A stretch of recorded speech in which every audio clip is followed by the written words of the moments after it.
How's everybody doing? I hope everybody's doing okay. I know I'm doing better. I had a week off. Isn't that crazy?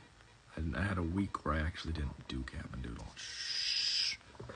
Don't tell the folks, the money makers, no, the money providers that are supposed to be keeping track of when and how I am on here.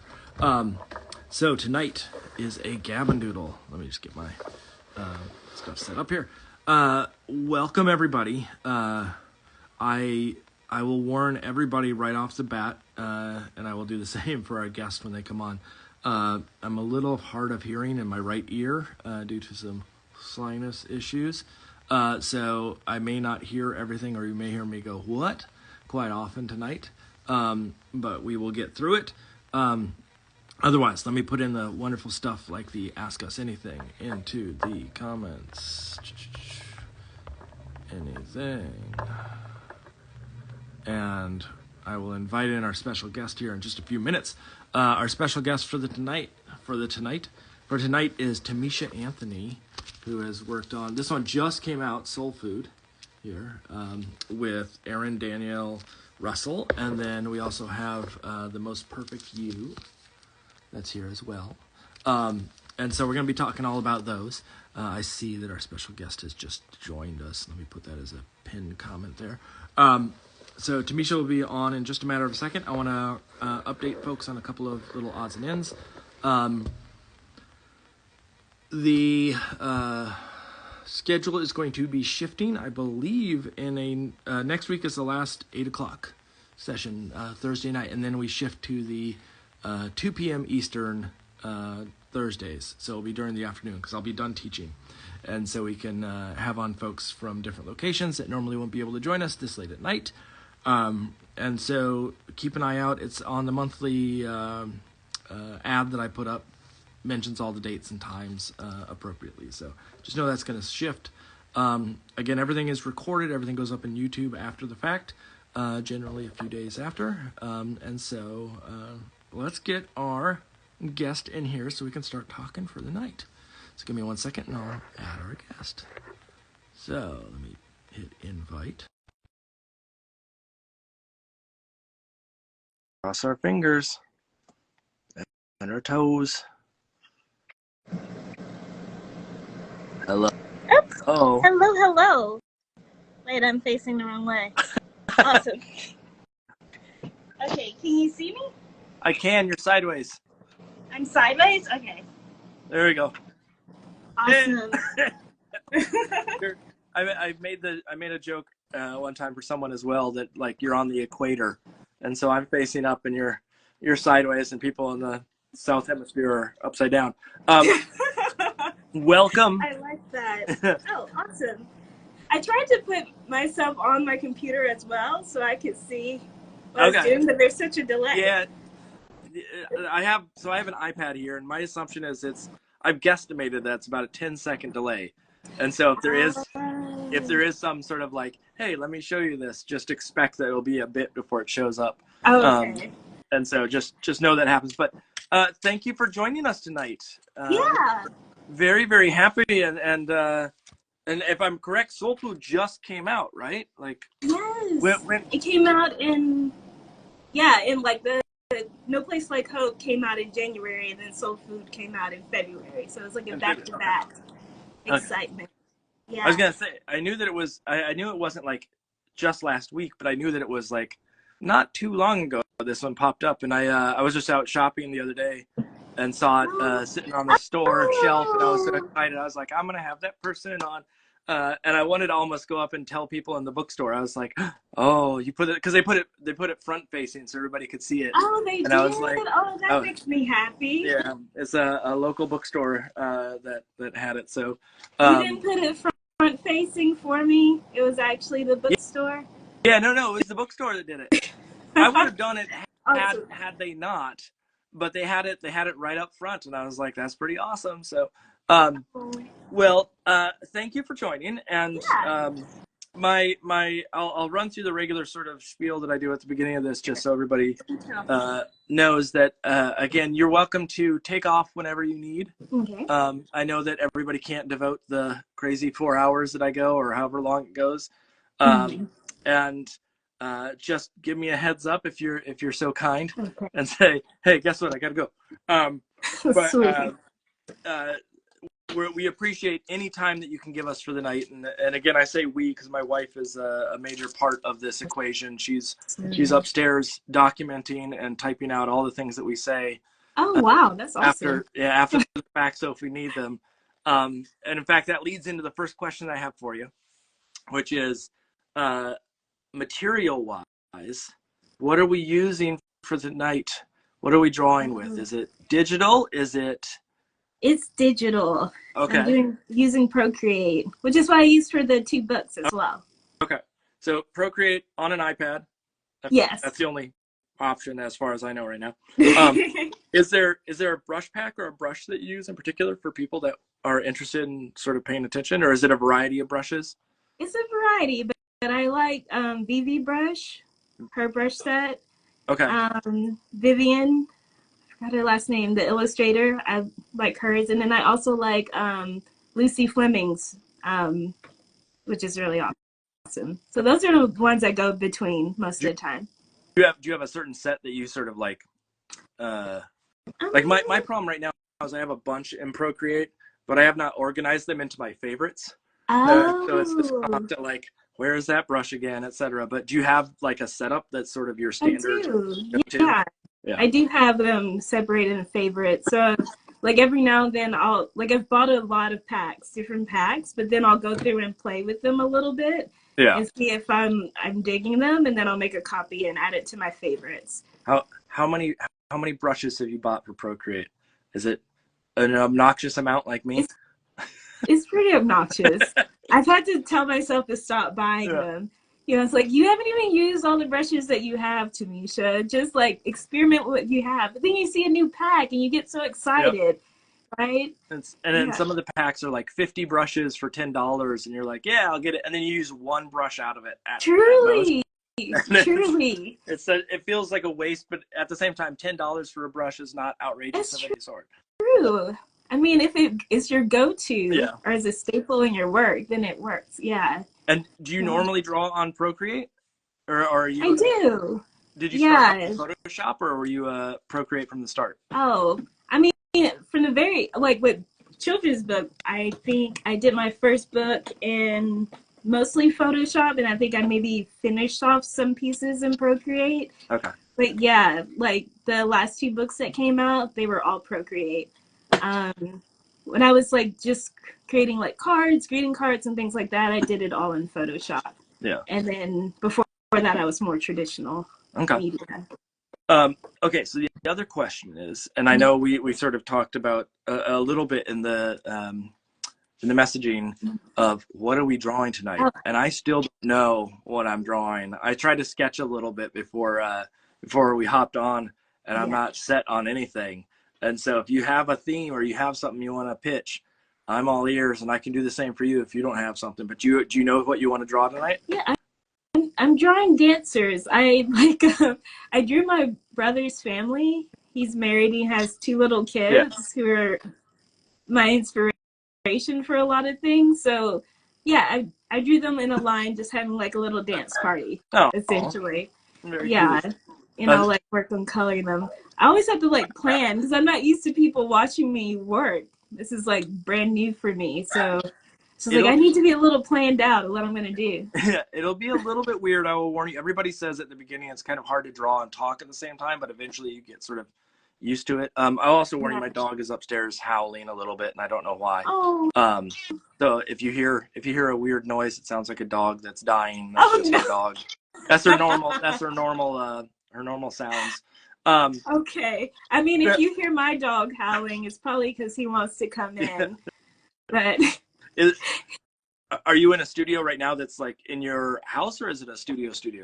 No, a studio that's in my house. Yeah. So we have 2 bedrooms. In the second bedroom I use it's kind of like just the art room, but mostly I work in it. Gotcha. But, yeah. That's the challenge right now. Is the dog is upstairs and my studio is downstairs, and the dog is not allowed down here. Oh, My wife finished. that's so sad. Yeah, yeah. It's until my wife finishes putting my son to bed. Mm, It's that dog is going to be whining a bit. I see. Okay. So, I was going to ask you real quick because you mentioned dancing. I noticed I was trying to do my research and whatnot, and I saw that you're a big dancer. So, Yeah. is there a specific dance that the kids are going to be doing? Because I know that it said something like you like to do tango. No, what was it? Swing No, dancing. swing dancing. Swing dancing. Yeah, Lindy Hop and such. Yeah, yeah. I would love to learn how to tango. I'm trying to learn more, but yeah, they're just going to be doing just fun, family, silly dancing, Okay. nothing specific. Yeah. Okay. Gotcha. Are you going to do a dance theme then? I can. Should I do a dance theme? If you want to. I'll do a dance theme. I'll figure out. Now, keep in mind, it sounds to me, because you like to dance, that you probably have a lot more rhythm than what I do. as a pale, Germanic boy. Too. You can make them dance really badly too. That's fun for drawing. Yeah, that's lots of elbows and knees going in directions they don't need to go. I will figure out something dance wise for the night. I don't know what it's going to be. We'll figure it out as we play. So why don't we just sing that? What was that? So I look forward to seeing that. Imagining some of your characters dancing. It's great. I'm going to warn you too right now. I said everything right off the top before I think you joined up. I have a sinus issue that my ear right now, I can't hear out of one of my ears. So I might say, no. Yeah, I went to the doctor. Everything's fine. Okay. But I might have to say what a few times and get clarification. Okay. So just bear with me. That's fine. Or I might turn to the camera with my good ear. So why don't we switch to our down shoots and get everything set up, and then we just start going and talking. Okay. Sweet. Let's do it. All right. That's it takes me a matter of seconds to get this sucker up and running and going. But so while we set up, why don't you do me a favor and do a favor for the folks that are watching and give us a little sense of sort of who you are, what you're, not necessarily like we know your name, but more so the the history and sort of what you do as a career. Because I know you don't just do Kidlit, that you do greeting cards and other variables. And I'm wondering, can you sort of relay some of that for those folks that don't know you off the bat? Well, I used to.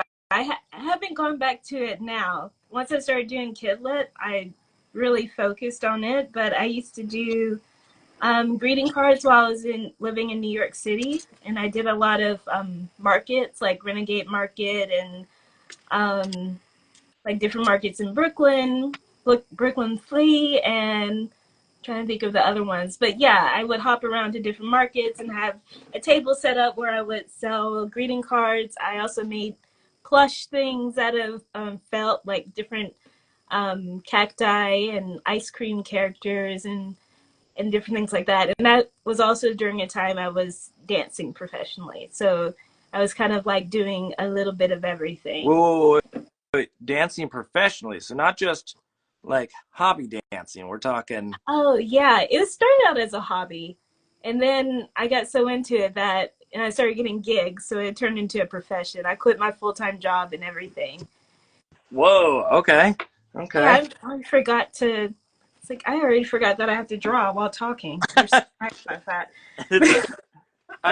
So my wife and I, like, fundamentally, I think it's not all that different from art, but we really got into at one point.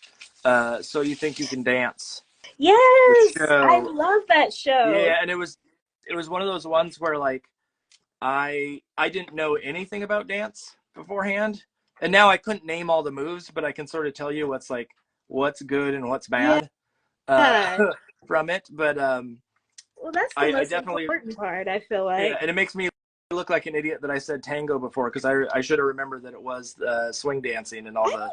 I feel like there's a lot of overlap with swing dancers and tango dancers for some reason. So they're fast. Sense. There's a fast rhythm to both of them for sure. What shifted you from that into the into art as the full-time I think because I started focusing on it more. So I'm still trying to, can you see my screen? Yeah, it's got a little bit of a what do I want to say, like a haze to it, sort of a brightness to it. But I wonder if I don't know if it's the camera, if it's the iPad is like. Maybe the camera.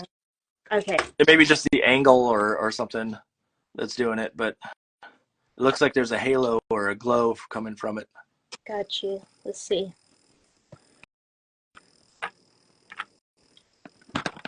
Oh, it's still glowing. Oh, there you go. I'm in the dark, but you can see it better. Yeah, give me a second. I still have that delay. Oh, okay. It may be oh, yeah. Now I can see it fine. Yeah. Okay, perfect. sweet. Perfect. I think it was just, I was picking up light differently in the room or something of the sort, and that caused it. But, so yeah, the transition to the art side, was that something that, like, I don't want it to be, this is an odd question. I don't want you to instantly just go, oh no, it's because I, hurt my ACL and no longer can I dance. I gotta draw now.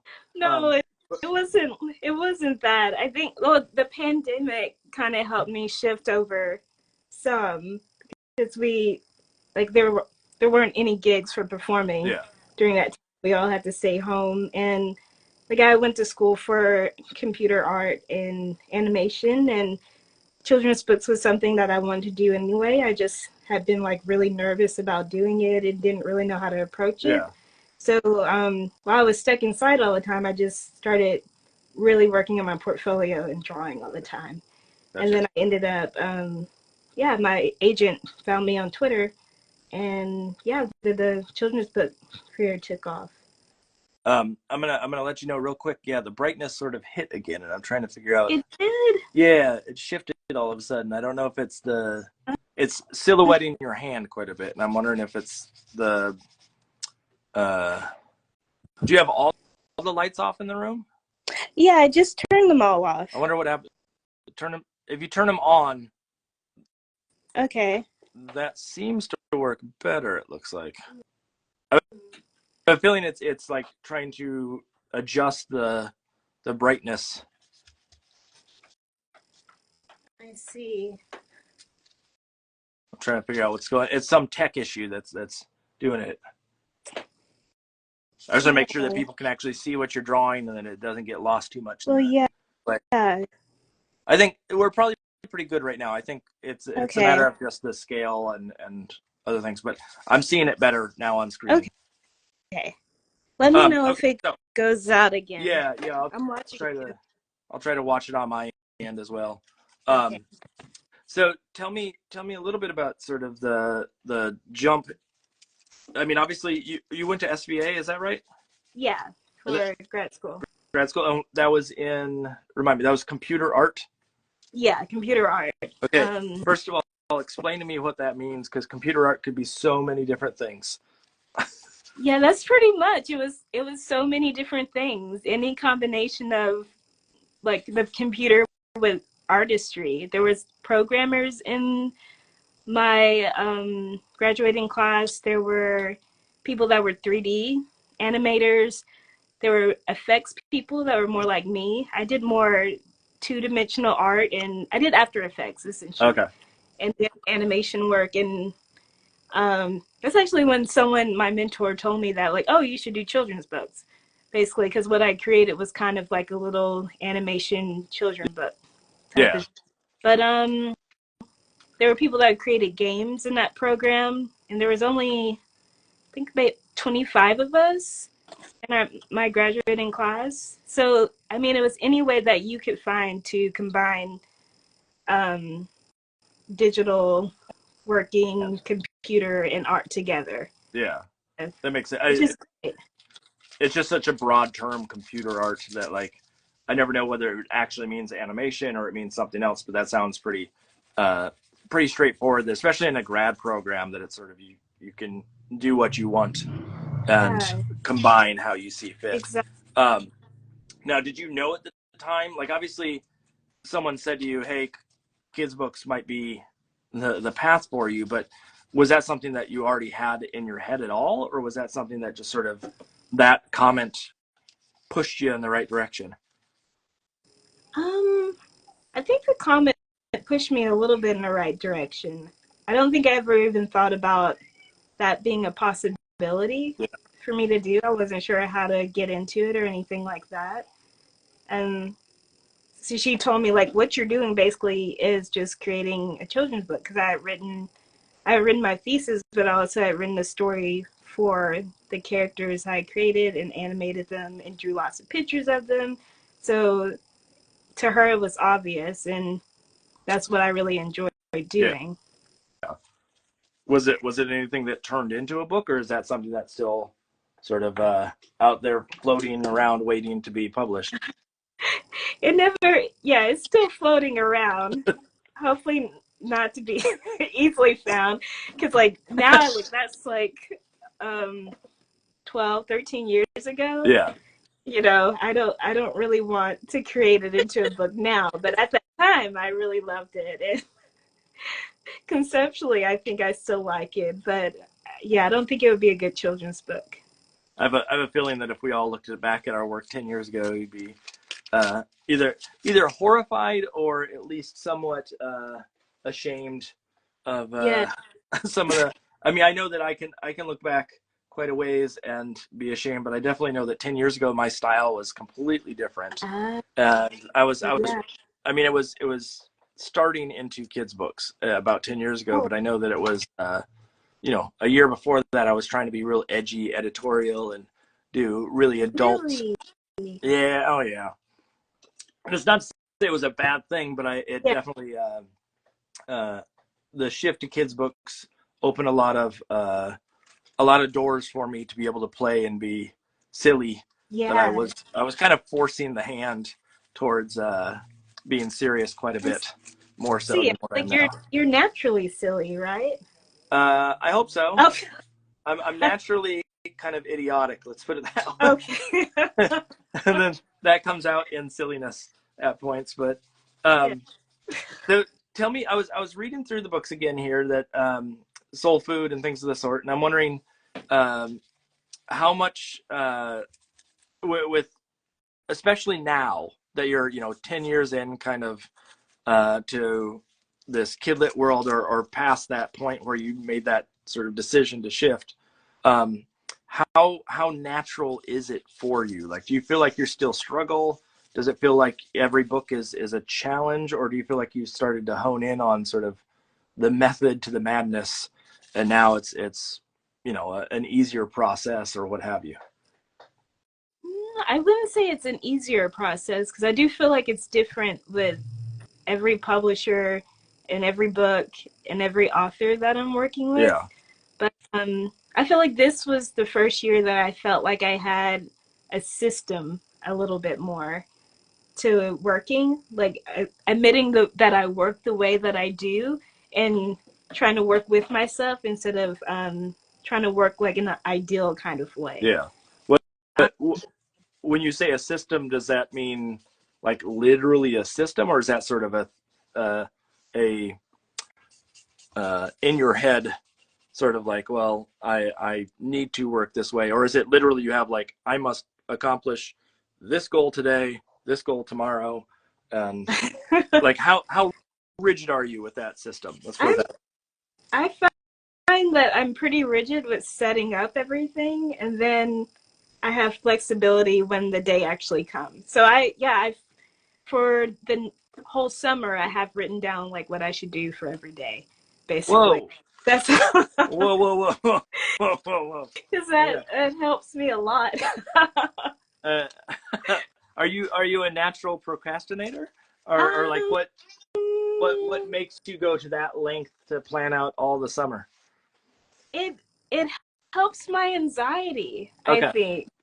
Yeah, it makes me feel like, oh, I know what's planned, and I know how much time I need for these things. You know, I've Yeah. calculated how much time I need to do sketches, and then like put it. Yeah, so then if something um goes off, if I get sick or I need to go visit family or something like that, then I've left myself little pockets of time of cushion. Okay. So I'm just like, oh, I'll still be okay because, you know, I've organized it this way. But I've always been like this. I've been like this since I was a kid. I always liked making charts. You know, I remember my first sleepover and I made this whole list and I made a chart and I drew pictures of everything that I was going to take. And this was like weeks before I was going to go. It's just kind of like my preparation to doing anything, pretty much. Were the kids scared when you pulled out your Well, charts and graphs? I didn't show anybody. You have to sleep in this corner, parents. and you can't sleep over here because that doesn't work with my system. I knew that it was strange enough that I didn't show any friends. I think I showed my brother. He just kind of like, oh, okay. He's older. He thought it was strange. It's like, okay, maybe I shouldn't show this to any other people. But I loved it, and I looked at it all the time. I felt very impressed by my own list and organization. Is it something that, like, when you organize it out, and this is me asking questions. So, I should state right off the bat, these conversations are going to go every which way, and may stay on track, may not. Okay. So don't feel like we have to be like super like business oriented with all these questions. But the reason I ask these questions is because I am not the most organized person in the world. I am not someone who likes spreadsheets. Calendars are my nemesis. I like to play by the seat of my pants in a way. And so hearing that you have that so structured out is almost more scary to me than probably the unstructured mess that I'm in. I see. So I'm wondering how detailed is it? Like just a calendar that you have, or is this like charts? What are we actually talking when you say stuff out? Yeah, I have a calendar. Like I have a paper calendar that I write down most things, and then I have like a side journal book of planning that I like take notes on throughout the day to see if I need to switch planning. And then I have lots of Post-it notes. That's all over the desk that I normally work at. Okay. So yeah, very paper oriented, and I do a lot of planning. I didn't even realize until Are you a bullet journal person? I'm not. No, I just any planner that's really beautiful, essentially. I base it upon that, and it has enough room for me to like use a lot of different highlighters inside because like I like to give myself check marks, and so I'm basically my own bullet. I guess give myself check marks, and I highlight things in different colors when I finish it. I go through and write events in all different colors, and sometimes do like cute type and things like that to make myself feel happy. Okay, so now, so this will be art oriented for those that are listening who are like, okay, how does this relate to art? What happens? Because there are the people who are very organized, and more power to them, including yourself. But then I also question about sort of having to fly by the seat of your pants. Like, are you able to, on a whim, sort of adjust, or is that something that's hard for you as an artist to like fit another deadline in, or any of those variables that may pop up in the art world that can throw us for a loop? Is that something that's easy to adjust for, or are you structured enough that like that means you have to pull out a whole new calendar and a bunch of whiteout? I have a lot of whiteout. I do. I have probably like 8 little things of whiteout because I use it and I don't want to run out. But yeah, I think the first year of me doing kidlit, maybe that was like in the end of 2020, the beginning of 2021. Yeah. It was really hard for me to pivot because I would plan out things so much and I didn't really understand how the industry worked. So I think I was a little bit more stiff then, but now I can plan things. I plan things a little bit more loosely. I know it doesn't sound like I'm loosely planned. You only have 3 calendars on the wall and not 5. I gotcha. Yeah, exactly. Is it something that, like, one of the things that really shocked me in the kidlit world, and you may have had the same thing, especially coming from some of the other industries that you were in, but the speed at which stuff runs is maybe a little bit frustrating on my part, like getting notes back.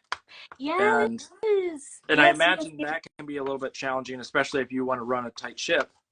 it is. Yeah. The irregularity there. Yeah, right now I'm waiting for notes from 3 books. I'm working on 3 books, and I had sketches around the same time, so I'm waiting for notes from all 3 books. And usually I overbook myself. Like, I'm not only doing books, but I'm like doing side projects. Like I designed, like, during the summer, did you have the program at your library where if you read a certain amount of books that you get certain prizes and different things like that? Yeah. And Yeah. yeah, like, so I did a design for New Orleans, their summer program. I volunteered some, not as much now, for the New Orleans Children's Museum. I'm always like busy, which helps me, I guess, not think about not hearing. Like, I think I prefer to stay busy. It helps me. Yeah. Yeah. No, I mean, some people, they need that sort of like something over their shoulder, sort of like keeping them going. And then Yeah. some people are, sort of self-motivators in a way, but I'm actually more probably in your camp, where I am not going to be motivational for myself to get up and go on a regular basis. And having a deadline makes me, get in the studio more often, or makes me practice in ways that I normally wouldn't. Yeah, exactly. So tell me a little bit about, sort of, since you did start up during the height of the pandemic, Yeah. this wonderful world of kidlit. What was it like? What were some of the fears? What were some of the successes, and sort of how did that all come or bear fruit for you to the point that we're at now? Let me go back and think. I mean, I think one of my greatest fears was like, oh, is this just a one-time thing? Like, when I started, shortly I had like 1 book deal, and I really wanted it to be my profession, and I'm trying to figure out how to keep that going. Also questioning when I should quit I had a part-time job during that time. Okay. Like, when did I have enough book contracts to quit that job and still be able to live in a city and pay rent and things like that? I think that was managing my time has always been the hardest, and I get new problems that pop up each year, I feel like. But at the beginning, it was, yeah, kind of like, how far am I willing to go out on a limb and trust that more will come, so that I can do the best work that I want to do on these books. Like, I needed more time. And did you have to wait long, or was it a sort of quick turnaround before the next thing rolled in? It was a pretty quick turnaround. It took longer to come out. There's No Place Like Hope. But yeah, I think I ended up getting like the books, 3 books that are out now, and the book that's coming out in June. Those all came within 4 months of each other. Whoa. Yeah, and then I went ahead, and I mean, that was, to me, I was like, I think this is a sign I could quit. Yeah. My job. No, wait a second. Those 4 books they came within 4 months of each other. Did you get to pull that card that I've always wanted to pull, where it's like, I'm so busy that you're gonna have to wait before I sign on to work on this book? I think, yeah, I did that with a few of them. But I think, like, some of the deadlines or the timelines they were proposing were delayed anyway, which was great for me. That's it always sounded like I've never had that happen. I've always had like a little bit of wiggle room, so it's never been an issue. But I always thought that was so cool that someone could just go like, I know you really want me to work on this, but you're going to have to wait. And then they do. And it's like, that's so cool. I wish I was in that boat sometimes. There was once where I had that, and then they said, well, we don't have time to wait. Well, And yeah, then that's normal. yeah. I feel like. Yeah. So when you signed on for all 4 of those, did they adjust the calendar for you then so you could actually manage it all, or were you under a crazy deadline to get it all done? It was kind of crazy for a little while. I think more so for me because I had never worked on kidlit work before, and I didn't know. Yeah, it took me a while. I was also learning Procreate, so it was a lot of new stuff. So it took me longer to finish work than I wanted it to. But I think when I got the 3rd and 4th book deal, they were also for the following year. So it gave me more time. They weren't like, oh, we need this right now. Yeah. Start working on it immediately. It was kind of delayed, which helped a lot. It gave me time to kind of like steady myself and walk into the industry and figure out what was going on a little bit. Gotcha. So what really took you aback jumping into kidlit in general? Were there things that sort of surprised you, especially coming from sort of the previous art making that you were doing? Was there something that really, shook you to your core, or or what? I was amazed of how sweet everybody was. Everyone so like lovely in the kidlit world that I've worked with, which is totally different from the dance world. Yeah. So like that was. Wait, hold on. The dance world isn't nice? Well, I mean, they can be nice. It's just not always nice, I guess. Okay. Not kind of the level of kindness that I would like to daily be a part of. Okay. How about that? Yeah. Well, I imagine also with the dance world, there's a lot of auditioning, and it's really cutthroat too, to like, you have to say you're better than the next person, because you're literally vying for the same spot. It's true. It is more competitive. Yeah. I could understand that. I want to make sure so I'm going to do one thing that I rarely ever do recently, which is really bad of me, which is, and when I say I rarely ever do, it's because it's bad because I don't do this. We have a bunch of questions that I want to make sure we actually answer. Oh. And I've been forgetting the last few sessions to actually ask the questions that people want to know. And since we have people watching, it'd be nice to introduce them. I see Judy Elizabeth Art says, so good how Tamisha plans. Thank you. You have fans out there just from your planning alone. So the Gazan artist, I'm guessing that's how it's said, is Adobe Illustrator necessary app we should use as artists for book covers? So let's talk apps, because you have a degree in digital art, so you should know everything about digital art. Are you someone that uses more than just Photoshop? Like for doing cards and things of the sort, there is a design element that comes in. Yeah. And sometimes Procreate is not always the best at design. Like its use of type is really funky in my mind. And so are there other apps that you think are important that people know, or at least have an understanding of, if they want to get into the world of kidlit? I'm really boring. I really only use Procreate and Photoshop. Even when I was working on greeting cards, I only used Photoshop for everything. And I had a really great printer that I used, like in upstate New York, I also did my own lettering as well. Okay. So those were also drawn. But in Photoshop?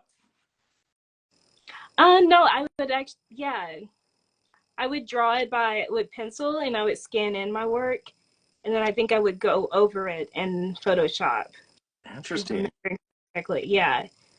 I just So don't think of Photoshop as being even the most proficient. I mean, with InDesign and Illustrator, I always think of those because of the vector base that type is maybe a little bit more manageable in those. But I know plenty of people that do use Photoshop.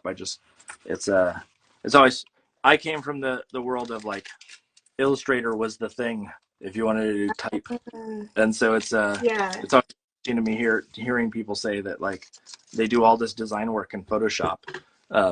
Just because I find it harder to manage type in there, but that could be just a me thing. So bear with it. No, I've heard that a lot, and I think I played around with Illustrator a little bit, but I'd gotten so good at doing it in Photoshop. I Yeah. was like, well, don't break it if it's not Yep. broken. Kind of, I just kind of went with it. And do you have any, because one of the things that I read in this question of like, how important is it to use this app, whether it be Illustrator or Procreate or Photoshop or any of the other Clip Studio Paint, any of those apps, have any of the art directors cared at all? No, not at all. They just want to know what I'm using, just like what kind of files I'm sending or can send. But otherwise, no, as long as it's high res, they don't care. Do they need layered files? Yeah, they still need layers. Okay. And I usually always put my Procreate files into Photoshop and do a little tweaking with the colors before sending it anyway. And I'm super organized, but I don't name my layers usually. No. Wait, do you name them after the fact or not at all? I used to name them after the fact, and now I've gotten to where I don't name them, and no one said anything, so I guess it's okay. Yeah, you think it's okay, but they're stewing. Like even I'm not organized, but I layer and label all of my layers before I send those suckers off. Do you really? I do. It's a for me it becomes a issue of like if I don't, the way my layers are set up is going to be so confusing for somebody because it doesn't. Everybody, some people use layers in a really like meaningful manner, or it's easy to tell what's going to be on top or what's going to be on bottom, etc. And mine are sort of all over the place. But I also like to do type, hand painted type in a lot of my work, and so I tend to need to leave that on a separate layer and organize it in a way so that they can chop it out later if they need to for international rights and things of that sort. Yeah. But that's the one spot probably where I am organized. Outside of that, that's beautiful. I feel ashamed now. Yeah. Oh, you should be. You should be. My layers are truly not. I just I'll make a new layer anytime. Like, oh, I'm not sure how this is going. Let me just make a new layer. And then I leave those layers in. Hey, wait, okay, hold on a second. You're handing in to the art director layers with like random attempts at things and stuff? Yeah, or like, yeah. Okay. I would just, I'm like, so maybe they'll see something in this that I didn't see. Yeah. I'd be so afraid that they use one of those layers as like, they're making a bookmark or something for the book that's coming out, and then they use some layer that has like a doodle of something totally unrelated, or well, I don't leave it if I don't like it. Okay. I leave it if I'm like, I really like this, and I just kind of want them to see it. Okay. And, yeah. No, if I think it's awful, then I delete it. Okay. I'll definitely do that. That sounds better in my mind then. Yes. I was very afraid. I still need it. I still need some level of control. Yeah. So I see the Gazan artist also asked, do we need to have a diploma in illustration to kickstart our kidlit artist career? Can we self-study? So obviously you went and you got a degree, but not in kidlit. Speak to me a little bit about sort of like what you deemed necessary to jump in, like, or better yet, what are the skills that you need to get into this career? And does it require you going to school, or is that something you can actually pick up otherwise? Yeah, I feel like, I mean, I had a great graduate program, but nothing in my graduate program prepared me for kidlit. at all, my undergrad or grad. I think taking online courses has really helped me for Kidlit to get a sense of like a timeline, having deadlines. I wasn't used to having deadlines like that. I only had my own deadlines that I set for myself. Yeah. Because I didn't do a lot of freelance work. And then like getting like fixing my characters. My characters were really janky at the beginning. So it helped to get feedback from other agents or different publishers from my work before putting it in my portfolio to see what was working and what wasn't working. And I did that all through I took some continuing ed classes just like after work. And then during the pandemic, I took some online courses like for Make Art That Sells. And that really helped me. When you did the continuing ed, was that through something like SVA or was Yeah, that? I was through SVA. Yeah. I just wondered, not so everybody knows, that's the School of Visual Arts down in New York, a very well-known art school. Let's put it that way. It's on those top tier lists of art schools. And Make Art That Sells, for anybody that doesn't know, is Lila Rogers. And it's a separate website, right? Make Art That Sells? Yeah. Yeah. And I'm teaching a class with her coming this summer. So What's the class? Plug it. It's really a playful class about finding your style and exploring things. And I go through different past eras from the 20th century, like different design eras to gain inspiration from. So wait, you have to know the history too? Well, I know the history. I tell and I show like different. I like dipping into history a lot. I find it exciting. It informs a lot of the choices we make in our art and why people are creating things the way they are. So I like dipping into that. But most of all, I like supplying people with beautiful images that are super inspiring and just understanding what time period it comes from. Yeah. Just like kind of boost their whimsy and their imagination. Yeah. I'm someone, like, I teach illustration in college specifically, but I am not someone who's a history expert. Like, I can tell you about the golden age illustrators, and I can tell you about a lot of current people, but all that in between, like, the like 1950s and 60s and 70s, that is not my wheelhouse of any sort. Like, I know a few folks in the mix, but I wouldn't ever dare step to the plate to try to teach the history, because it is just not me. Let's put it that way. Oh, yeah. Well, I don't teach history like that, because I don't know everything between that. I think it's just kind of, well, I'm really into like vintage clothing. Okay. And I'm into vintage dances, of course, with swing dances. I think I'm just kind of into different designs that are vintage. And I like to use them for inspiration, or different color palettes, not specific people from that time period. Oh, okay. Yeah. So sort of as a historical reference point, more so than a... Exactly. Gotcha. So is there an era in particular of history, or in illustration history, that you're sort of particular to? Because I obviously, like, if it's vintage, that could be a broad spectrum. Yeah. Like for the class, or me just in general? For you in general. Me in general. Well, I mean, I'm drawn to like mid-century things a lot. I think I use colors from that sometimes, but I don't know. I think it goes picture to picture. It just depends on the character and how I connect with it more so than anything. And just try and draw from references from the past, so I'm not looking at, peers all the time and their work. Yeah, gotcha. I feel like, again, I don't even, like, mid-century, there are so many people in there that I would not be able to name. The only person I can name, like, of that era that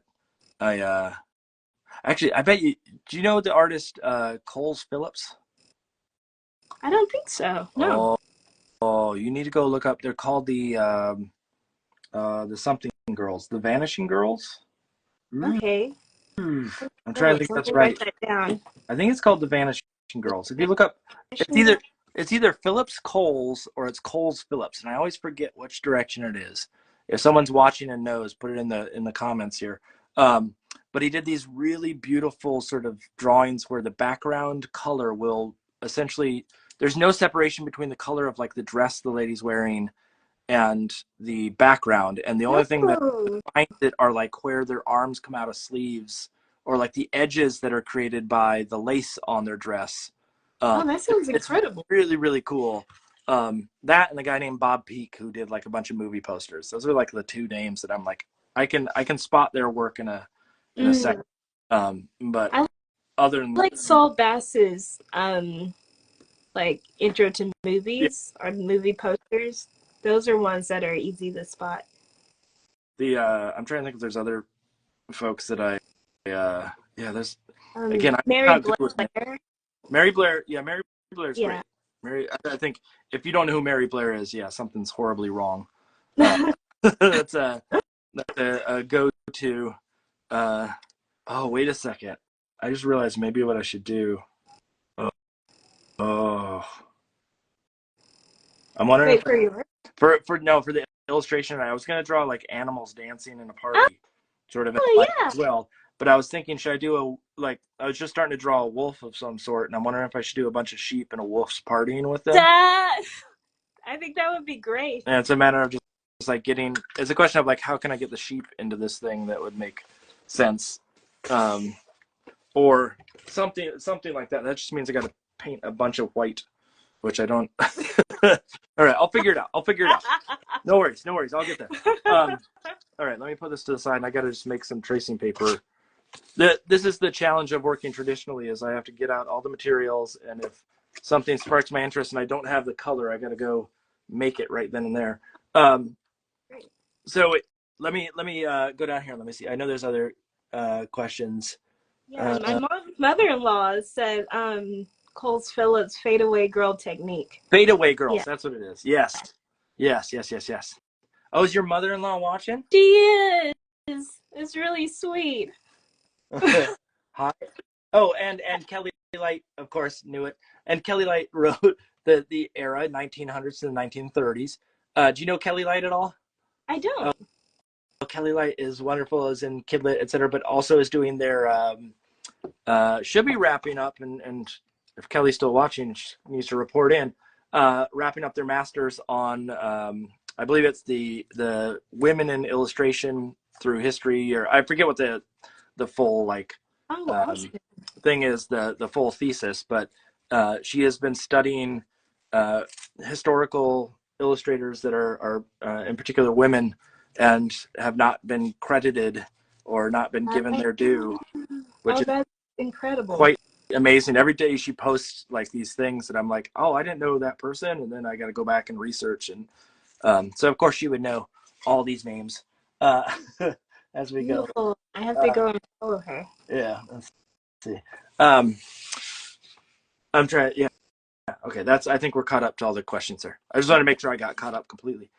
So tell me a little bit about sort of, you said you're teaching a class on style, and style is a tricky one, and how you approach that. And I'm wondering sort of like, first of all, let's go back and talk about your style and how you define sort of what it is that you do. Because obviously you have to write like artist bios and artist statements, and I'm sure your agent has asked you to like wrap up in a lovely package. Like, how do you define yourself? I mean, actually, no. I mean, I have a bio, but like, it doesn't really, I don't really talk about my style in it. I kind of like, oh, this is what I'm about as a human. Okay. Yeah. So, okay, well, let's do it now then. Let's run through the process. This is Mark's senior illustration business practice class. One of the first things I do is I have people walk through their style and figure out if they can sort of define who it is and what they do with their work. Okay. So we're gonna jump in right now. Let's do it. Are there words or things that you think sort of link to your work in general? I think whimsical. I like the word whimsical. Okay. You use joyous and vibrant, and I've heard other people say that before. So I think those are good words. So, I do like a lot of color. wait, the in joyous specifically you've heard before? Yeah, I think I feel like that is what art directors and editors say to me the most. Your work is full of so much joy. Okay. And they're looking for someone to have a joyful book. Yeah. Yeah, I was glad that I was sort of in the right wheelhouse of that. I was worried that like it wouldn't like encompass enough of who you are by saying like bright and joyous. But my opinion of your work is always like it's very happy and like puts a smile on your face. Like it always leaves you with a warm feeling. Yeah, and there's some kidlit authors who do like, you know, not necessarily they don't leave you with a warm feeling, but that it's a little bit more like it can be a little sad at times and whatnot. But I always feel like yours are always like a good old like happy fest. Yeah, I think that's just what comes out when I'm creating things. I like making, I think the reason I went into art and dance and everything, I like to make people smile. I like people feeling happy. I like working with kids and teaching. And like, yeah, ever since I was a little kid, I always really worked to make people smile. That was like my thing. I like the idea that there's someone out there that does the opposite. It's like my job is to make kids angry, bad. And the more tears I can collect, the better. I mean, that would be a great cartoon, a villain. I would watch that. Wait, are you a cartoon watcher? I am. Are you? Honestly, no. Oh, okay. It's not that I don't. It's like everybody tells me I need to watch Bluey. Yes, oh Bluey. And I know that it's probably wonderful, but I also I spent years in TV animation, and I think it kind of jaded me or burnt me out to the point where like I don't really want to watch cartoons. Really? And so the most I watch is stuff that my son's watching.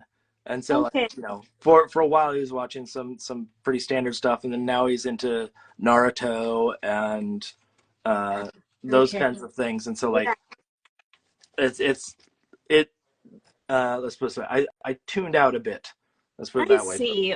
Okay. So you're watching anime and such more. Yeah, not by choice. Just that's what's on in the background when he watches TV. I see. There's so many wonderful cartoons. Yeah, so what are you watching? Sell me on. Let's see. One of my favorite let me make sure I get the name right. Summer Camp Island. It was on Cartoon Network. Okay. I've heard of it. Yeah. That one I love. I love the characters so much, and like sometimes I watch things to help me fall asleep if my brain is too wired from working, or like I'm too imaginative. Sometimes I have like good ideas going. So I need to watch something calming, and yeah, Summer Camp Island was my go-to.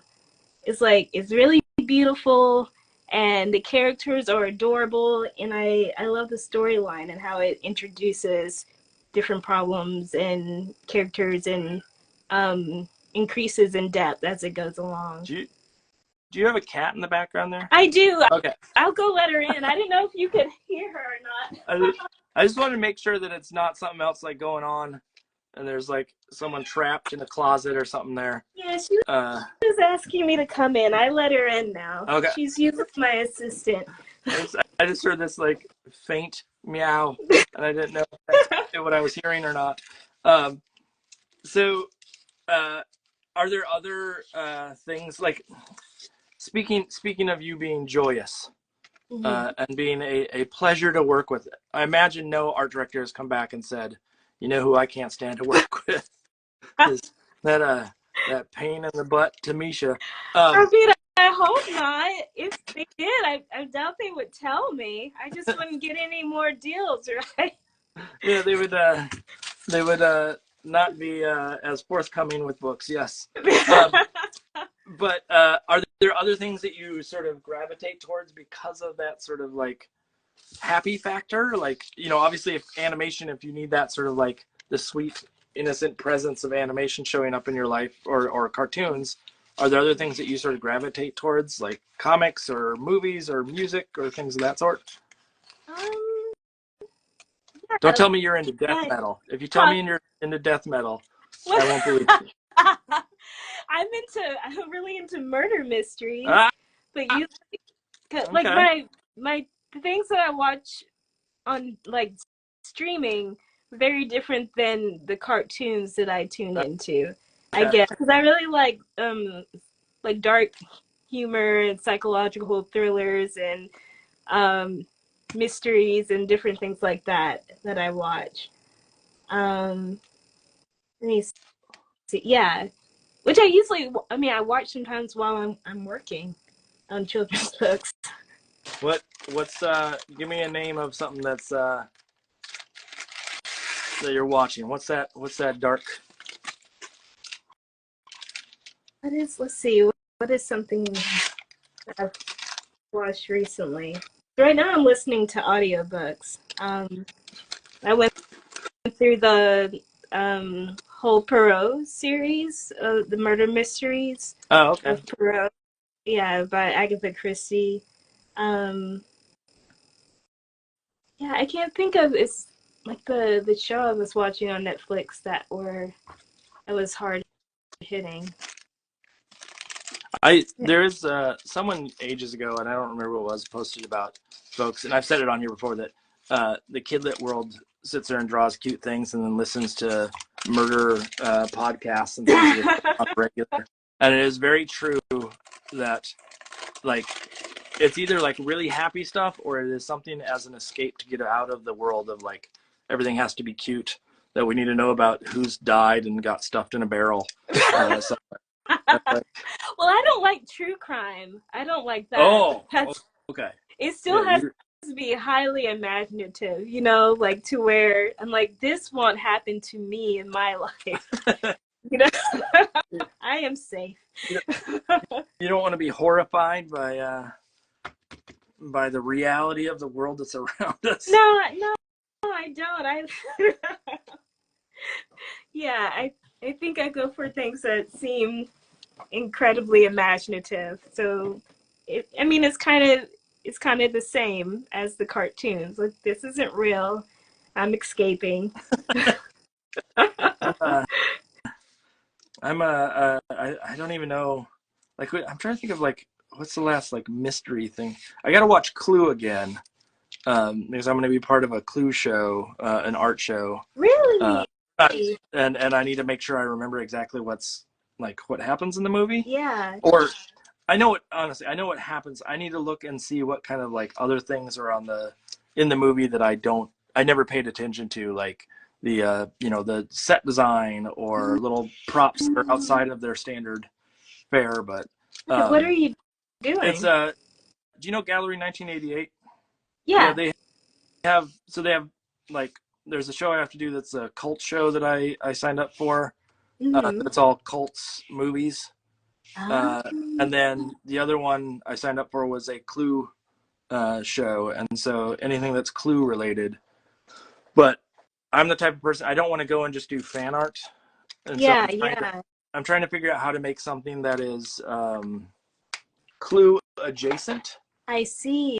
And so I'm looking to try to get something that has like a like not necessarily the candlestick and the rope and those kind of odds and ends, but maybe there's other things that are in the movie, like the chandelier, like the most common prop or something like that to make it out of. So that's cool. That sounds like fun. Yeah, no, they do good shows. I've been in a couple of them through there and some of the other like LA based galleries, but I need to be mindful of like what exactly do I want to get out of the show, and how do I want to make sure my work stands out and doesn't feel like I'm just sort of replicating what was in the movie. That's for me.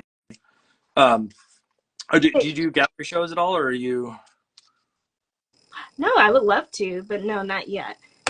That's on my bucket list. Got to get in there. I know that I mean, you're part of like SCVWI, and they do that kind of stuff periodically, but just definitely not as often. Yeah. Or it's primarily for their conventions. Where are you located again? Are you down in New Orleans, or are you Yeah, I'm in in New York? New Orleans now. Oh wait. I said New Orleans, and you said Oh, New New Orleans? Orleans. You can say it either way. Now you don't say what's the other one that everybody jokes around about, like New Orleans, Nawlins? or it becomes one word. You don't Yeah. say it that way. I mean, I'm not a true New Orleans person yet. You have to live here for many years, and then someone that was born here have to say that like you're really from New Orleans to be part of New Orleans. I'm still kind of like a floater Where, right now. This is what I've been told. where in New Orleans are you? I'm uptown, like off of like Magazine Street, the little shopping area. I'm right off of Magazine Street. So you're not in the like rowdy, crazy parts of New Orleans. Oh yeah, no. That'd be my fear. It's just like those places where everybody travels to just to get drunk and Yeah. get. I mean, my neighborhood did get pretty full during Jazz Fest. There was like, it was as full as the French Quarter, where like I kind of have to just get in line on the sidewalk and follow people until I get home.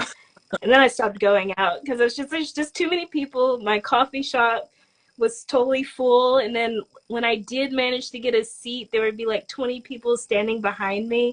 And I was like, I can't work like this. It's too many people talking, and yeah, so it got really busy during Jazz Fest, but now it's calmed back down. I imagine though that Jazz Fest must be really fun, especially being a dancer. That like, what other opportunity do you get to have like awesome jazz and especially with you being into swing and was it fast step? Is that what you said before? I didn't. I don't know what else I said. You said swing and. Oh, I said I wanted to get into ballroom dancing. I don't know what I said. I feel like to be honest. there's another one. Maybe I may be confusing too many conversations at this point. And, I'm sure I said something. I probably just don't remember. But like I did solo jazz, vernacular jazz. Wait, what's vernacular jazz? What's that mean? And jazz that began in Harlem, like not like jazz for Broadway type of Fosse jazz. This is more like the Charleston and things like that. Is it all like? I guess I don't. To be honest, I don't know enough about like the history of jazz to be able to sort of break down all this stuff. But is it when you say the sort of Harlem jazz, is it a certain type of like rhythm or a beat or something that separates it, or what is it that sort of defines that versus? Oh, like the dance styles. Yeah. Honestly, it's like one of those things where there's an overlap in the name, and it may have been like derived from it, but the style changed a lot. So jazz in like the 1920s, jazz dancing is a lot of footwork, a lot of kicking. The body from the waist up is usually less active, but you have like big arms sometimes depending on the person. Oh, think like tap dancing, kind of like tap dancing. Okay. That would be a cousin of vernacular jazz dancing. Okay. The term vernacular kind of threw me, and that's where I was like, I don't. Oh. I usually say that to try to help because people hear jazz and they think like jazz hands and yeah, not Broadway jazz, but gotcha. You mean you don't shake your hands periodically just to? Well, I do actually. Just for fun. Is that what everybody does down there all the time? It's just jazz hands? I haven't seen a jazz hand, actually. I haven't even thought of that. And I do one while talking sometimes. I'm so used to like shaking my hands. But for kids, like movement. But no one does a jazz hand in New Orleans. Mm. Yeah, you're missing out. My wife pointed out something that might help with the glow on your screen real quick. Oh. On your camera that's filming it, to tap on the white of your iPad area and see if it adjusts the what I want to call it, the Yes. did it do it? I haven't. Yeah. There's a delay on this end, so I'm waiting to see if it actually clicks in. Oh yeah, look at that. So it's got to be that was showing the white differently. I mean, I could see it, but it was definitely it's so much clearer now for those that are watching. My wife knows more about the iPhone than I ever would hope to. So let's talk these books with Soul Food, and tell me a little bit about sort of that book process and what went into making that, and where you what did you learn along the way? Let's put it that way. I learned a lot about soul food. I still haven't made the recipe in the back, but I want to. I think this book challenged me to draw food more. I hadn't really drawn food that much and didn't know if I was even interested in drawing food, but once I started trying to replicate some of the dishes, which the author actually made the recipe in the book for me and took beautiful pictures of it. I wish I could have eaten some too if I was close enough to where she lived. But yeah, she did that for me to be able to draw it in the book, and I really enjoyed it. Like, so it kind of like opened me up to doing something that I didn't really realize I loved doing, was drawing food and different things like that. Now I'm gonna call out the author, Erin Danielle Yeah. Russell, that sending someone a picture of the food without sending them the food feels a little underhanded. Just like, oh, imagine what this tasted like. Oh, I know, and I just stared at it and drew it, and I'm like, oh, it looks so good. That seems a little unfair to do that to someone, but you know, whatever. But she helped me draw some good pictures, so. Well, especially like there's some of them that I know that, like especially some of the Korean dishes that are in there. For anybody that doesn't know that, I don't want to give away too much of the plot, but the idea of the coming together of families, both from a Korean and a soul food sort of Black American experience. I don't know if it said where they were from, but that idea of the combo of those two foods together, and sort of the connection that could be made. And so that idea of having the Korean food and making sure that you get it accurate. Yeah. Because I imagine like gumbo, you have an understanding of like what gumbo looks like. Honestly, I never had gumbo until maybe 6 months ago. Really? Yeah. You're down there. I'm down there, and it never looked good to me, but I went to a Christmas party where there was only gumbo, and I was hungry. So I was like, I guess this is the time that I will try it. And? It wasn't bad. It's not something that I've eaten since. It's not like I crave gumbo and like, oh my God, I love this dish. But I'm like, okay, I get it. It's a stew.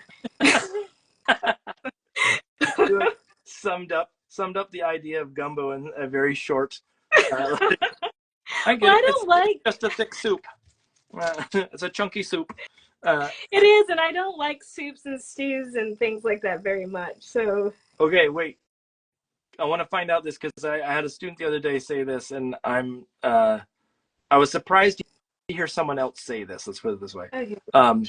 Do you like hot liquids? Oh, I love hot liquids. Okay. Yeah, I drink hot tea every day. Okay. Because the reason I bring that up is I don't like hot liquids, and there's a viscosity issue for me. So like, I'm okay with the stew. And I'm okay with like chowders and things of that sort. But if you ask me to have like chicken noodle soup or to have tea or those kind of things, I don't want them because of the viscosity. And so I was wondering if that was part of it. No, yeah, I think I would prefer chicken noodle soup. I think that's the only soup I kind of like because I can clearly see what's in it. It's like the ocean. Yeah. Yeah. Yeah, I think that's more of my thing. I just too many ingredients mixed together and not knowing what exactly is there that I'm eating. If Okay. I think about it, yeah, I get it. I get it. I mean, like I yeah, said, like the ocean argument that I have, like there's a certain depth I'm willing to go, and when you can't see what's underneath your feet, that's about it for me. And there so you like go. Caribbean or like you know, really blue clear water, like absolutely. If I can see down 100 feet, great, I'm good. If it's murky at all, I am out because I don't Yes, want to know what's down there. yes, Uh, yes. so tell me a little bit about sort of the art community where you are and um, in the area of New Orleans. Do you have? I mean, obviously, I'm assuming there is a big arts community just because of the town itself. But is there a big kidlit contingency? Um, there's a lot of people who create New Orleans based kidlit, like self-published, that's about Mardi Gras or different cuisines or different things like that. And like everyone that lives in New Orleans are super supportive of artists Yeah. in those different books. But I haven't met anyone that does a wide variety of kidlit work. Really. So I ran into like randomly to a author illustrator. I think she's an author illustrator who also does like different singing things with her guitar during Jazz Fest for kids, like on I think on Sundays when at the end of Jazz Fest. Okay. And yeah, like I met her, but we don't overlap a lot because it's kind of like a different world. So I feel like New Orleans is great for being an artist in general because they support their artists so much. There's so many markets for selling your own creations and things like that, but I haven't found any um, group of people doing like more trade publishing or anything like that here. Yeah. Not as of yet. Yeah. Were you down there when the American Library Association was there? Because I want to say that wasn't that long. Yeah, that was in I think March. Wait, was it? Oh yeah, Oh, there was. maybe it wasn't. It was at least Maybe that was. the one I'm thinking of was maybe a few years back at least. Oh, okay. Then no. I've been here for like just a little over 2 years. Okay, Yeah. that's I just remember there was something that was down there and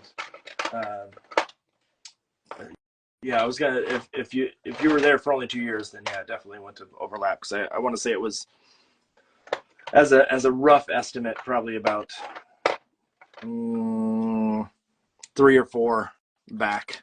Okay. I mean, they had something recently at Tulane. I just something book related. I thought that's what you're talking about, but a lot of conferences come to New Orleans. It's a great place for a conference. Tulane is the college, right? Yes. Yeah. Okay. I was gonna say I've heard the name, but I wasn't 100% sure. Oh, okay. And do you have a crit group that's down there? I don't. I have a Zoom crit group more so. The two women that I did storyteller summer camp with, we kind of did a summer challenge last year and the year before. We're not going to be able to do it this year because we're all so busy. But yeah, we meet up and talk on Zoom and things like that. There is like a Louisiana Mississippi combination meetup for SCBWI, but they're mostly they're all authors, writers. There's not a mix really of people there. Yeah. Of illustrators. So yeah, I haven't found a lot of illustrators here. I mean, I keep looking.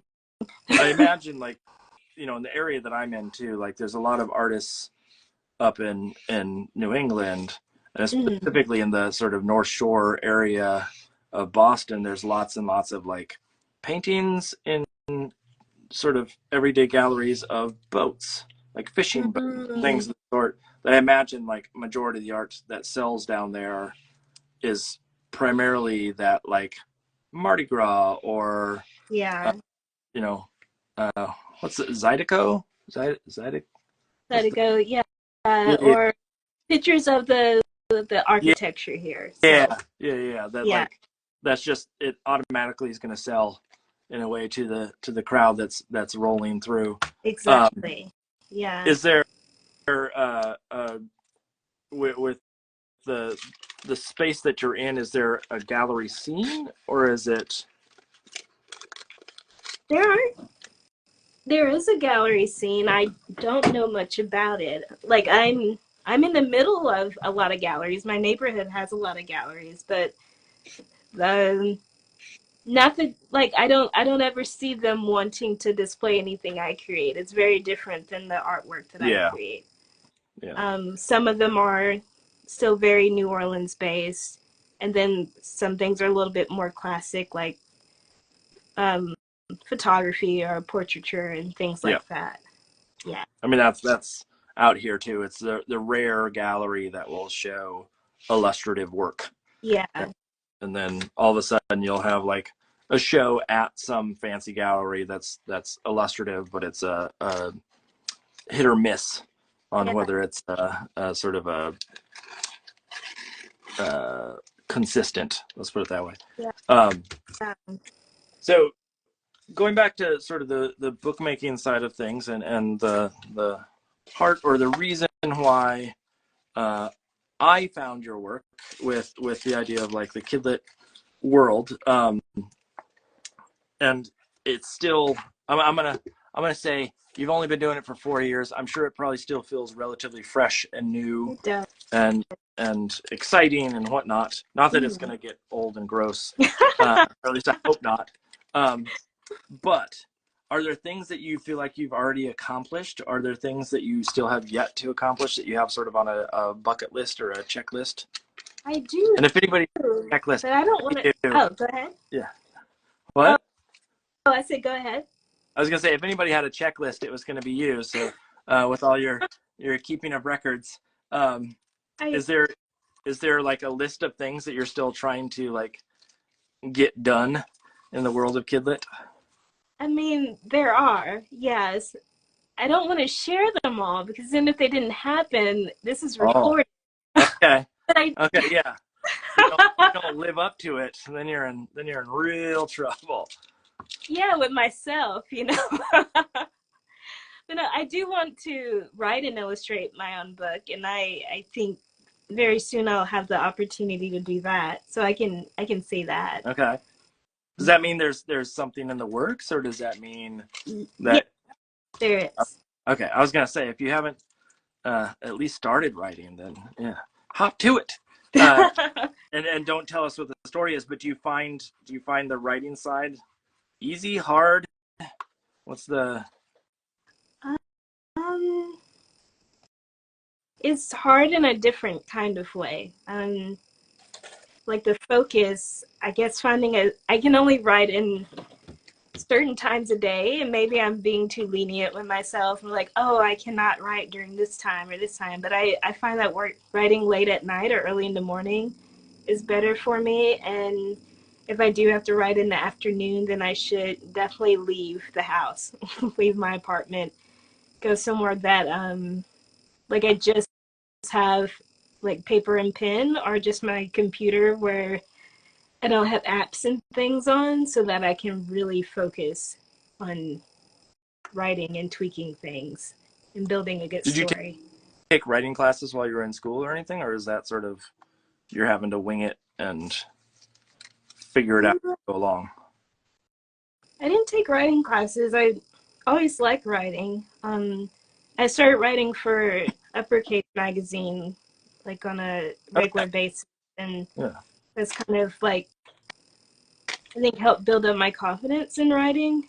Like so, not really. I think I always did write. Like I'm the kind of person that like for example, not that people don't have to like Anne with an E, but Anne with the E came out on Netflix, and I'm like a diehard Anne of Green Gables fan. Megan Follows, classic. You know, I wrote a own personal report that I sent to my family about why they should and should not watch the movie. So I like writing. I just like writing. Okay. Yeah. Yeah. I just did Random thing. not that long ago. I just did an editorial piece about Anne of Green Gables, and I've What? never read the book. Really?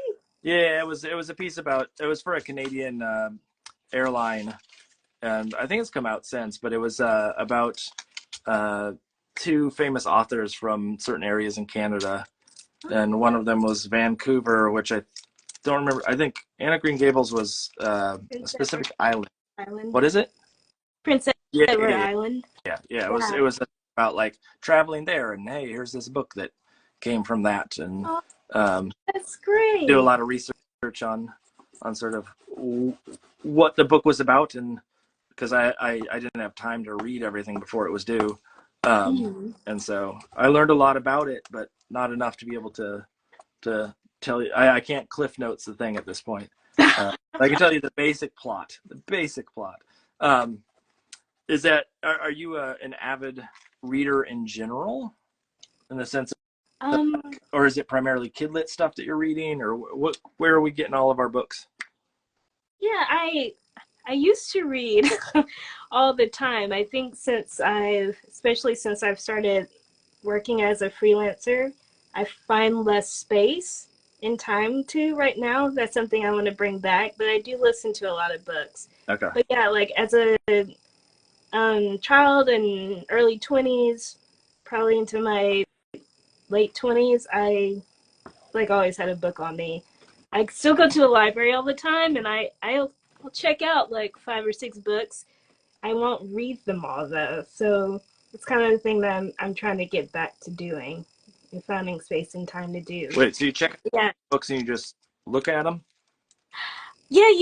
You know, you start out by putting them on your bookshelf, and then you move them to your bedside table. Then you find a bookmarker to stick in them, so like you know you're encouraged. Is there a particular? I mean, you said you like uh, murder shows and mystery thrillers and what. Is that the type of book that you normally would gravitate towards, or is there other stuff? There's some. I mean, I really like fantasy. I picked up a book. I went to the library a couple of days ago and picked up a book about what happens to Hansel and Gretel after they leave the forest. They're adults now. And I think Gretel is having a child, and kind of, I mean, it's still like it's a dark story following their lives, but yeah, it's still fantasy and fairy tales and things like that. So I do like those as well. Is it? That's not by chance called Gretel and Hans, or Greta and Hans? No, Hansel and Gretel. Gretel I and think Hansel. it's like after the forest or something like that. Okay. Or, I happened to come across a book that was a Hansel and Gretel thing recently, and I was like surprised that it was a newish book, and so I thought maybe there was a connection to be made. And then, do you read a lot of kidlit stuff, or is it something that sort of comes and goes depending on the day and the time? Yeah, now I think it comes and goes a little bit. When I first started, I was really obsessed and buying all the books, like before I started working in Kidlit, I worked as an educator for a museum in New York, and I did story time. So my job was to read a lot of different Kidlit books and like study how to like teach things and create arts and crafts after it based upon the books. And like I used to draw to try to mimic the illustrations in the book for the kids, so they had something to create. So that was a big research time for me. I feel like I could order books that I was interested in, and yeah, I would sometimes during work I would just sit and read a lot of different books to see which one I wanted to focus on that month. That sounds like a pretty fun job, honestly. It was a really fun job. I know it was work. Don't get me wrong. I know it was work, but to like just pick and choose, like, oh, I want to see about this book, and if I can use this book in something, sounds like a pretty awesome job. It was a really awesome job. I think it's, yeah, one of my favorite jobs that I had. So it's like, yeah, just teaching kids, like having sing-alongs and little dances, and it's a lot of fun. Is there things that you learned about kids, and especially with that environment, kids that you bring now into the kidlit arena, in the sense of like, how kids receive literature or things of that sort? Yeah, I tried to, because during that time I realized a lot of books that I loved, which I picked out mainly because I loved the illustration initially, didn't go come off as well with the kids. I would lose their attention, or yeah, it gave me a sense of pacing with books and what was needed.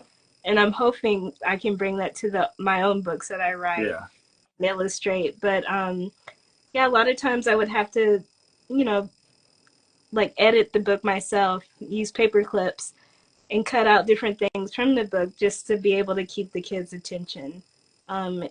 Some books are really beautiful, but don't work for like story time, especially like afternoon story time. Yeah, when the kids are sleepy and they should. Well, it's usually post nap. It's usually right after their nap. They're coming. Okay. So they usually are ready to play. So to hold their attention for at least like 10 minutes or reading a book and showing them how to do a craft, and it had to have a really good pacing. Yeah. Really good popping moments throughout the book. So I think it helped me a lot with that. Is there something that is easily translatable to, like, for those that don't have access to a bunch of little kids to test, like, here's how we read books? Are there things that you learn? Because honestly, reading a book to a kid is not as simple as it sounds.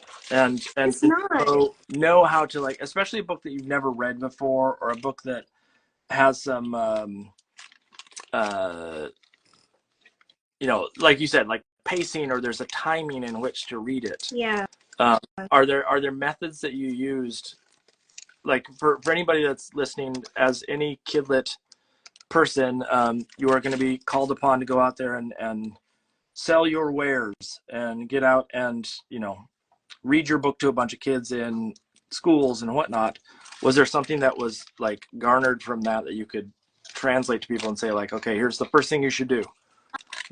Oh, yeah. I mean, I have ways of interacting with the kids throughout the book, like maybe every other page, like something they can do with their hands, something that, like, I'm asking them a question so they will respond. I really like for kids to try to mimic the facial expressions in a book if the characters are really fun like that. And that's always really cute and makes them giggle. It makes me giggle. Just finding different ways like that to bring them back to the book. Counting. I mean, it depends on what your age group was. I had 0 to 6, 0 to 7 kids. So I did a lot of counting. If there were like a lot of different random balloons in the background, it didn't have anything to do with the story, but like, whoa, there's balloons, let's count them. Or how many red balloons do you see? Or different things like that. Yeah. Yeah, and then just relating to different emotions that the characters are feeling and how the kids feel, like how they felt that similar emotion whenever with their siblings or their mom and dad, and they say the most interesting, lovely things, and I love it because I feel like it reminds me how to be, a better human, listening to the kids and how they see the world. So, what's some of the? Give me an example. What's one of the weirdest things that a kid said during reading? Weirdest things? Because there's got to be. I mean, that's the like common thing with like going out and doing book readings for schools and whatnot. Well, yeah. I mean, kids, I can't remember specifically, but I mean, they'll always tell you details about their family that the mom and dad don't want out publicly. Yeah. Those are, and trying to move past those while the parent is turning red, and I'm trying to like steer them away from what they're talking about, and that only pushes them to talk about it more. I did have a little girl that I really liked. I loved her. Her name was Geraldine, and she introduced herself. She's like, "I'm Geraldine. I was named after my grandmother, and she's dead now." That's how she would introduce herself. Well, with a name like Geraldine, I would probably assume that the grandmother is dead. Yeah. Old-timey name right there. Yeah. Did the little girl have an accent, a southern accent with that? This was in New York, so she's a Northeast kid. Oh, okay. To me, Geraldine sounds like it's like so southern, just right off. It does, but yeah, she was from New York City, rocking the name Geraldine. As so many kids in New York City are walking around with that Geraldine name. A lot of Bufords and I'm trying to think of the like names that are of that era. Have you done a lot of kidlit reading and whatnot with your own books at this point? Yeah, I've done a reading for the Hope Book and Soul Food once. Gotcha. Yeah, at local bookstores in New Orleans. I just saw a thing saying that my iPad feed here is low on power, which makes me question what's going on. Oh yeah, I didn't plug up my phone. Oh no, it's doing good, and you told me to. It says it's getting power, it just may have trouble. It's a super old iPad, and it may be just having trouble keeping up. Bear Edward says, I saw an author illustrator post today about a school visit where a kid asked her to sign his forehead. Oh my God. Yeah. Did they, I wonder? Yeah, I mean, I don't think you can. I think the parents have something to say about that one. I mean, what if the parents say, like, sure, that's fine, as long as we use washable marker? Yeah. It depends on being signed with. Yes. There's been a few events that I've been to where like little kids come up to me and ask for my signature, just like not a drawing by me, not signing a book, but just like my signature. And I'm like, kid, you don't understand how like invaluable my signature is. It is not worth anything at this point. And like, I appreciate that you think it is, but it's, and I'm nice enough to do it. I'm like, here you go. That's fine. I'll draw a little doodle. But doesn't it make you feel really special though when they ask? Make you feel like a superhero? It does, but I also I worry that they're gonna hold on to this like random slip of piece of paper or whatever it is for a long time, and then when they're like teenagers, they're gonna get it out and go like, "Who is this? Why do I have this thing?" And then all of a sudden, they may be like, "Oh my God, I forgot I had this, and it's gonna be worth so much money." Yeah. No. not my signature. My signature is not worth a dime. Sometimes when kids ask me for my signature, I ask for their signature. They can give it back. And that's fun. And it just feels like an exchange. That's pretty cute. Like, see, that's the thing of like, I wish I knew all the tricks of the trade, and that's one that I bet you like. If I had known that, I'd be like, oh, I would do that all the time, but I haven't even thought of that one. But that's good. You can start doing it now. No, I will. Next time. And then yes. I'll ask them to sign my forehead. Please do. They're like, we only have a Sharpie. Yeah. I want you to sign it, and then I will cherish it for the rest of my life until it washes off of some sort. Have you with obviously like school readings and stuff like that, but are you doing bookstores as well? Is that part of the equation? Yeah, for the last 2 books that came out, I did readings at 2 different local bookstores in New Orleans.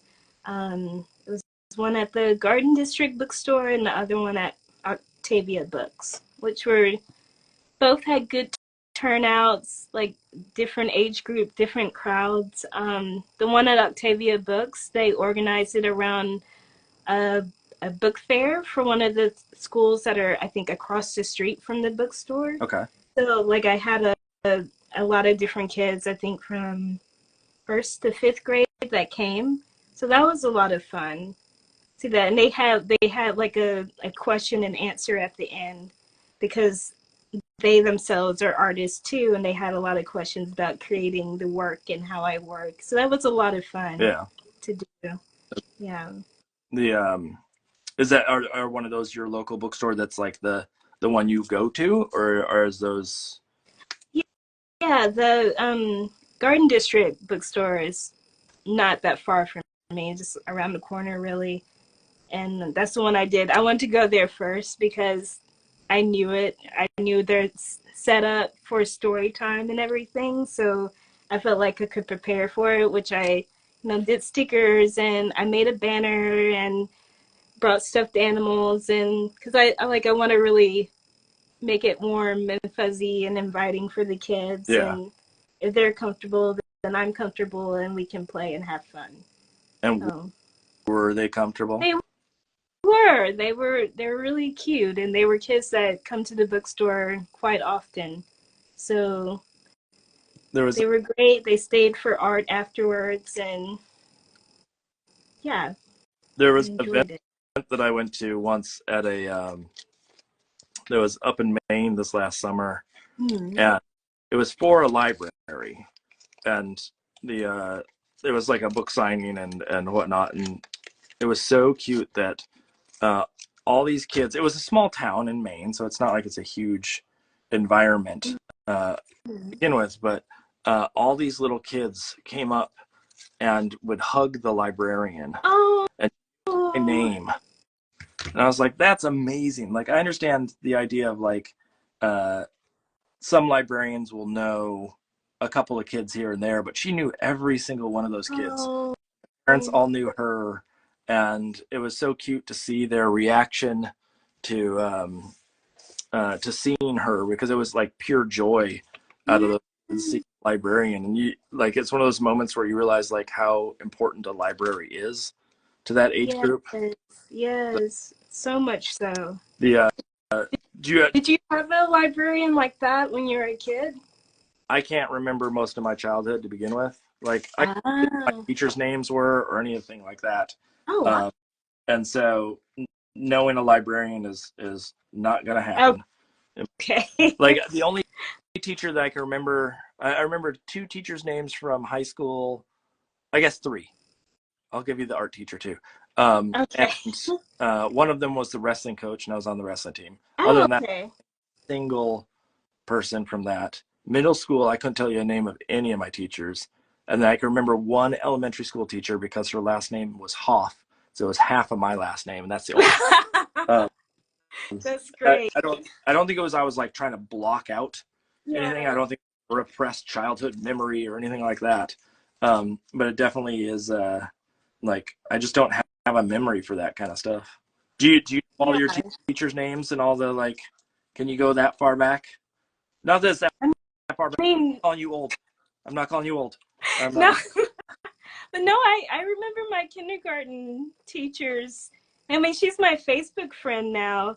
When my first book came out, she told me she was so proud of me, and that made me glow for a whole week. Aww. So yeah, I do. My mom also worked in the school district in my hometown, so they knew my brother and my mom before I came. So I feel like I'm interwoven in the group of people, like the teachers and stuff like that, and they stay active on Facebook so that they can see what I'm doing, which is really beautiful. My second grade teacher also said she was very proud of me, Miss Reynolds. So yeah, I do, because I feel like they gave me a lot of leniency when I was a kid, and I would finish things really fast, and like I was able to do special projects, and sometimes those special projects were like creating characters and writing little stories. Yeah.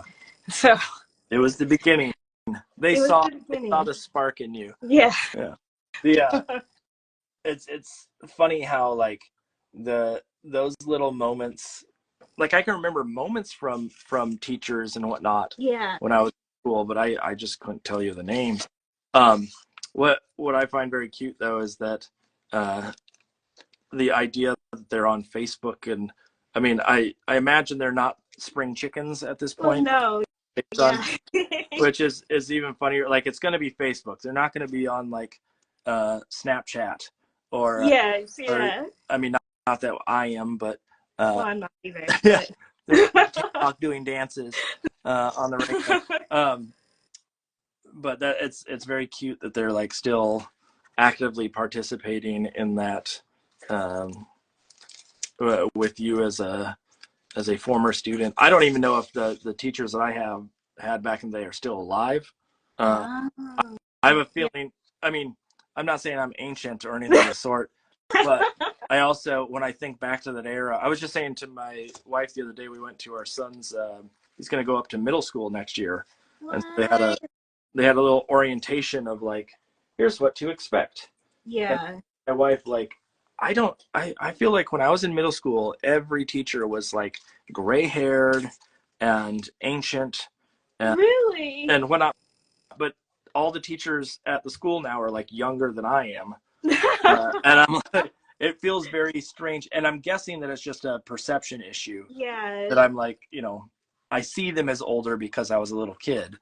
But in my mind, they're all at this point would be like 105 or older. And I mean, I do get that. That I feel like, yeah, some of my teachers, I'm like, they look the same age that they were when I was in first grade or kindergarten. And I know that can't be true. So, yeah, obviously, my perspective was skewed as it's well. But they were inside the whole time teaching, and they never got the sun damage that I mean, maybe so. they were out in the real world. I mean, I know like even my high school art teacher, I know he was going to retire at the time when I was graduating. And Oh, really? if he was going to retire, that must have meant he was 65. And I graduated in the year 2000. So add another 24 years onto that. That means he's like 90. He's Yeah. up there if he's still the one I'm thinking of. If he's still kicking at this point, let's hope he is. But he's he's not a as I said, he's not a spring chicken anymore. Yeah, yeah.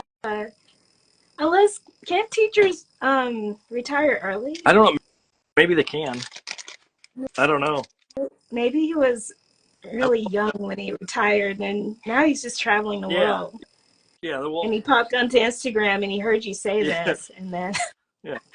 I'm sorry, Mr. Telford, if you are running around the world having a good time, and called you out and said you were ancient, and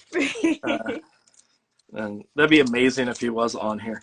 it would I mean, be. a 90-year-old on Instagram tuning in Do it. at almost 10 o'clock at night. Yes, if you are, please Yeah, if make a you comment. are watching Mr. Telford, let me. And I feel like he was like past 65 at that point, but who knows? Oh. Again, my opinion is all wrong when it comes. Do you have kids? You don't have kids, do you? No, Okay. I don't have kids. So I was. I'm not calling you out. I'm not like. No, I'm you're not trying to play mom here and go like, well, when are you gonna have kids? When? good. I have a cat and a dog. Close, but not the same. Not the Yeah. same. I imagine. I mean, they make just as much a mess. I'll give you that. But they can take care of themselves if you leave the house. Yes. What kind of dog do you have? He's a Bichon Frise. Wait, what? So like a little 10-pound white fluffy guy. He's a little old man. He turned 14 this year, so Little ones last a long time. yeah. Not that much. Does he have all of his teeth still? Most of them. Most of them.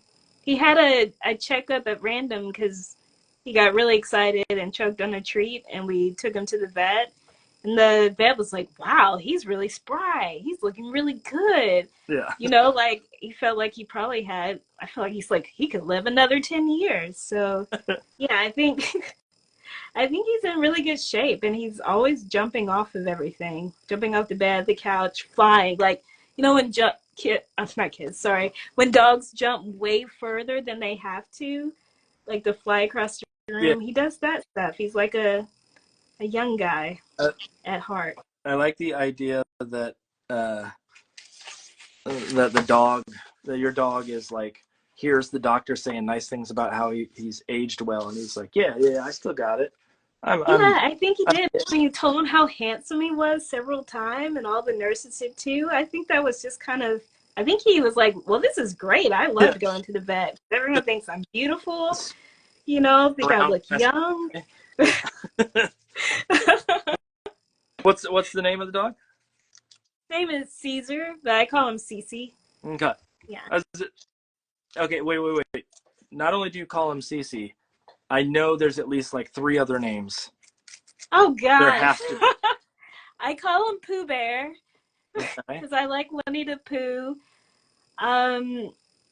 I've kind of, which is so weird, I've kind of given him nicknames that my brother had when he was little from my parents. So he's Pooh Bear. He's also, you know, Boo Boo the Bear. He's also sometimes ZZ instead of CC. Whenever he's not doing good, he's being a little bad boy. I call him Clarence because there's a stuffed animal that my brother and I didn't like when we were younger, and his name was Clarence. That's full. So yeah, and it's a C word.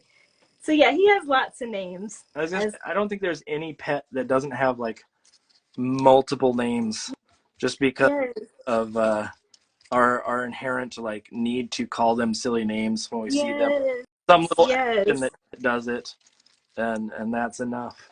So what is your dog's name? So we have 2 dogs. Oh, one of them is one of them is Chicken Noodle Corn Dog. That's great. The full name. Now we only call her Noodle. But and then the other one is Little Miss Mayonnaise. What? That's adorable. Yeah, it's May, then middle initial is O, and last name is Nay. Oh, that's great. Little Miss Mayonnaise. So she's a Southern Belle. She is. Does she like wearing little clothes? Well, we put them in clothes because they're cold constantly. Oh, okay. They're both little Chihuahua mixes. Oh, okay. So they need clothing just to survive. I see. Our harsh winters up here in New Hampshire. Yeah. And they look adorable. We had a dog before that was a huge dog, like 60, 70-pound dog. And, wow. we never got to put clothes on her because they just didn't come the right size. Oh. Like them. Like now that we have a dog that can wear clothes, we're just like, yep, it's a day to put on a sweatshirt because it's very cute. Do you put clothes on your dog? I do. He likes wearing sweaters even when it's 90 degrees, which is strange. But he likes wearing clothes. I think also he knows he's a very handsome dog, so I think he looks good in a sweater. When he walks down the street, you know, he has to show off his clothes. Do you give him Halloween costumes and stuff? We used to. I remember during the pandemic, I was doing like story time online, and I bought him a postman outfit because I wanted to be like a Mr. Rogers, and I wanted Caesar to walk and carry mail to me in his little post office.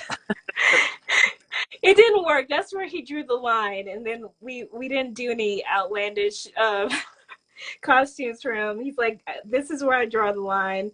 You can't dress me up in crazy things, just cute sweaters from now on. You're telling me that your dog didn't want to perform for you and no.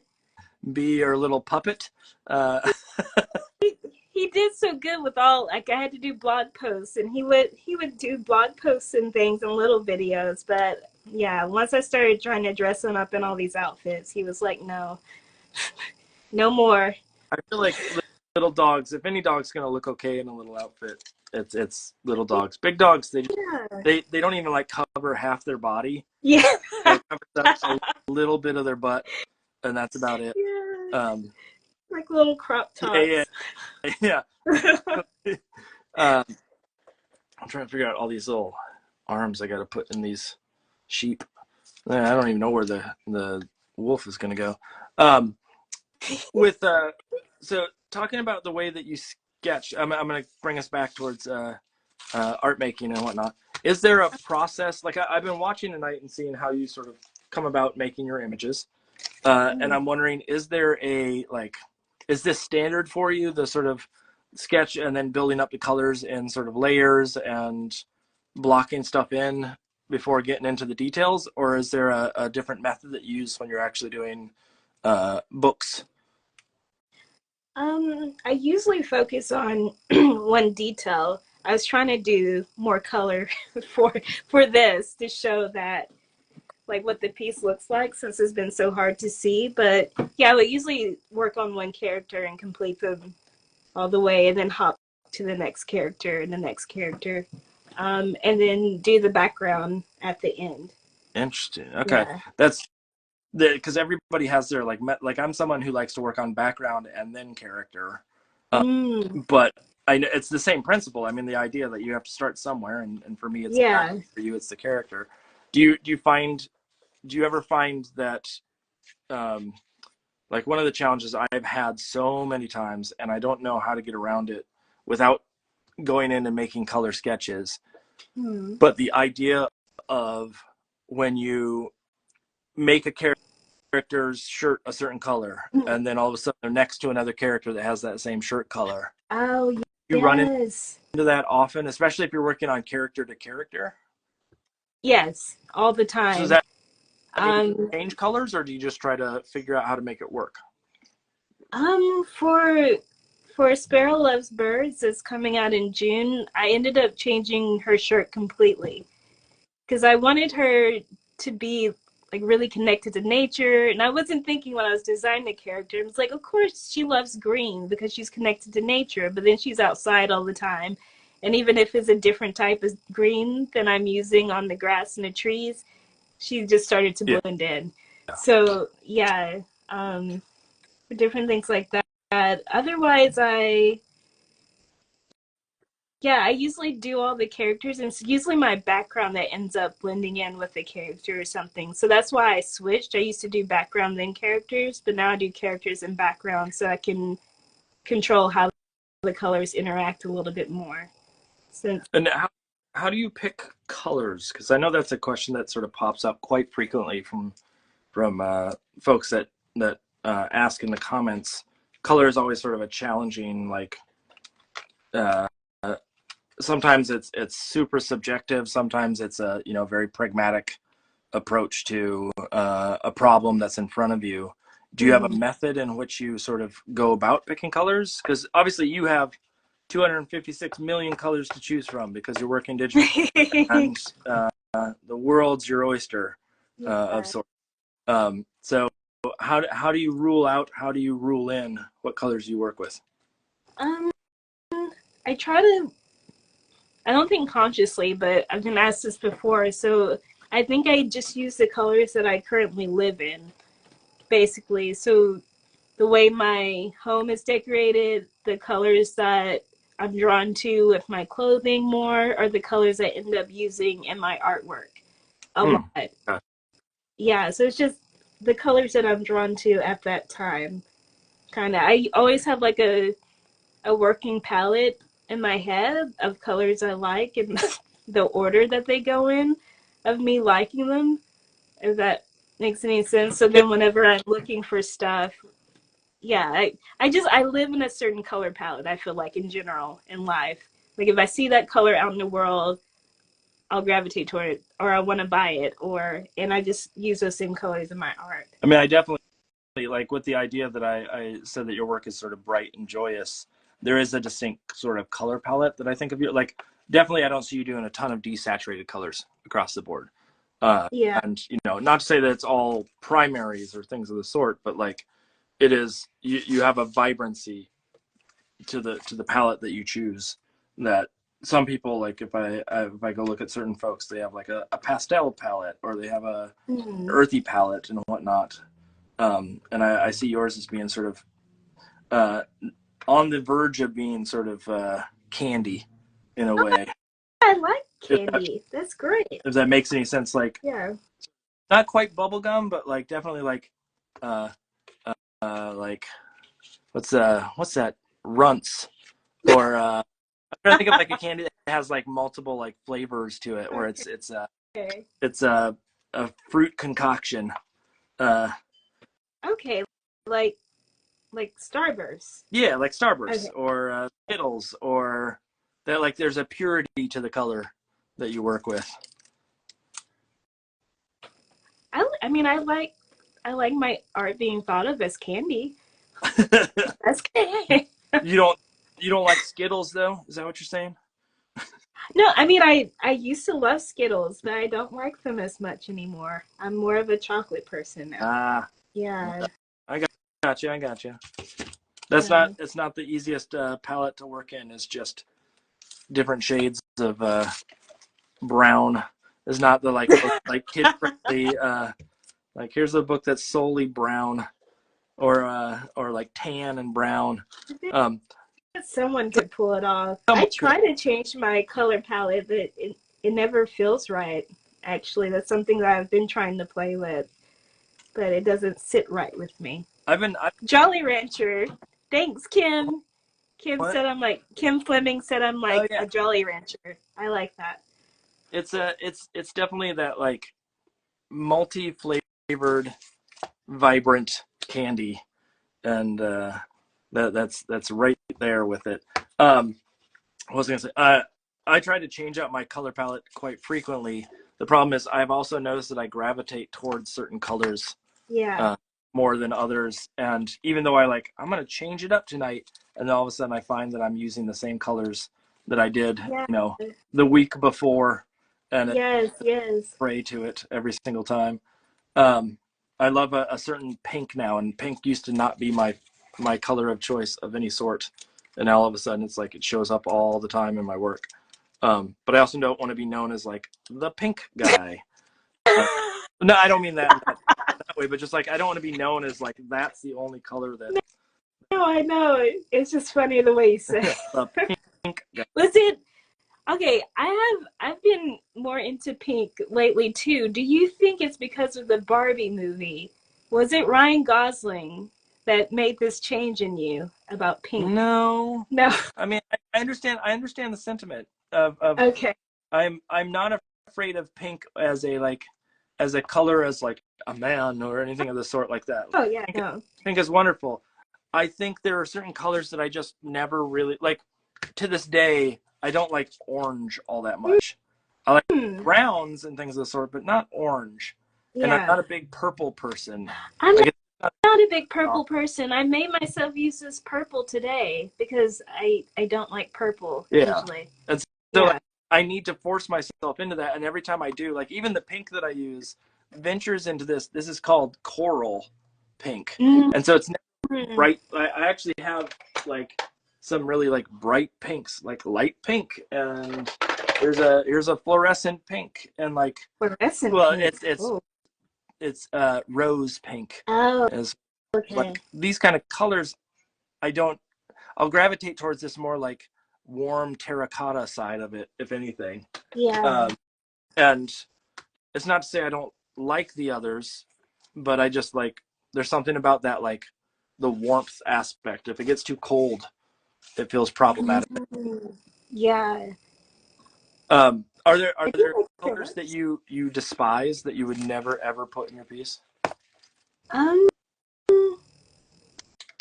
Yeah, I don't use a lot of black, and I don't wear a lot of black.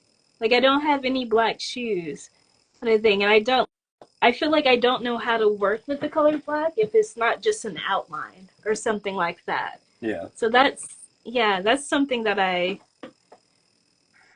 don't know. Is it like an issue of the value, or is it an issue of sort of how it relates to other colors? I think how it relates to the other colors. I feel like whenever I use it, it's always so heavy. Okay. Yeah. Gotcha. So I end up using using a chocolate brown or Yeah. something like that. Something Which that's got a little more heart to it than just. yeah, Yeah. a little warmer. I tend to use like a grayish black or something that's more on that slate side. And then I like right now I'm using black to do some striping and like detail work is fine. I always Yeah, black. but not like a Not color. pure uh or it can be too powerful, I think, Yeah. color. And so I sort of shy away from it somewhat. Are there colors that you go like this has to be in every piece that you work on? I don't think that, but I feel like I always end up having some kind of mustard yellow. Well, yeah, here it is. And it's my favorite color. Um, and even when I try to stray away, I think I had a different yellow at first for this piece, and I was like, oh, it's not right. I just need to tweak it a little, and there it is. It's mustard yellow again. I So, mustard yellow was definitely like and I still think it's up there for me, but uh, it was a color of choice for a long time for me. To the point where like I was buying any clothing I could that had mustard yellow. yeah. But then I also realized that like mustard yellow with my complexion is not Oh, is not the it's not your yellow? yeah. It's being so pale yellow is not the color that looks the best. Well, maybe like a lemon yellow. Yeah, I've realized that like I've had this is gonna sound weird, but like one of the reasons why I want to try to put purple into things more often is I've had enough people say that like purple's a good color for me.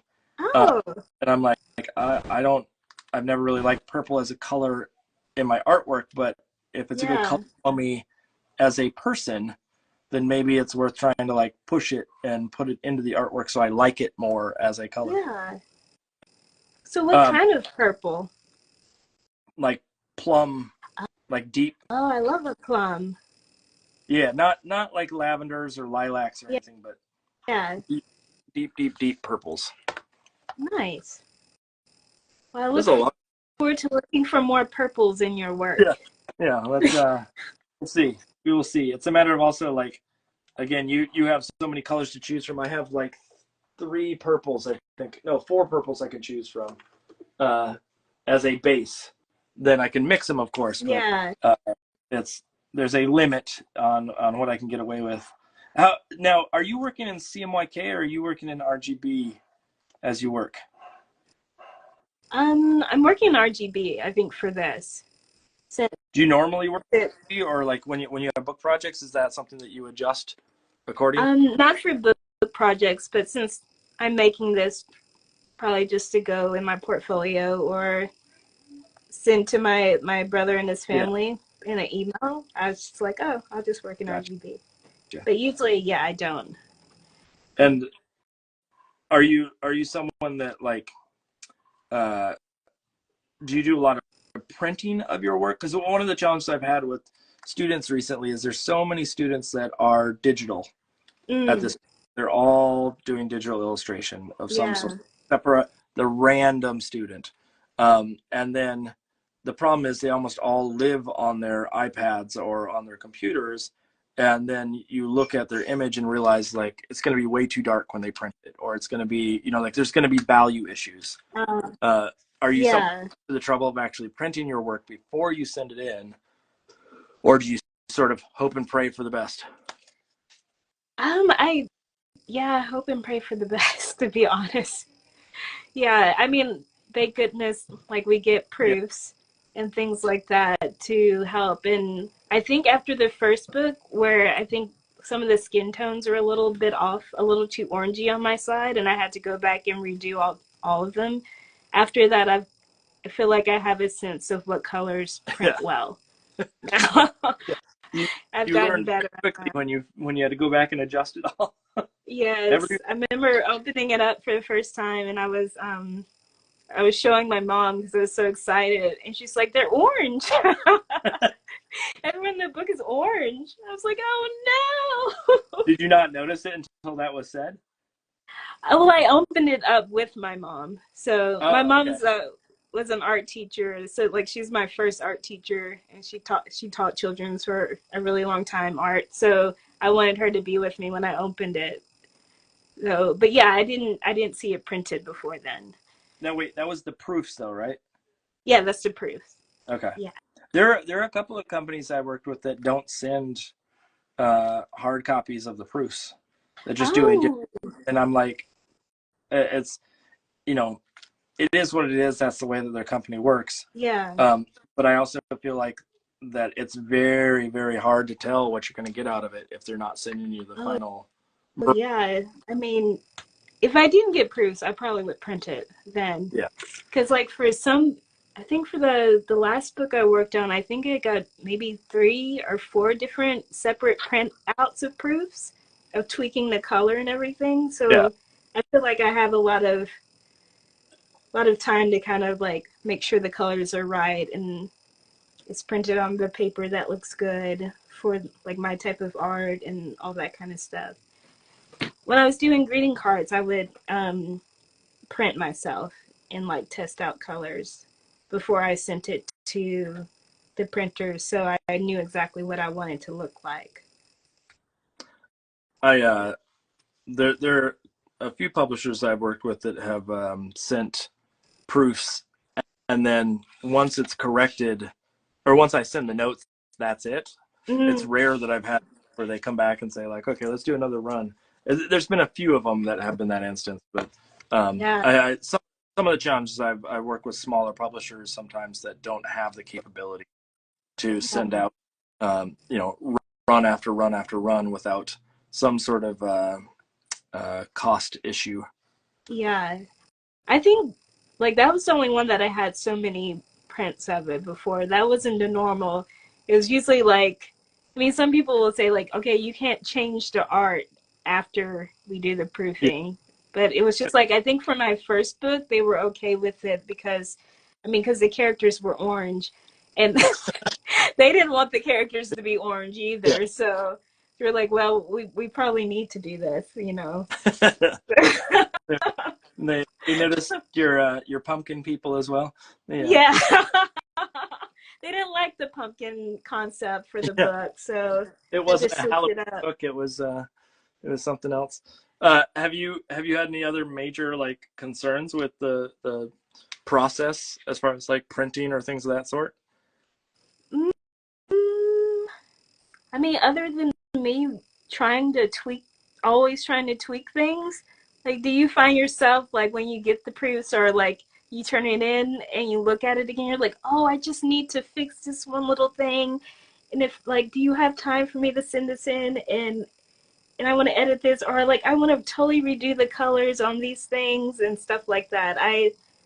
It I will say it depends on where I am in other projects. Mm, okay, If yeah. I'm so far removed from the project, sometimes I just chalk it up to like no one's gonna care. It's just me Yeah. and whatnot. But if it's still relatively fresh and whatnot, there are times where I will go back and there's times where like they'll send things to me and I'll see it and um I know they don't care, like they don't see it as a problem, but I will go back and adjust stuff after the fact because it bothers me Yeah, to a point. yeah. You know, Okay. it's just like um, one of the big challenges that I always have is I design stuff with the intention that like I design around the type most of the time. Okay. If they give me the type in galleys or things of the sort, Yeah. I will actually design around it just to make sure that the type fits and all that good stuff. Um, and then if it comes back after I've done my illustrations and they've moved some type around and it's too close to an edge or Mm, it's you know like it's some little bit of image is just barely touching some of the type or is like too close even, I will go yeah. adjust and not even tell them. I'll just say like, oh, I had to fix something on this one page. and and knowing that they're just going to plop it in underneath Yeah. the type layer and then it will look a little bit better in my eye. Oh, nice. I will do that quite often, but it's Hmm. it's not a lot of there have been times where like I've gotten files back I'm like looking at them and realize that I forgot to crop out stuff. Like I forgot to cut out backgrounds of things. Like because I'm doing primarily traditional, as an example, be like if there was a character that was standing up on a hill and his legs were spread apart, I would forget to cut out the background in the leg. Oh, okay. It's just off-white and like probably print okay. But for me, it's like, oh, I got to crop that thing out. I can't have that not be the... Got you. Yeah. And so there's times where it's like that for me that I have to be relatively mindful of those details just because it's going to irk me. Yeah. But again, in reality, no one cares. It's just a me thing. But I get it. I would care too. And I see things even after the book is printed. It's like, oh, how did I miss that little smear or something like that? And and I obsess about it, or I can't look at the book for a while. One of the, because of that. I was gonna say one of the challenges I have is because I'm working traditionally. Like I get brush hairs or cat hairs in the and so I'm fairly careful going through with I like zoom in super close and look for any little spot and correct where I can. And so most of the time I don't have anything of that sort, but every once in a while one of those will slip through, and then hopefully I catch it before it goes to print. Yeah. But I'm also gotta get better at that. Yeah. I think it's literally just because when I'm in Photoshop, I'm like piecing stuff together, so I'm looking at small details, and so it just it's part of that process essentially. Right.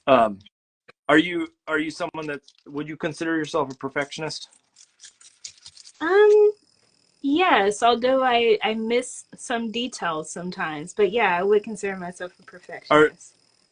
Okay, so let me ask a follow-up question here, because I consider myself a perfectionist, but only in certain ways. So like, if you ask me about perfectionism, my perfectionism in my piece is not about like everything has to be in the exact spot, but it has to be perfect to me, if that makes sense. Or like if you ask me like, hey, how clean is my house?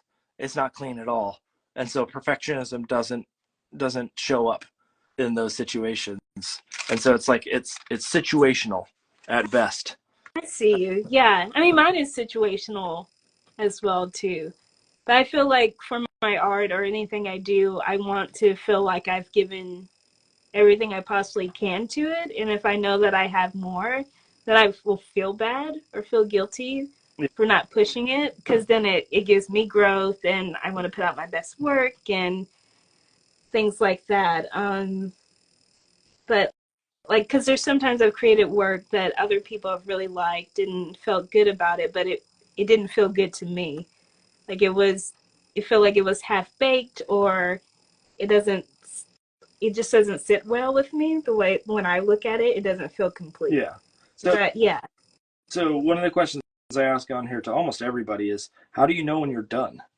How do you know when it is like complete or finished or what have you? Like, is there some threshold? Is there some like marker of work is done for you that you could pinpoint in a way, or that you could somehow like relay to someone else? Honestly, it's usually a deadline. Okay. So you would telling me that I have to stop. You would work until the end of time if you could? If I'm still passionate about the project, yes. Okay. Yes.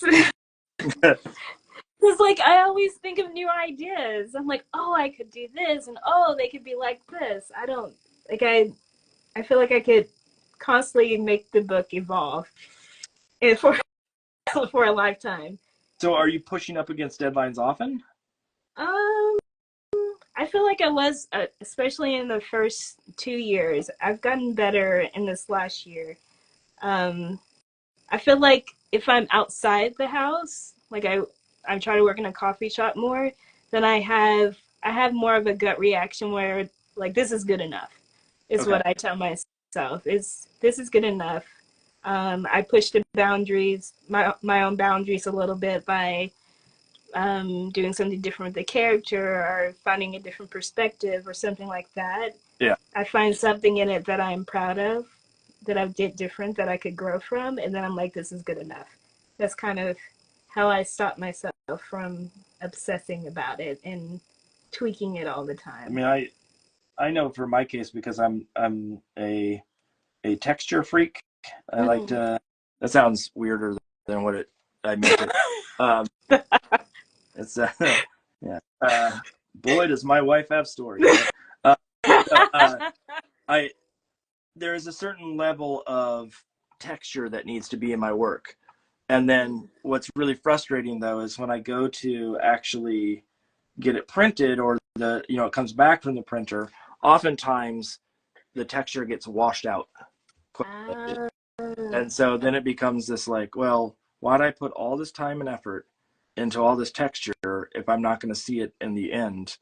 And I've learned to sort of figure out that I need to amp up my texture more than what I naturally would in order to get any of it to show in the finished product. And, sometimes it's easy to solve in the sense of like, I know that light colors, like dark colors, it's hard to get the texture to show up, and so I have to be a little bit more pronounced there. It's something that it's taken a long time to sort of figure out exactly like what can and can't I get away with when it comes to putting texture into the work to make sure that it holds up in the long run. Yeah. My iPad ran out of steam, so I can't see if there's questions from folks. But well, I was gonna say I do need to get off soon. No, I know. I've been having such a good time. It's okay. I understand. You gotta go and I don't know what I was trying to figure out some joke about where you are, or like you got to go out and dance. You got to get out of your system, whatever it was, but up with it fast enough. I'm going to get ice cream and then settle down for the night, watch a TV show, and then go to sleep. Are you really going to get ice cream? I am. You don't say that around me. I had to.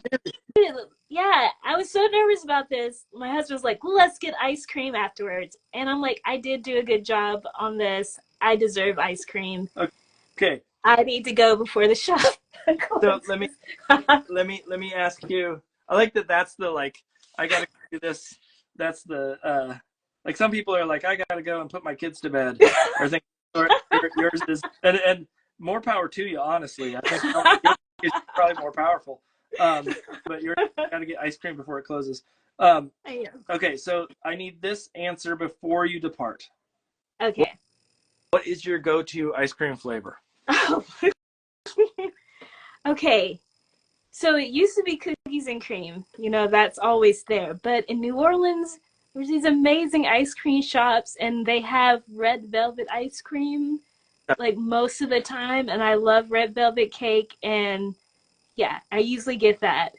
Does it have red velvet cake in it?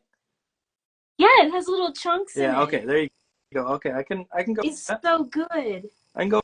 They also have, sorry, because I'm really passionate about ice cream. They also have a honeysuckle ice cream during the summer, which is so yummy. Interesting. Okay, what? Now my iPad just opened up and said it has 100% power. What? Maybe I powered it up talking about ice cream. Yeah, what is up with that? Tell me. There's no way. Now it says low battery. Oh. I was going to say 100 and low battery. Nothing makes sense on this iPad. Oh. Okay, anyway, I was going to say I've been searching for the life of me. There was a ice cream shop in Colorado at one point that had pumpkin pie ice cream that had chunks of pie in it. And nice. I've been searching for years and years and never been able to find that. Again, I'm sure there's some place out there that has it, but oh wow. Okay, now I'm gonna search for pumpkin pie ice cream, and then I'll get it, and I'll just take a picture of me eating it. I'll post it on Instagram. No, because that's like what Aaron Russell did to you with the it is. You on me with it. That's not fair. But you could almost taste it by looking at the picture. Mm-hmm. And maybe you could draw it. Yeah, that's not the same. I don't like it. I'm gonna post pictures of millions of dollars and I don't know what else. me petting just puppies and whatnot, and then send it to you. And well, that's not fair. But puppies love me. I pet like at least 2 or 3 puppies a day. I just run to them on the street and say, "Oh, yeah." You can't beat me at puppy petting. I'm so confused with my iPad right now. Oh, now it says 1%. What is going on? It doesn't know what's going on. Okay. Doesn't matter. You don't need to know about my technology woes at this. Let me get back on the feed though if I can, so I can see. I don't know if I will be able to. All right. Well, we will leave it at that. And I can't see where you are, and actually I can if I jump up to my phone to see if you're like wrapped up. Oh. Okay, yeah, there we go. I can see it now. It's looking lovely. I love I love the figure on the right in particular. That sort of like that foot up. Oh, great! That's my brother. That's a good pose. I dig it. I dig it. Yeah. So do me a favor when you go get that ice cream. Okay. I want you to finish this piece at some point. Okay. And hashtag me, or not hashtag. What's it called? Tag me. There we go. I couldn't think of the word. Okay. And so I can see how it came out, how the finish came out. Okay, I definitely will. I would love to see how it all came together, because I've been watching, but I haven't been able to fully watch the entire time, and so it'd be awesome to come back and sort of see the details on all of it at the end. So I would appreciate that. I'll definitely do that. I look forward to seeing this sheep party. I feel like I want to go there. Yeah, so far it's just a bunch of shirts with heads and no sheep whatsoever, but it will get there eventually by the end of the night. But I feel their energy. Yeah. I can't wait to see where Mr. Wolf is going to be. He's going to be this one, if you can see on screen at all. That's Mr. Wolf. He's got to be hidden in enough. He can't be center. Oh, okay. Center is problematic. So, anyways. Oh, now my iPad's making noise again. Oh, it's got 2%. 2%. We're coming back, people. Oh, okay. Anyways, go get your ice cream before they close. And I will be in touch. It's been a lovely time chatting with you. I really enjoyed this. Okay. Thank you for making it super easy. Not a problem. Yes. And now I can talk and draw at the same time. Yes. New thing that I've learned today. Everybody can do it. They just have to practice. That's all. So, anyways, go get that ice cream. Go have it. Settle in for the night. Okay. And I'll be in touch. Bye, guys. Bye. Bye. All right, folks. Well, Tamisha logs off there. I have to figure out on my iPad if there's a way that I can see comments, because otherwise it's just going to be me talking into the void for the night. So let me see if I can get my iPad up and running at least enough that I can see what people are posting. First, I'm just trying to get this color taken care of here. Let me see. Because it says it's at 2%, but that doesn't mean that it actually is. Okay, wait. I can get live now. It's slow. What? Maybe if you're not using it. I mean, I'm getting it now. It's got 2%, but it just was dropping like crazy. It probably, I can't guarantee it, but probably. Yeah. All right, folks. We're gonna switch gears here. It's I think this thing is just so old that it can't keep up. I wonder if at some point we should get a new one. Maybe. Not a new one, but a used one that's in better condition. So give me a second. We'll get on here and I can see these comments. Oh, they'll be so tiny. Oh wait, you can't charge that at the same time? No. I can. Oh, you have a No, I meant the iPad. Oh, no, the iPad. I can't. I'll bring it upstairs and charge it. Yeah, bring it upstairs. And ooh, this is so tiny. I know. Let me get it up close so I can actually see what's being said here. There we go. So I can see people are logging in. So everybody understands what's going on here. Tonight, we had on Tamisha Anthony, who was lovely enough to join us for the evening, and we talked and chatted. And I have 2 books here by Tamisha. I should show these just so people can see them. One is Soul Food, which came out, she said, in February. And The Most Perfect You, I don't remember when this one came out. This one was 2022. And does amazing, beautiful sort of digital artwork, etc. Soul Food is really fun because it actually talks about the specific foods and making, and then at the back here it has the recipe. The author put in the recipe for a specific meal that's discussed in the book, but really sort of fun, vibrant artwork. And there's references to some old illustrators and children's books that are in here. They're really cute. And so if you get a chance, go pick those up. But, I should turn down the volume on this so there's definitely not an echo of any sort. But for the rest of the night, I'm working on this. This is going to be a bunch of sheep at a party, and there's going to be a wolf that's mixed in with them because the wolf is trying to sneak into the party. And so this one's going to be the wolf of some sort, and these are going to be sheep. And what I wanted to figure out was how can I make these sheep faces in here, and can I do it by making these like sort of schnozzes with some eyes and things of the sort. I have to figure out exactly like how to do this, but let me see what happens if I do this. I go in here and make a couple eyes, and I need to fix some pant colors and do a variety of things. But basically, if you want to, you can comment on the feed here, and I'll try to keep an eye on it, and I will try to answer any and all questions that you put forward. And otherwise, I'm just going to keep working here and see if I can get some fun silliness out of these here sheep.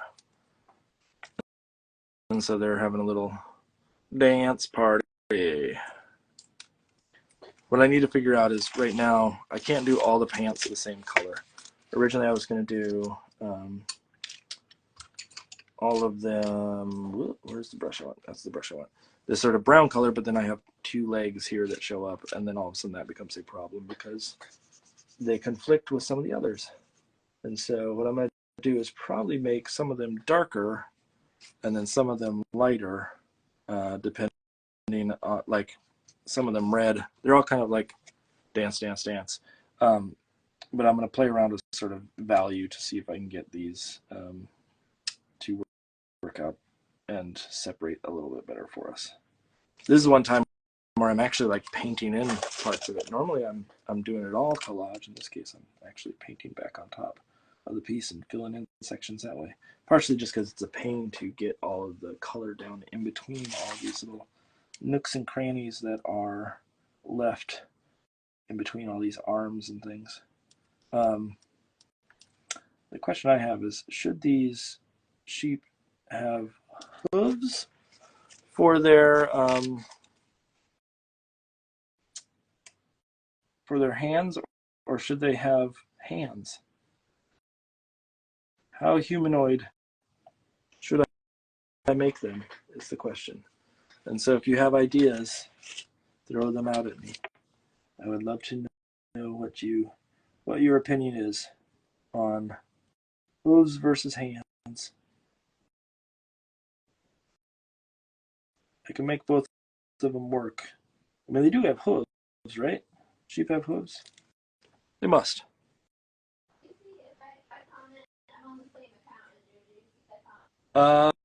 I didn't.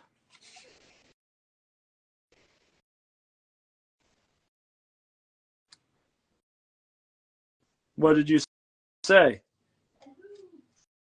Hooves? You want hooves? It'd be hooves you? Hoovy hooves?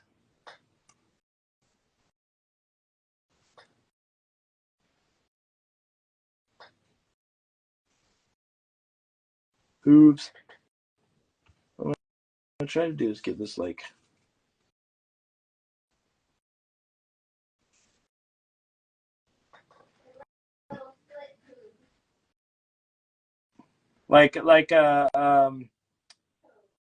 yeah. Okay, that's easy enough that I can manage that. Hooves. Now I saw your comment. Hybridized between hooves and hands. What does that mean, Bear? I don't want to know. That sounds. It's like the island of Dr. Moreau. All of a sudden, I have these weird, uh, horrifying nightmare creatures that show up.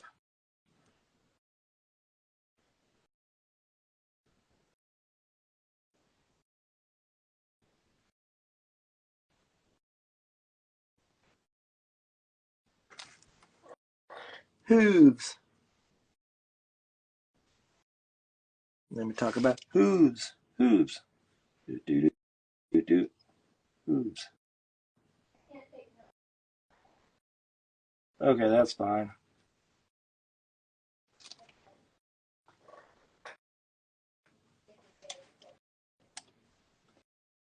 I mean, you took notes before, though, right? Okay. Well, then the first part is the thing that needs the notes. So I think we're good.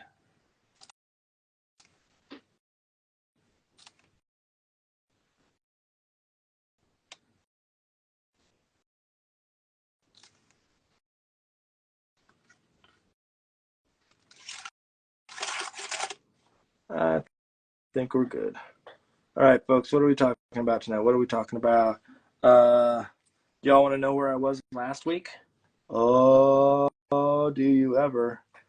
Last week I was at a show called Varietopia, which is a variety show put on by a comedian named Paul F. Tompkins. And I think it's the first time we ever went to Varietopia, but Varietopia has like comedians and music and like bits. I know that's kind of nondescript to say just bits, but that's what it had. What can I guess what Bear Edwards is drawing tonight? I'm gonna guess. Well, today you posted something about cicadas, so I know it's probably not cicadas because why would you do that twice? Um, Can I guess what you're working on tonight? I'm gonna say a giant stick of butter whose name is Florence, and the stick of butter is trying to cook a pizza, but realizes that every time he reaches to put the pizza into the oven, his hand melts off. How close am I, Edwards? Come on. How close am I? I know I'm spot on. That is, if it ain't that, it's nothing. It's that or nothing.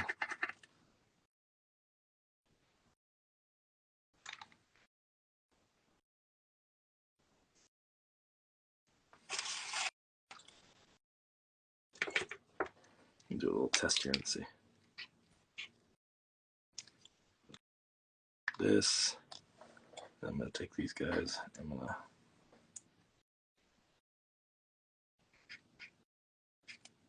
For the sake of argument, let's test this out like this. So very close. Cicadas again. Oh, are you actually working on cicadas again?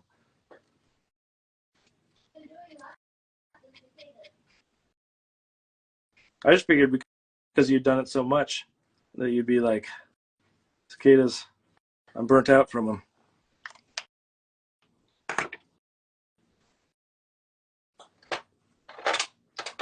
I can only manage one piece of cicadas, and I gotta move on. It's too challenging.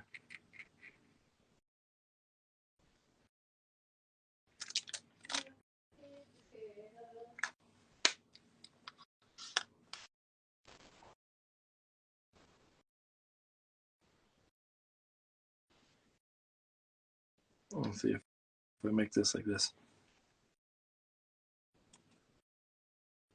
I put that up there. Let's see what happens if I can get. Do I have any scraps of color that would work? That would work for the wolf. Do I have any scraps of color that would work for the wolf? What if I have any scraps of color that would work for the wolf? Maybe I do, maybe I don't have colors that would work for the wolf.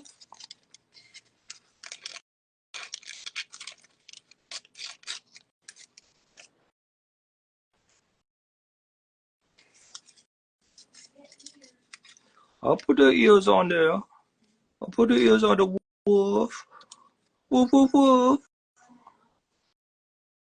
Yeah, I'll put the ears on the sheeps. Put the ears on the little sheeps. Basket of sheeps.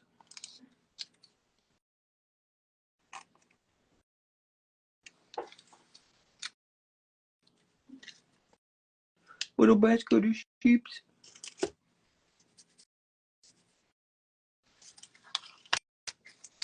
You get the reference point, Lauren? A basket of sheeps. I don't know if the people out there understand, though, that that's a basket of sheeps is a reference to a Ween song.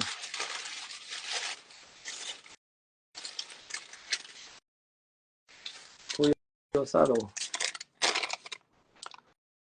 I'm trying to figure out if I have the right color here to make a better. There we go. That's a better.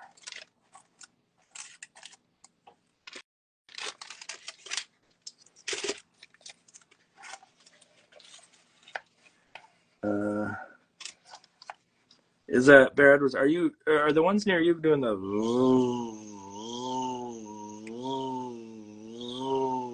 noise? Because that's the ones that I remember, and maybe those aren't the kind that are out right now in parts of the country. I just remember going down to my grandparents in Missouri, and I know this isn't the yearly kind, but the yearly kind always had this like hum to them, and it was this repetitious sort of like up down sort of hum that was always, to me, kind of soothing in a weird way. And I at first I didn't know what it was. As a little kid, I had no clue that it was a bunch of bugs that were making that noise. But I always kind of loved the sound of it. But I can imagine if they're swarming everything and they're all over your houses and plants and children and whatnot, that maybe the sound of a cicada isn't all that comforting right about now. I'll put this up high.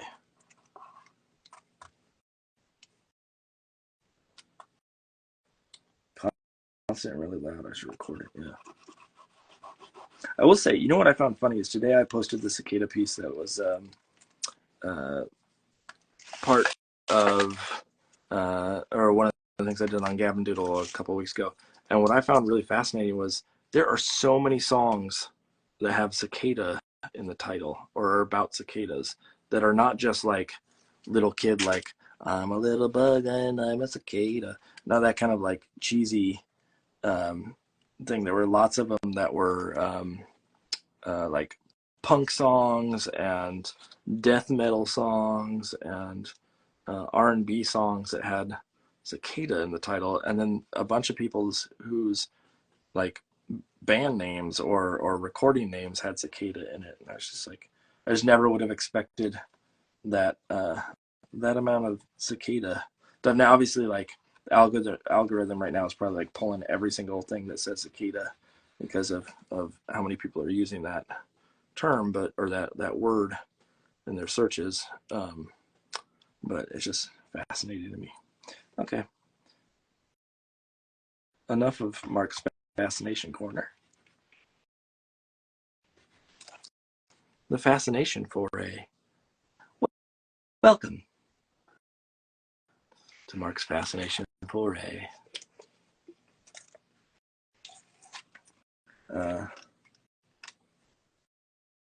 Southern culture on the skids. I think that's the one that I did for the post today. Was the I think it was Southern culture on the skids, where it was called like Cicada Song 2000 or something like that. I could be wrong, but I'm pretty sure that's the one that I did in my post today.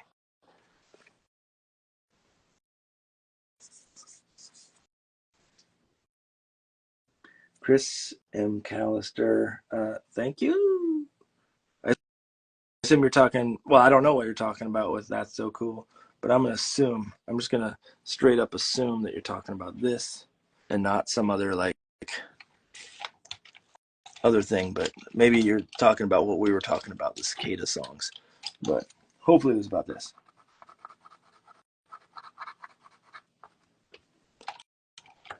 And if it wasn't, that's okay. I'm okay with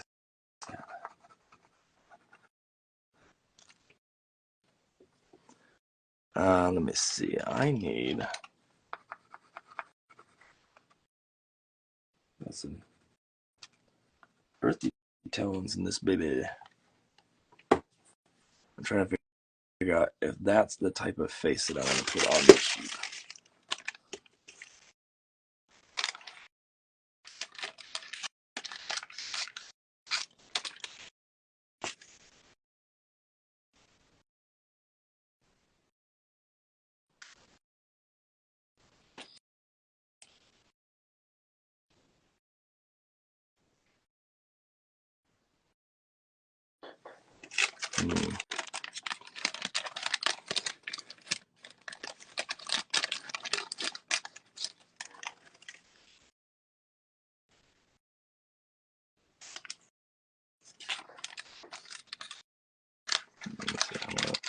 More sheepy faces. Sheepy faces. How many more do I have to do? 2 more. No, 3 more. Okay. Could be a little bit hidden there.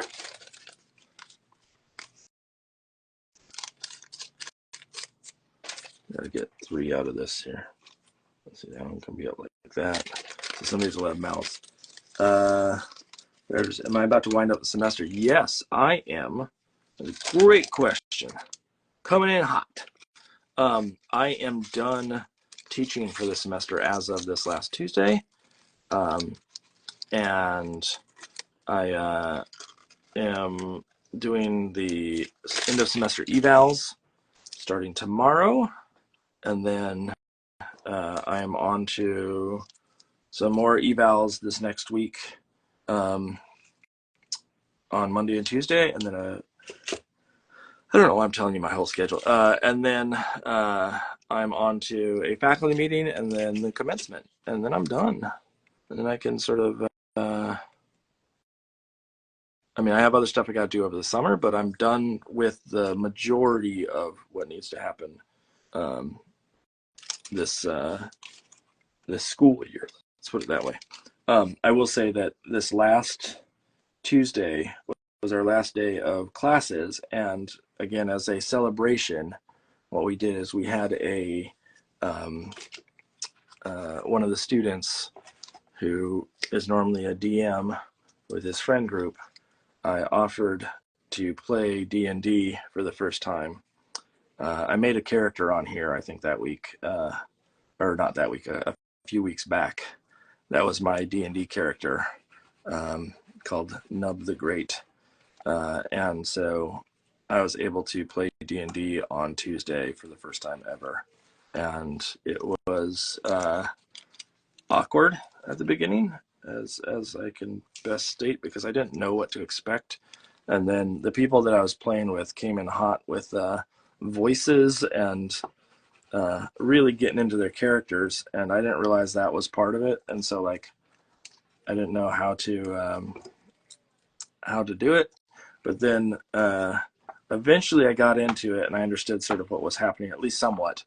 And as he said, "Did you like it?" It was okay. It was. I would do it again at some point. I don't know if I would become a recluse and my life is spent forever in the world of Dungeons and Dragons from here on out. I don't think that's going to happen. But it was enjoyable, partially because I tried to be an agent of chaos, and any time that I had the opportunity to like do things crazy, I would do things crazy. Our DM, look at that. See, I'm using like tech terms from the industry, right? He said he was going to play by, or he was going to make it the rule of cool, wherein like he would just try to make it fun more so than try to like, he'd be willing to bend a few rules here and there. And so I don't know what he bent for me and what was actually feasible. But as a prime example, there was a point wherein my character had grabbed a sheep, a little lamb, and we were up against some goblins, and I wanted to, I convinced my group to pour the bottle of alcohol that we had down the sheep and then use it as or slingshot it up at these goblins and then have someone shoot a fire spell at it and explode it. And so it became a giant Molotov cocktail, but was a sheep, which is kind of funny. I'm doing sheep in this thing tonight. And that became our the way that we took on those goblins and won through various dice rolls and whatnot. And I don't think normally he would allow someone to fill a sheep with alcohol and explode that way. But, for what it was fun. Anyways, Michael Flood, how do I come up with such unique compositions? Michael, let's see. What's a good answer for that? I'm not just like, how do I make a fun answer, but more so like, how would I describe my process? The process is primarily built around the idea of balance, I guess. Like, so let me see if I can describe a good way. So the equivalent of like in this piece right now, and I you know what, I should zoom out now that I think about it.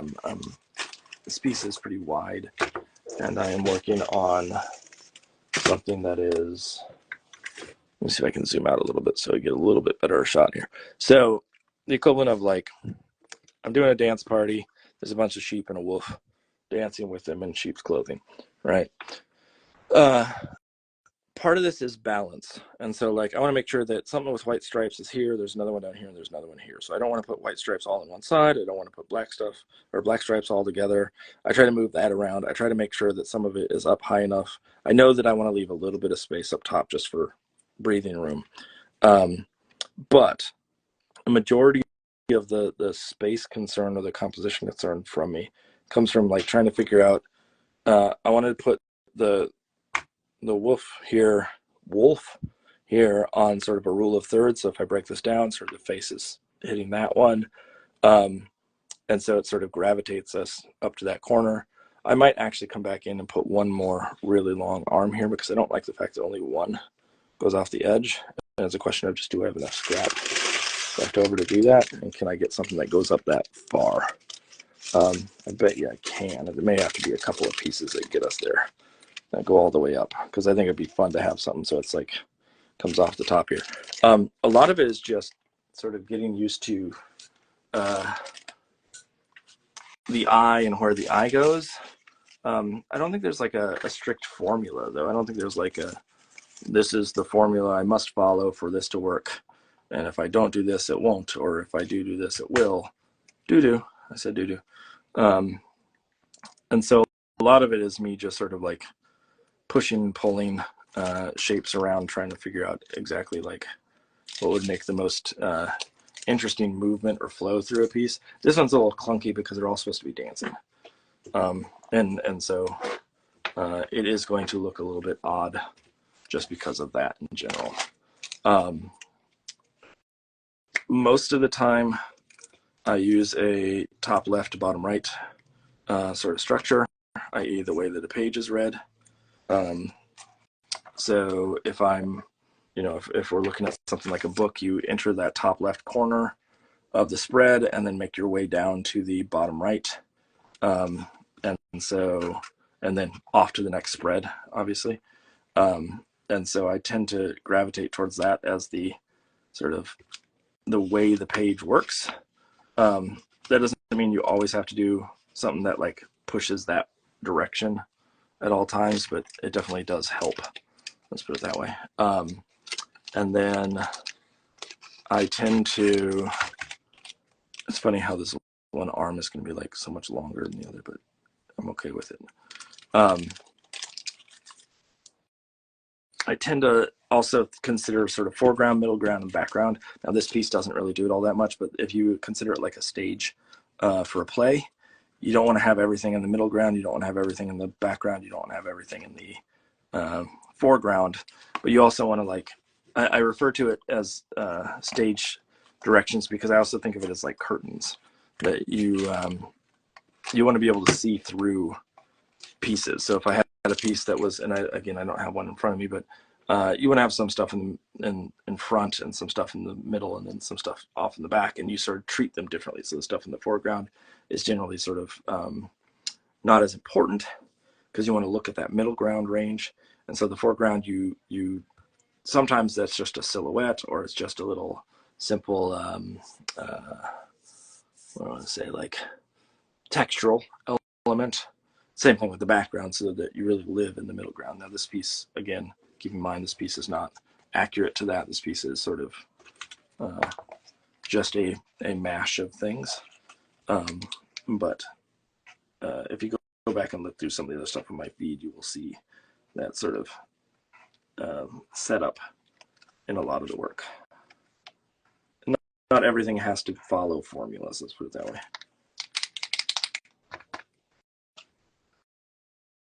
That's why you do a piece like this and you just kind of have fun and see what happens with it.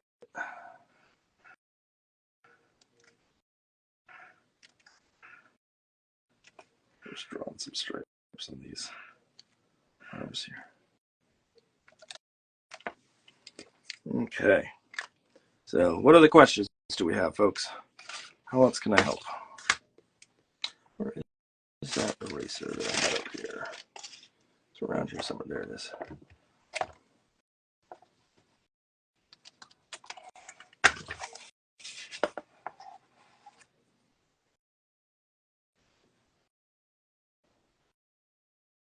Okay, let's see. Let's get.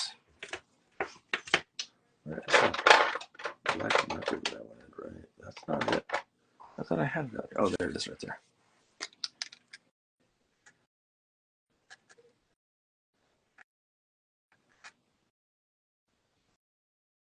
There you go. What paper am I using? It looks almost transparent. It is transparent. This is actually tracing paper. And so what I do is it was either that or tissue paper that I was going to use. And the advantage of tracing paper is it's a little bit sturdier and easier to come by big packs of it than it is to manage tissue paper.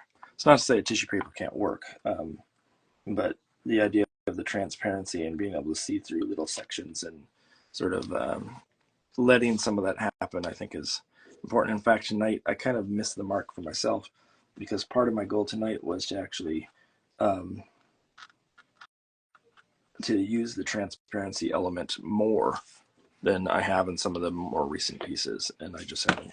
I forgot to do that, and so all of a sudden we got stuff that's relatively opaque at points. But I really wanted to have something that was like super transparent. So next time, we'll get there. see, I want to get the, I want to figure out how I'm going to draw the wolf's nose here. What do I want?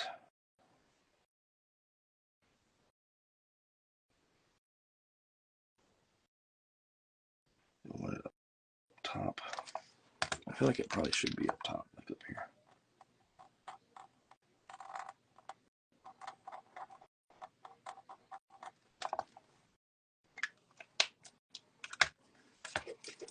All of this is going to get jazzed up through colors and whatnot into some of these like pieces here.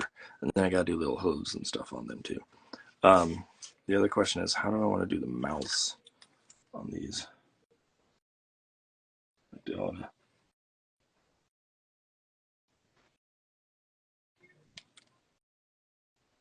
get in there with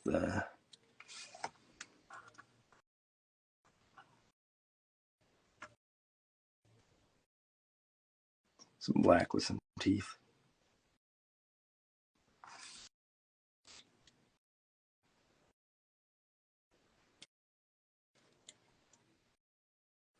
I think I probably can do that.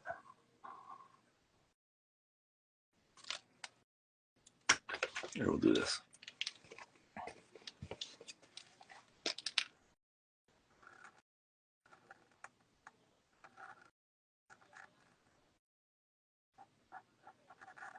I'm not even 100% sure what sheep ears look like, but I'm going to figure out how to put them in there afterwards.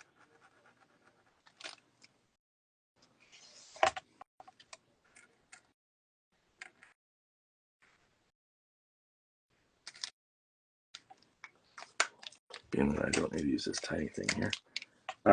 Michael Flood, you don't need to worry about asking too many questions. That's the whole point of the night. It's for me to ask questions of the guests, and then when the guest leaves, for you guys to ask me questions and I answer. And so give me 1 second. I'll take a look at what you just wrote. I'm just trying to get down here. So sorry if you get this question a lot, but I struggle to even come up with creative concepts in general.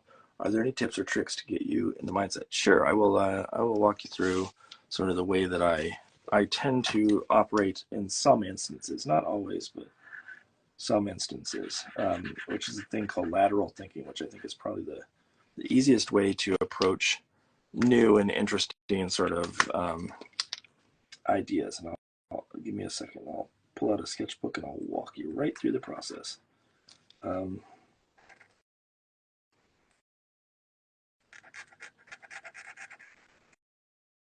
Just get these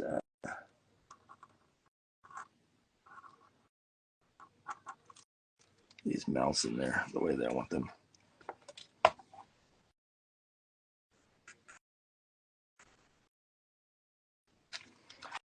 And I will adjust these noses too to what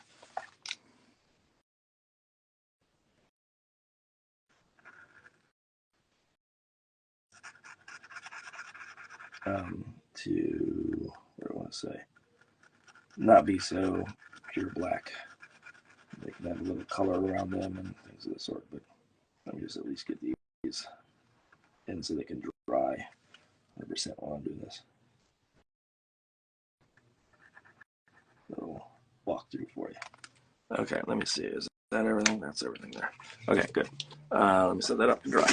Okay, so here we go. Here is the basic setup, or the way I think about. Is this one good? Maybe.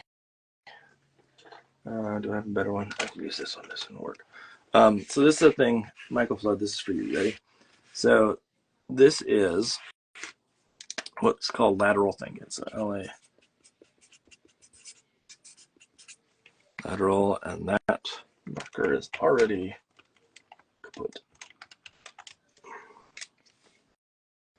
Okay, I'm going to find a marker that works better. It's got to be one of these that works okay. Lateral thinking. So the idea is that you pick any subject you want.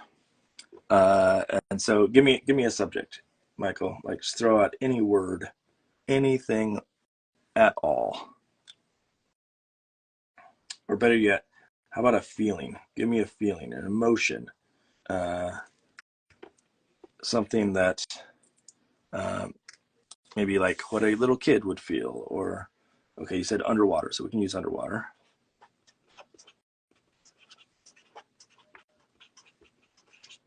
And we can use angry. We'll do both of them. Hopefully you can see this on screen. These markers are so junk right now. I'm gonna go with the big guy here. So angry. So the idea of taking these. So if I said underwater, the first things I'm gonna do is I'm gonna try to split that word. And so I might say something like scuba. I might say something like drowning. I might say something like, let's say, bubbles. I might say something like, I'm trying to think of like other things that would be under the water. How about, without getting too complex here, let's say something like coral. Right? Now what I'm going to do is I'm trying to hit that word underwater. I'm trying to imply underwater without necessarily just drawing underwater. And so what I might do is go look at something like, what does scuba encompass? So that's a tank, that's a mask, that's air supply, right? To drown might be death. Ooh, dark. Might be struggling. If I say bubbles, I might say like bathtub. I might say what's a good other one, like soap. For coral, I might say pastel. I might say like, what do I say, like a plethora of animals. I don't know how would I describe that, like another world. I don't know. That's not a great way to do. I can't think of the word right now. Again, now I can start to take some of those and I got to start to play with them even further. So if I said bathtub, how do I describe a bathtub? So every time I step away, and the idea of lateral thinking is to just remove ecosystem. Thank you, Megan O'Brien. Every time I take something like bathtub, I can break it down further and I can start to say like relaxation. I can say like, I mean, obviously bubble bath, but we have bubbles up there already. We could say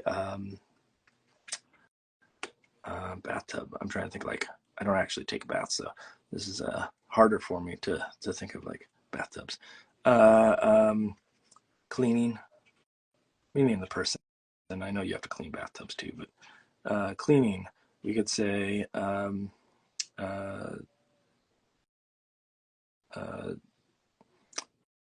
drain. And now I can start to, like, I can go through and I can do this over and over and over and step further and further away from the word underwater. And now I can start to take some of these and I can say something like drain, and let's take something like soap, and let's take something like air supply. And I'm just randomly picking these. I'm not like going through saying like, let me grab any old one of these. But now I could start to draw something where it's like, what if I have a bathtub and we see in the bathtub here, we see the drain, and we see a little figure that's trying to climb up out of the tank because he's struggling because he doesn't have air, and he's trying to get up out of the bathtub like he's a little toy or something of the sort, and he keeps slipping and sliding because there's bubbles and there's soap scum all over the bathtub, whatever it may be. Let's put the feet to the bathtub down here. And then all of a sudden I have an idea. So it's about like stepping away from underwater. So we're still getting underwater. We're still getting the idea of what it's like to be underwater, or to struggle underwater, or to fight for air underwater, or things of the sort. But I'm not actually picking the word underwater because that's a really complex word to actually illustrate. So if I had something like angry, again, if I go and sidestep that and I start to say, well, to me, that's a furrowed brow. That's punching. That's screaming. That's arguments. That is, what else is angry? Red, the color red. So I keep going and sort of branching out. And so if I say like a punch, well, to me that's a punching bag. And that is a black eye. And arguments is lots of exclamation points. And is relationships.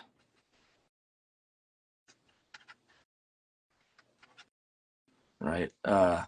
Red, what does red represent? Well, to me that's like lips, hearts, blood. Those are easy ones to go to, but also you could say like bullfight. You could say all these different things. I can come back and I start to put these together, and I could start to say like, well, let's talk about relationships, about angry relationships, and can we actually make someone a punching bag? Like physically, the person is no longer a person; they're a punching bag. Or could there be a bullfight, and it's representative? It's a metaphor for a relationship, and someone is, here's that person, and we see steam coming out of their nose, and they're maybe we figure out ways to make it so they look like they have horns and they're ready to charge of some sort, or maybe they are charging at someone who is holding the cape or whatever, what have you. And it's about the relationship between those two. And I'm using bullfighting, and I'm using things like punching bags, or I'm using black eyes or a furrowed brow to get to that idea of anger. And again, am I drawing angry? Yes, I am. Am I drawing just a person who is angry? No, I'm drawing a scene that implies anger. I'm drawing a scene that implies underwater.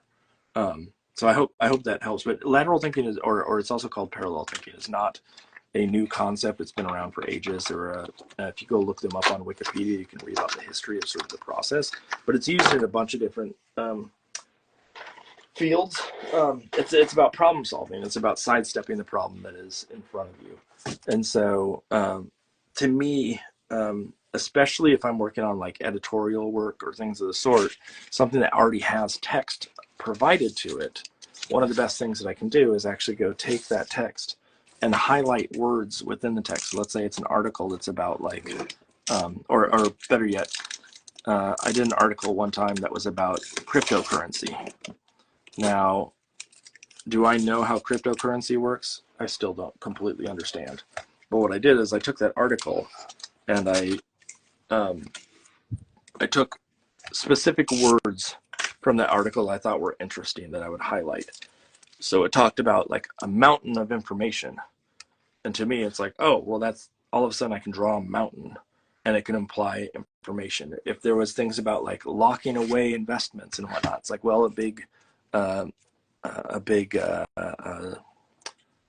are those called? Safety vault? No, secured. What do they call that when you go to the bank and you have the little box that you have to have the key for it? Why can't I think? Safety box? Savings box? You know what I'm talking about.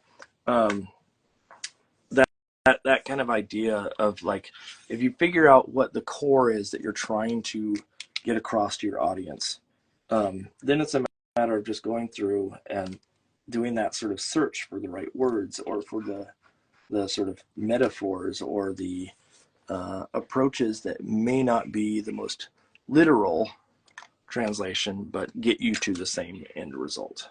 Safety deposit box. Thank you so much. Megan O'Brien coming through with like helping me out when in my time of need, when I can't seem to put words together the right way.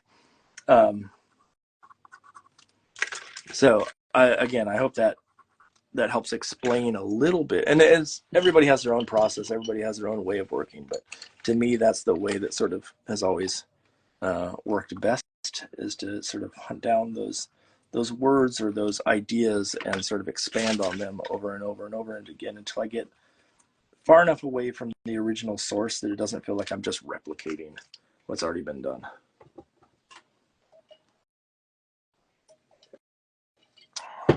Okay, let's put some eyes on these dudes. The question is, what shape eyes do I want to put on? Do I want full eyes, or do I want to have little, like, because I can give them like big, bold, doofusy eyes. And go stick those on these.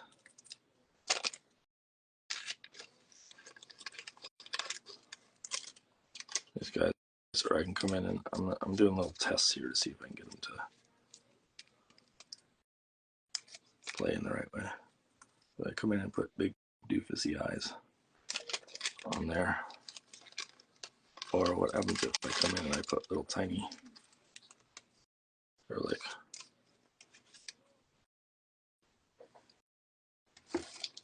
nah, I don't like the tiny ones.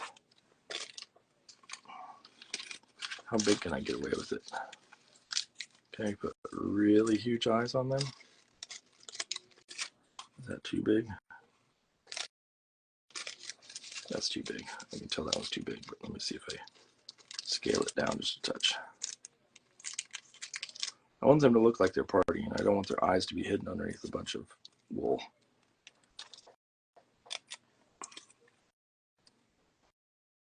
Like, let me see. Whoop.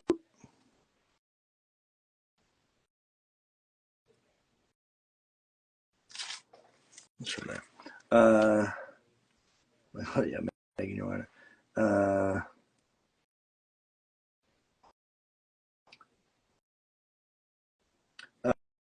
Megan O'Brien, what this is for? This is just for when I do these cabin doodles. There's nothing that it's for. It's just for play. And so every time I'm on here, it's me testing out things or trying things, or like one of the things. To be honest, there's a book that I've pitched to my agent that involves a big dance party. And so when I was on earlier with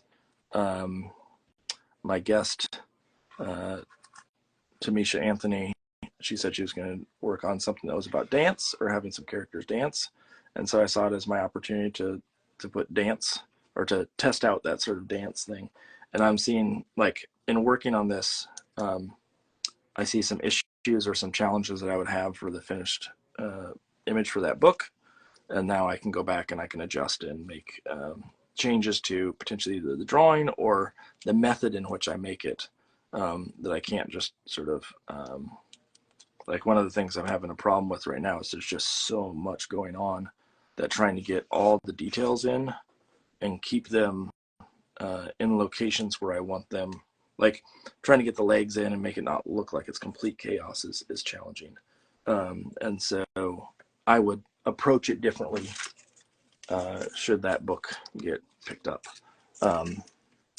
It's not cheap dancing in that book, but it's still, the fundamental problems are still there of, like, how do I manage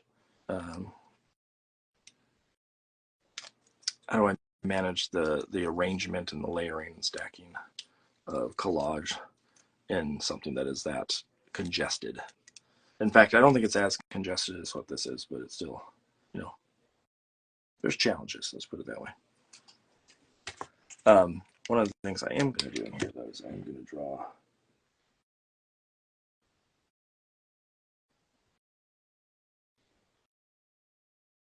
some little teeth in here, so they're having fun. And this guy's got two teeth up here. They're having a good old time. Where is that little tiny pen? That's what I need. I don't think this is. Oh, here it is. little tiny white marker that allows me to do all the little details. So up in here, I can go like this. I can go. Although I gotta get it primed. Prime the pump.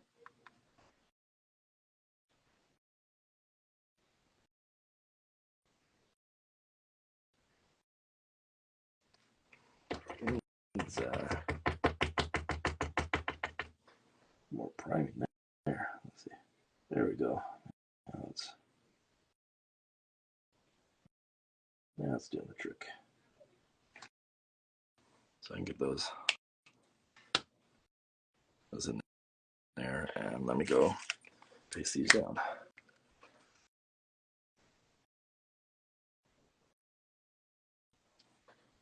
I'm going to have to stop looking at the feed on this phone here that's with me and actually look at what sheep ears look like, because I don't even know what they look like. It's not something that I draw all that often, so I just got a reference. Like, I don't remember if they are white or if they're black or if they're, I don't even know. Do they stick up? Do they stick out? I think they stick out, but I can't guarantee it. So make sure these guys look like sheep in the end. I will have to do some of that.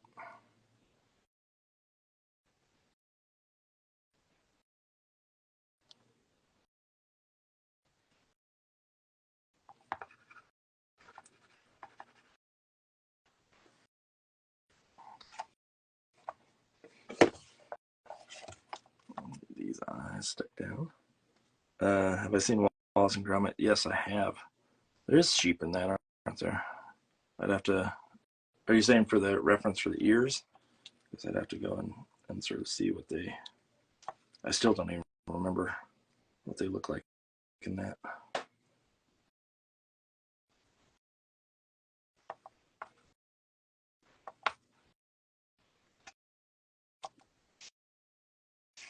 It's been far too long.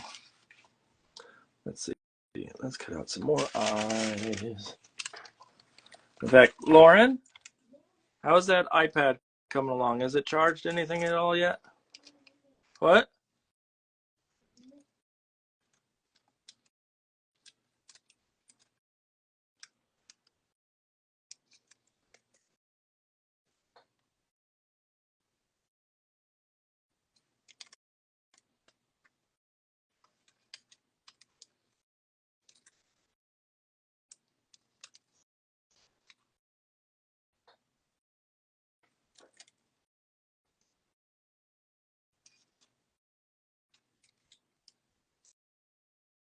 Miss Lauren.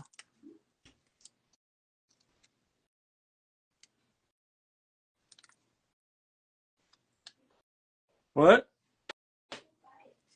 It is too quiet right now. I know.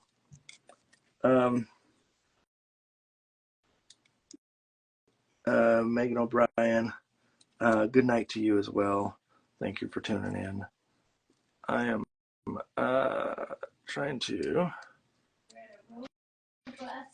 33%. Whoa, that is a lot for that. The fact that that charges up so fast tells me that battery, like 33% of, 25% capacity battery. Here's what I'm going to do. I'm going to look real quick at what sheep ears, what they look like. So that's little floppers. Let's do this. Little floppers. I don't like that. That was my nickname in high school. Well, actually, they're a little longer than not just Sheep ears. What do sheep ears look like? mostly hanging. Yeah, like sticking. Well, look at the grown-ups. Sticking up. That's not. Yeah, that's not helpful. Like that? Yeah. Like these? Yeah. And just do a little drawing of them.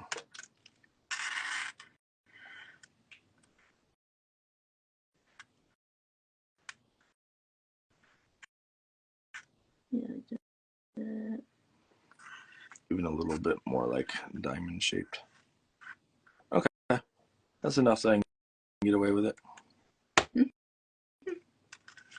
Okay, done. All right, so now what I'm gonna do is I'm gonna put. Ready? You all want to see this? Let's look into the future here. Ready? And boom! Whoa! I think it's the past technically. The past, but still. It's technically the past, but still, that's pretty cool. What if I put this on top of it? Like... Whoa! Look it, there it is. There's your phone. Whoa! This is called late night entertainment in the Hoffman household. Infinity. Yeah. Speaking of that, has anybody ever seen, what was that movie called? 2 minutes? Beyond the Infinite 2 minutes. Yeah, Beyond the Infinite 2 minutes. It's a Japanese film, actually like produced by, Prime or Hulu? I forget what it was on. Produced by a Indian company, but a Japanese filmmaker, and it's a short movie. It's only like, I want to guess like, what, 70 minutes? It's on Prime. It's on Prime. Super good though. Totally worth looking at and checking out if you like sci-fi, time travel, yeah, mind-bending stuff. But yes, it is funny. It is meant to be silly and funny.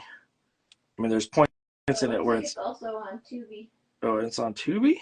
Is that free? Mm-hmm. Tubi? Oh yeah, no excuse, anybody. If you don't go see this. Fandango at home for free, whatever. Who has Fandango at home? What does Fandango remind me of? Oh, it's Brett, or no, the Toast of London. Clem Fandango. That's another good one. If you've ever, for anybody that likes Matthew Berry on What We Do in the Shadows, there's a show called The Toast of London, and it's him as a voice actor, I think, and it is so funny. Like if you love his vibe comedy wise, you need to go check out The Toast of London, because it's pretty much the same thing. Pretty much. Not exactly, but pretty much. I just cut that horribly. So what kind of questions do people have? Come on, people. Hello, people. Hello, people. People don't have questions, then you gotta sit here and listen to dumb old me. Dumb old me. Dumb old me.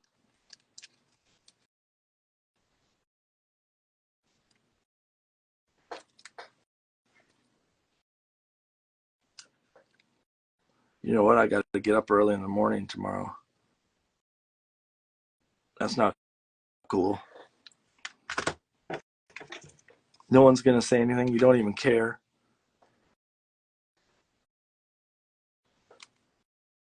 I have to get up at a stupid hour to get my dogs into doggy daycare and then go into school and deal with that. And you're just going to sit there and just let it roll off your back like a duck or something. I forget what that phrase is. Like water on a duck's back. I think that's what the phrase is. It's something like that. You knew what I meant, though.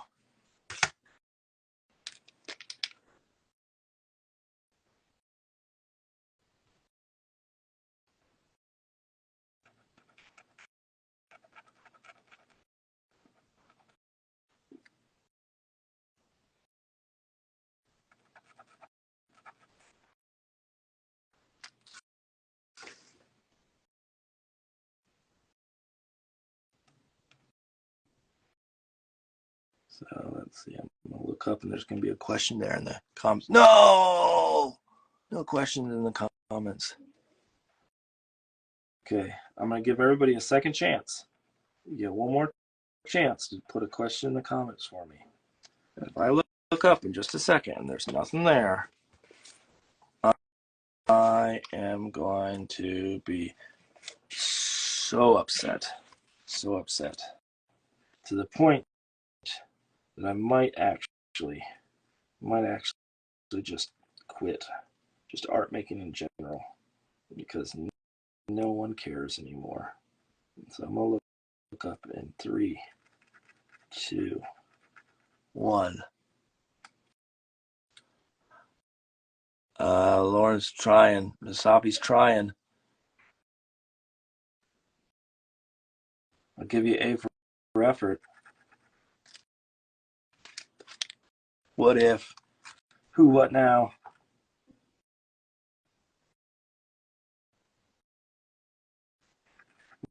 Lauren, what's the question you've always wanted to ask me that you never had the chance? In all our 20-something plus years of knowing each other, you never had the chance to ask me. Now's your chance to ask it.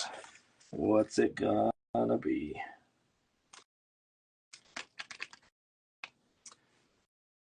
How you get so fine? Is that what's that supposed to be, fine?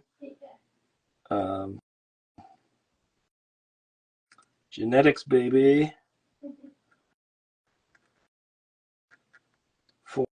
Fine. I got a speeding ticket and they fined me.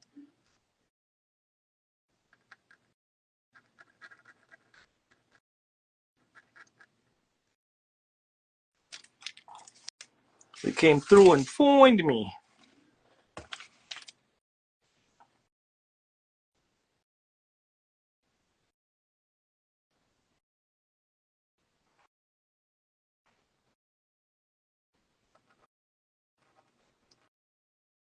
Just so everybody knows, Lauren's always talking about my butt. She's like, it's the best butt that's ever been around. I'm like, you're not supposed to say that out loud. That's an inside thought. And she just keeps saying, like, what a butt. I'm like, Lauren, you nasty girl. That's what I say. And she goes, I know. Okay, Bear Edwards. See, finally Bear Edwards comes through with something, Lauren. See this question? Would you rather have to fight a chicken to get to your car every day, or fight a monkey with a sword once a year? Okay, hold on. Let's back up. The monkey, it's got a sword. How adept at using a sword is this here monkey? Because if this monkey is just like kind of okay with it, then like I'm good with the monkey. If the monkey's an expert swordsman, chicken. Unless you're not revealing something about the chicken. And then like if the chicken's like good with like a staff or like nunchucks or something like that, then like regular monkey, regular sword, but he wants to fight you. Does the chicken want to fight me? You just said a chicken. I have to fight a chicken, but like, is it an aggressive chicken?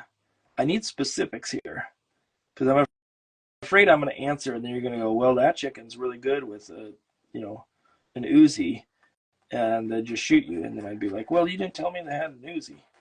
Are Uzis a thing? I remember that being a thing. Like that was a gun as a little kid. Everybody's like, oh, Uzis. And now I feel like they're not a thing anymore.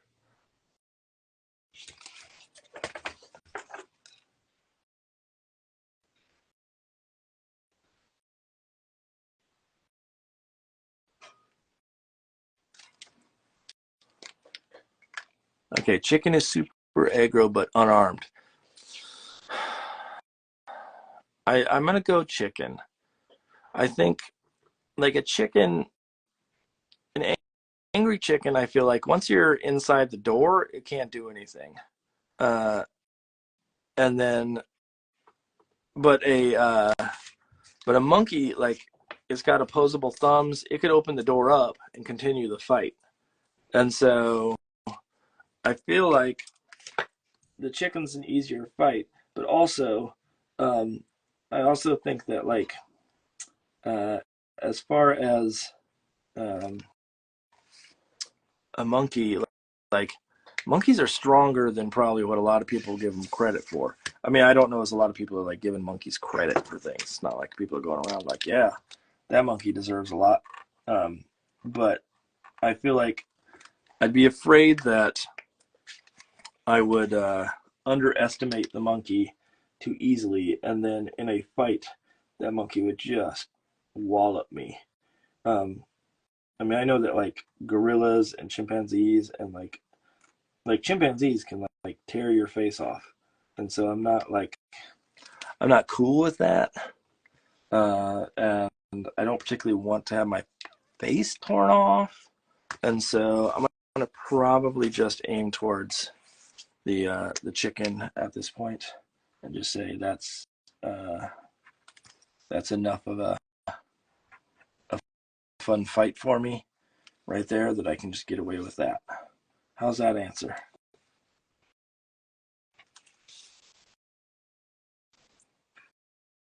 How are them apples? Isn't that what they say?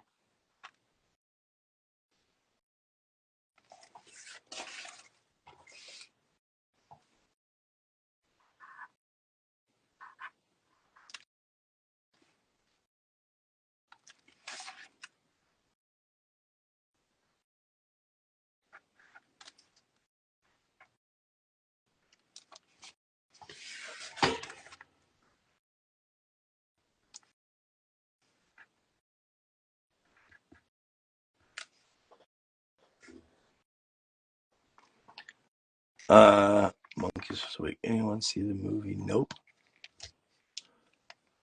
How do you feel about those? How do you feel about those apples? How do you feel about those out? Is that really how it goes? Expect my first chicken tomorrow morning. Bring it on. I can take a chicken.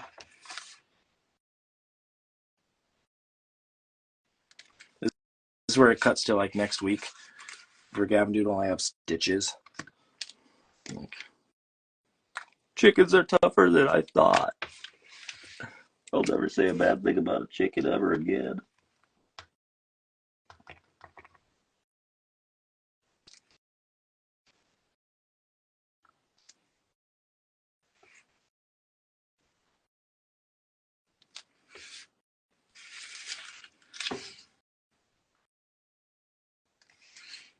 Make these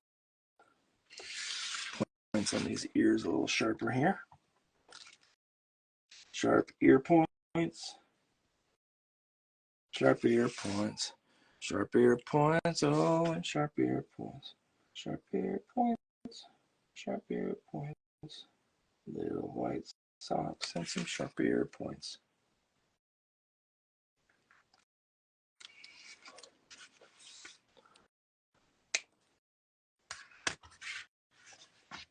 Dry off. Thing, dry off.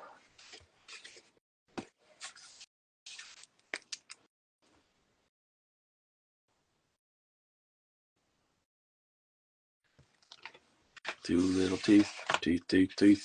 Teeth,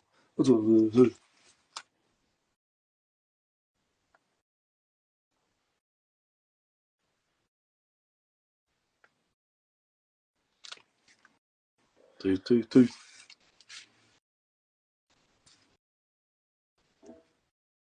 No, no, no. No. Use this one. Let's get these a little higher. Then I'm going to actually shorten them with the dark marker, the black marker. Would it make sense to add any party things like banners or balloons? Yeah, I can probably do that. That's an easy thing to add.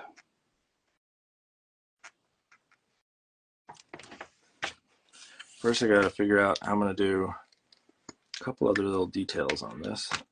Like, I'm going to figure out how to do the eyes on that guy. I could come in here and just do pink. No, I don't like that. Wash that away quick before it sets in.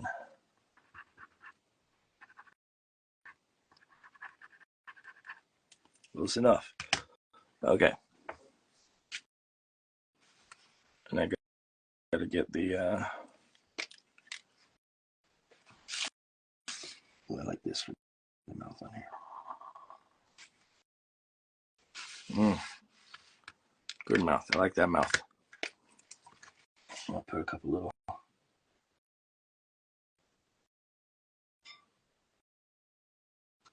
fang teeth right there.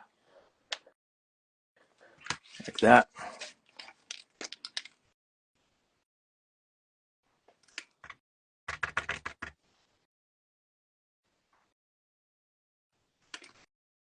There we go. Let me get my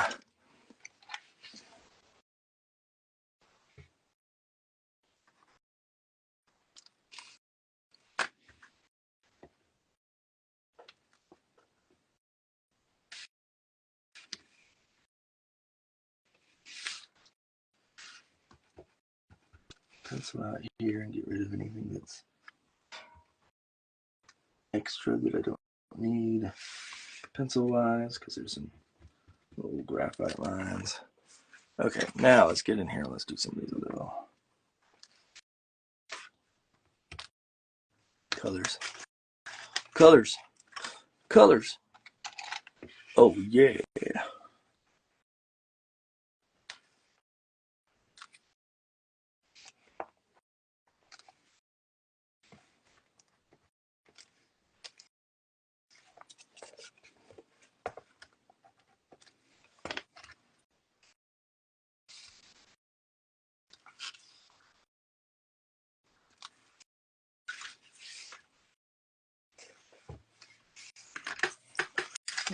Come in here and do this. Let's see.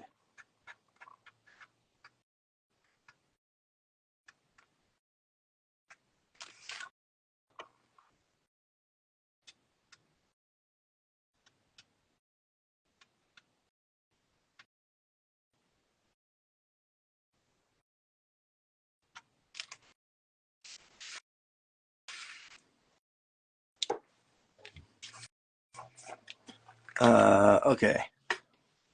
Is there, when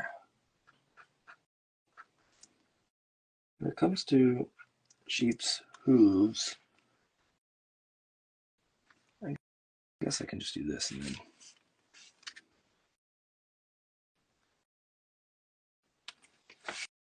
put a little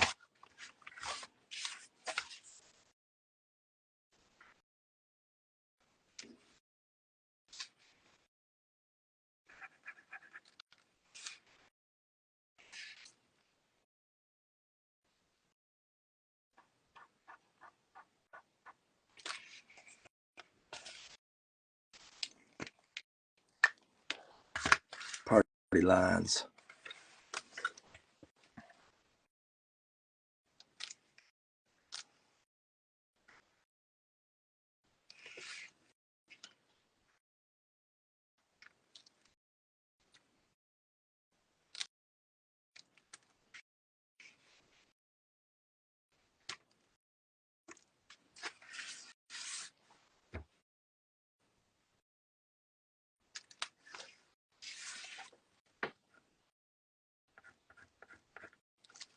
Party lines.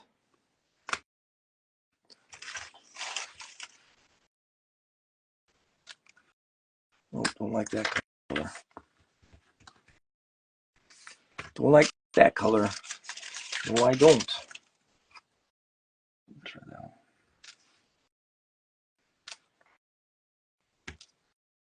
That's better.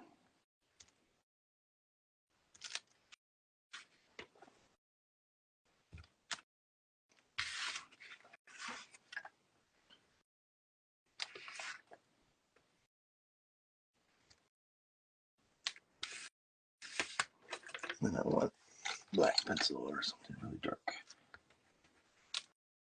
Where is my black colored pencil? It's gotta be in here somewhere. Everybody's so quiet on the feed tonight. No one wants to talk to me because I'm boring.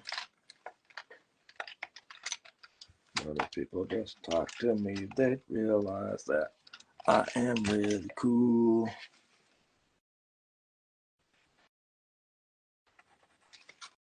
Especially because I said I'm really cool.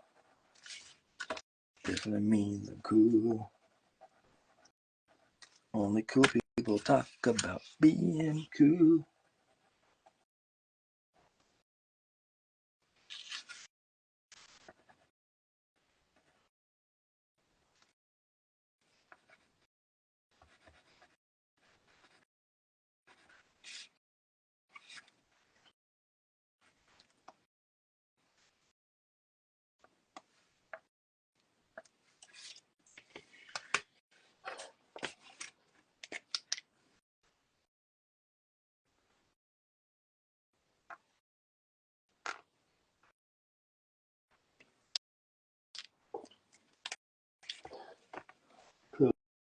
Clothing songs.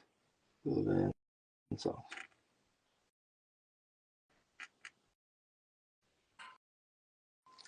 Here's their little cloven hooves. Where are we at time-wise? Oof, we're going to be cutting it close.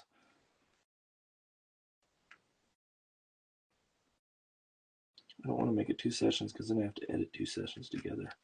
That always takes a long time. I'm lazy.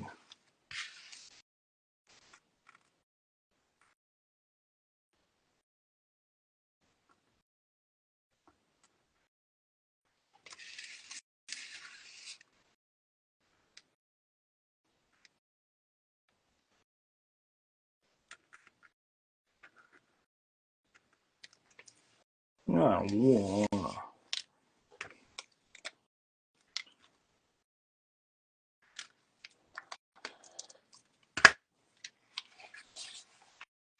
Gotta let that dry. We always get more views on the second. That is true. I just don't want to go too late tonight, but I can extend into a second session. It's not that hard to piece it together. It's just not my favoriteest thing to do, but I can do it.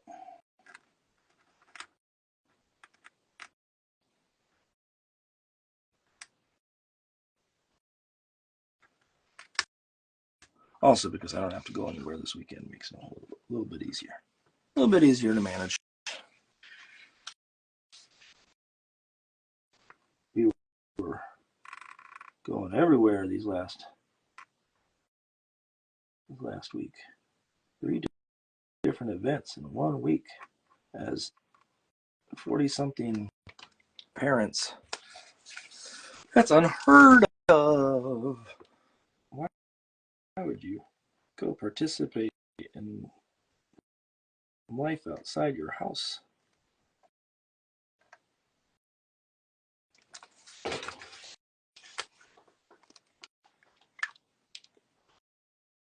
Okay, let's get some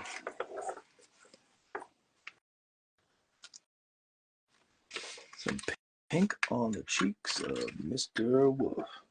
Pink cheeks, orangey pink cheeks.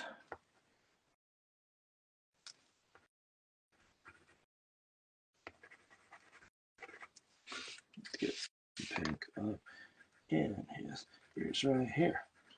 Some pink in his ears.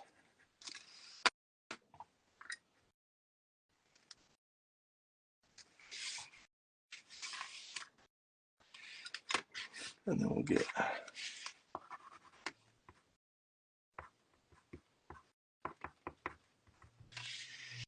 this guy, and then I'm going to come in here and I'm going to actually maybe paint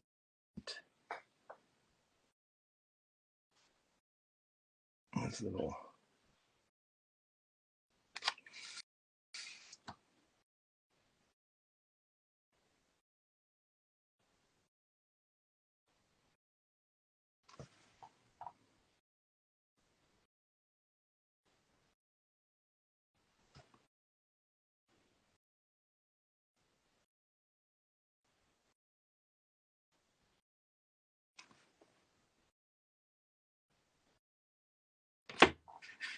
Let's see. Let's get this in here.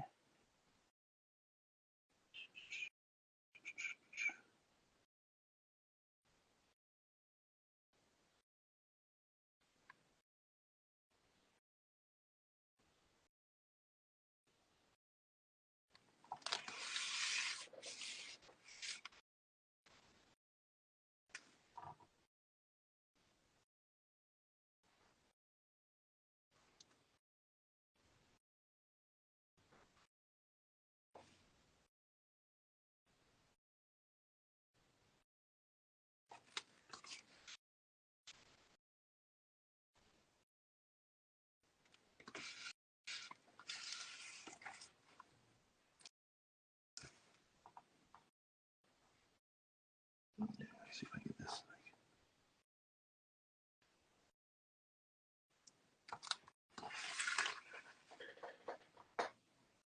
Light enough there.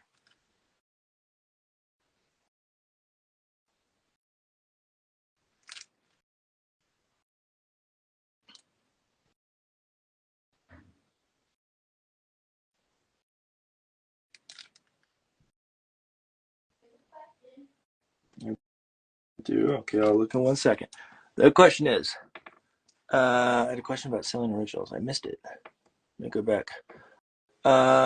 Dory Doodles Dory Doodles CL. If you ever sell your original art, if so, what venues?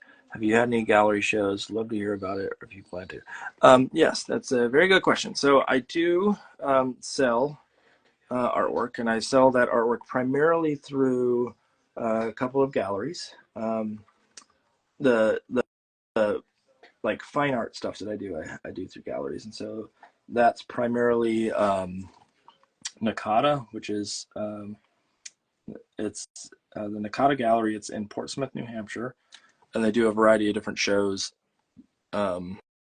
including like individual shows, small work shows, etc. And so I always have stuff for sale there, but it's not necessarily the same type of work as this. Oh, Nakata is spelled Nahcotta. And then I have some work. I have some coasters that have just gone up, or going up soon, I believe, at Gallery or Nucleus Portland, which is there's different Gallery Nucleus sites. There's one in California and there's one in Portland, and the Portland one has a show called Salute, which is all coasters that they've. It's all like everybody gets a coaster, or not multiple coasters, and you can paint whatever you want to on them. And so I did little ants doing ant things.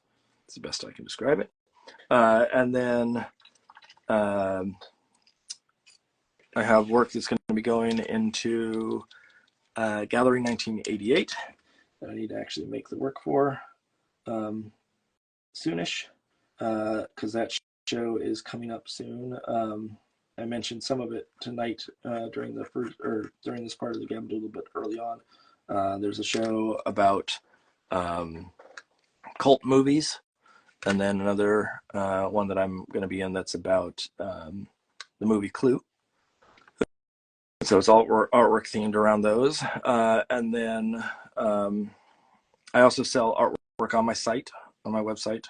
And that is primarily, where's my black pencil? Well, I'm trying to find my black pencil as I talk. That is primarily originals of stuff that I've done on here.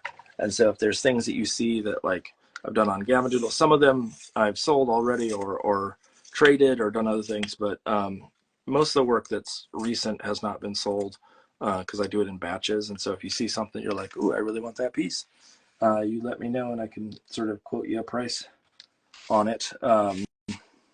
But I don't do a lot of selling of works on other sites. I kind of keep it to the galleries and then to my own website. And a lot of that has to do with just being able to not having to deal with a lot of other like what do I want to say, like red tape. Let's put it that way. And so there's stuff available. As far as my site, I do it through Squarespace. I don't sell a ton on there, but I do every once in a while put batches up. I know there is I generally put those batches up as we get close to like holidays, like as we get close to the Christmas time and whatnot. I will probably put another batch up. I could probably be a little bit more proactive in getting stuff up there on a regular basis, but I just am not. And so there you go. I hope that answered the question. Oh, yes, my wife said there's a link in the bio, and there is. So if you're interested in buying any of that work, it is available there. You can go in there and you'll see links to Nakata. I don't know if there's links to Gallery 1988 or Gallery Nucleus, but they are relatively easy to find. And those I will be posting about in my feed as they get closer. I believe the Salute show is due, well, the stuff is due like now, but I think the show goes up, let's say, in another couple of weeks, something like that. The hard part about the Nucleus Portland show is stuff sells fast, and so you got to be on there relatively early and figure out what you want, and then it's all the artwork goes up at the same time. And so if you know what you want, you can get on there and get it right away. But I don't imagine that my stuff's going to be like gone in the first second. But I do think that this batch, which I don't have images to show, but I do think that this batch is going to sell because it's pretty darn cute compared to some of the other stuff I've done in the past. And so if you like ants and spiders and you like skateboarding and roller skating and 80s things, well, boy, are you in luck, because that's what it is. What? Oh, yeah.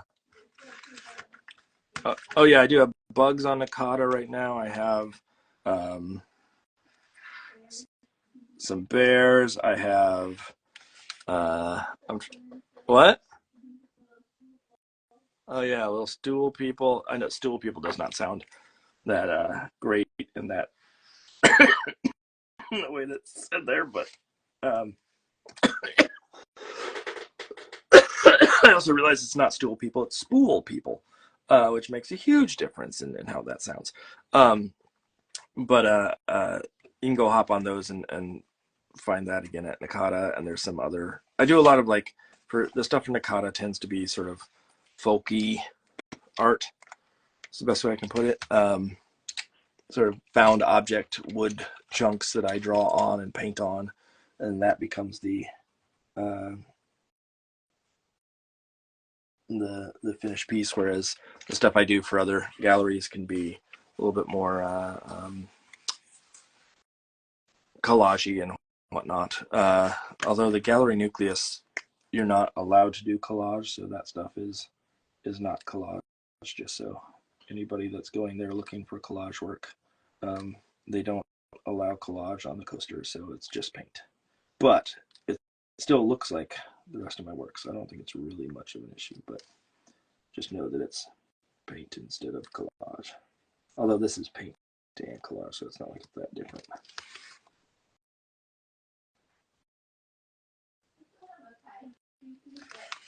I think the kaiju pieces came back, so I think I have those down here.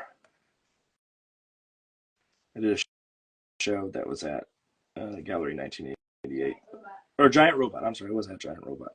That was all kaiju things, and so it was all. I did a I can't, Ultraman piece and a Godzilla.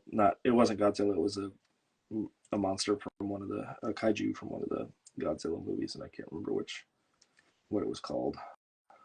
It was one of the more obscure ones.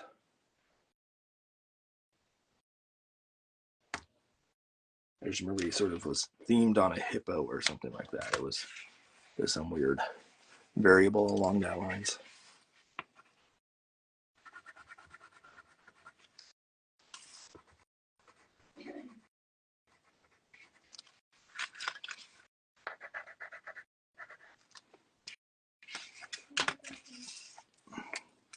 Where are we on time? 11:59. This might cut off here in just a second.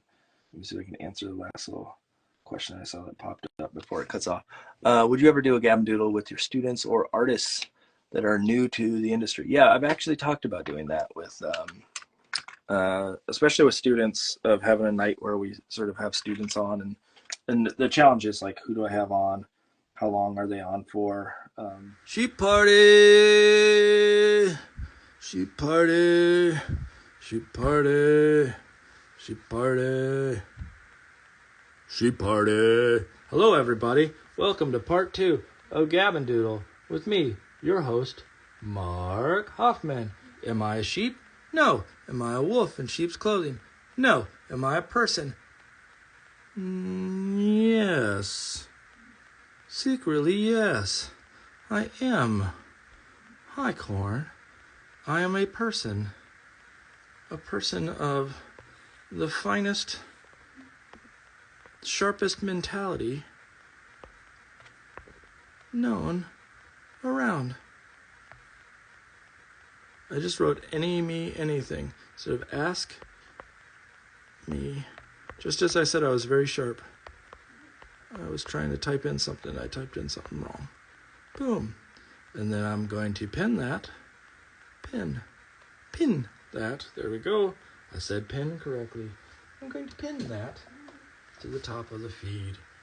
So, if you have questions, if you want to know anything special about me, about my work, about how you can, I don't know, be cool like me, then I'm willing to answer.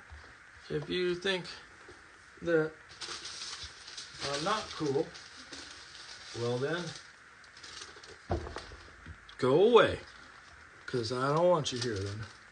Because this is a space for coolness, for being cool, and kids that rule, and,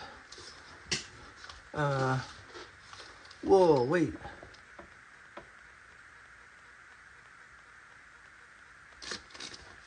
Okay, let's see. Let's see, I'm trying to figure out if I can make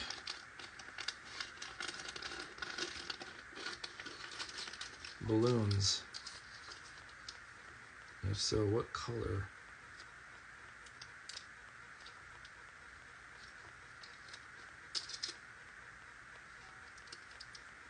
Can I use pre-existing? Like, is that too crazy of a color? I feel like it's a lot. It's a lot.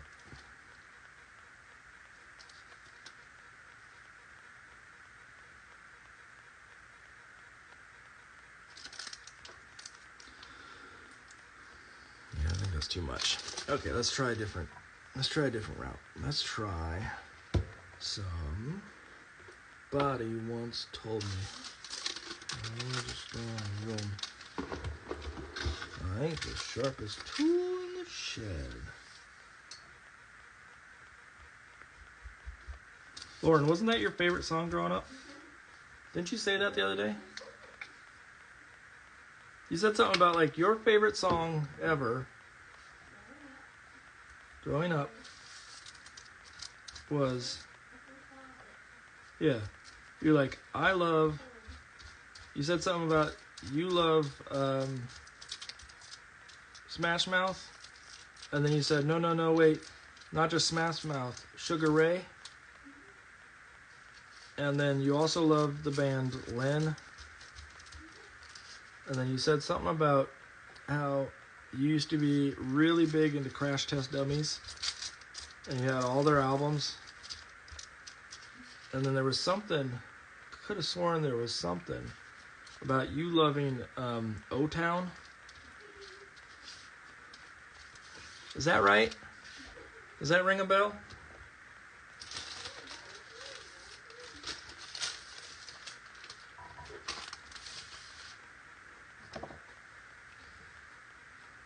Lauren Hoffman, biggest O-Town fan there ever was.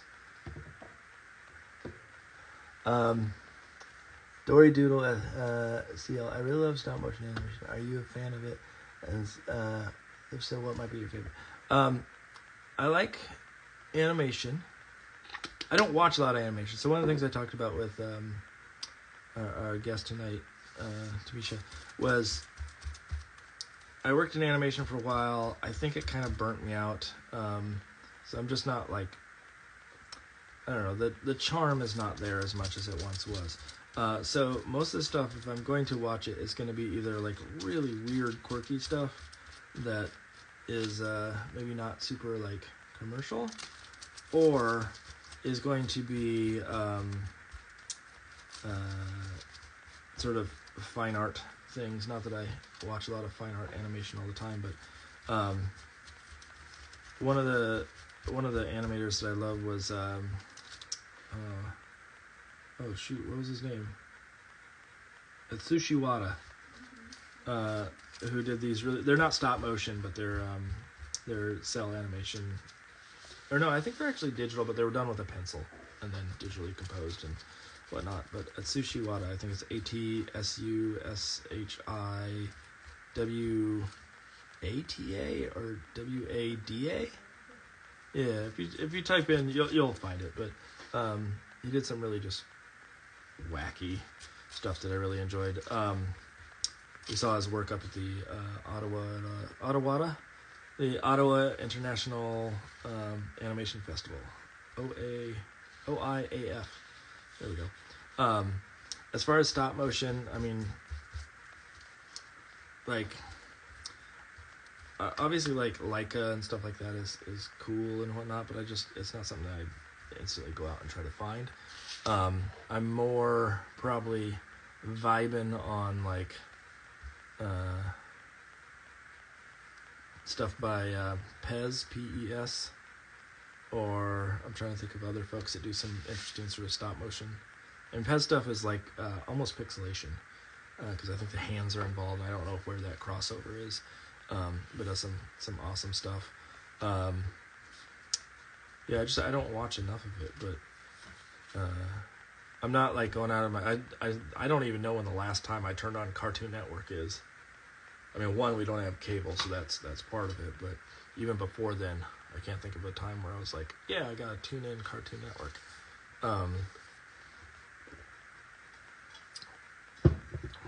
It's not to say I don't think animation's good. I just like burnt out on it, and it's just not the thing I gravitate towards.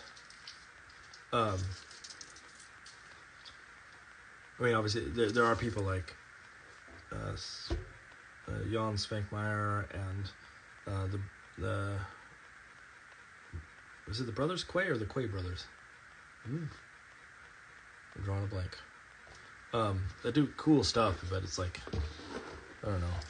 I'm gonna spend my time watching TV and trashy TV at that. Trashy TV for the win. Maybe some yellow balloons. Yellow balloons, that's the name of the game. Hear ye, yellow balloons.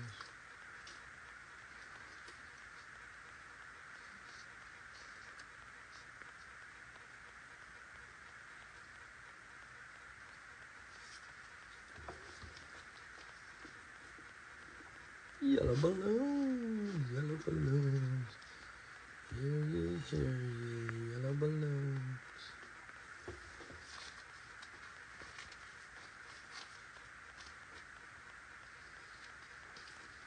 What are the questions we got?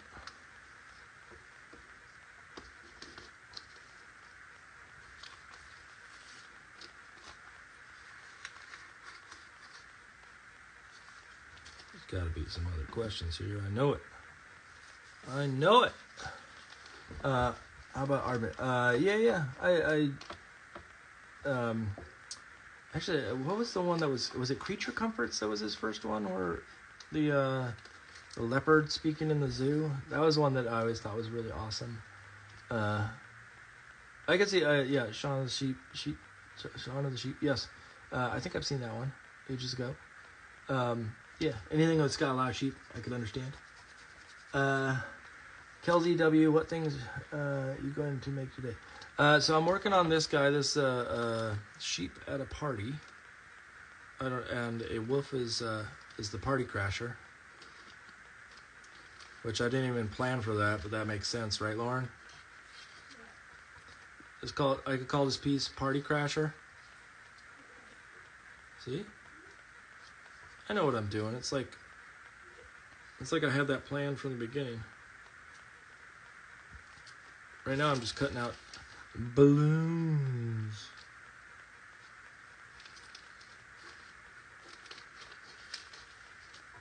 There's always a way to make a theme work. So it's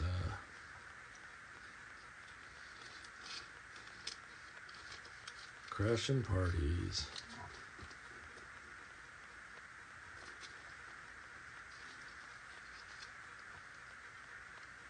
Sheep Crazy Day. I feel like that's some like cool band name or something like that. Oh yeah, you listen to Sheep Crazy Day? They're really good. I heard them tour when they last came through town.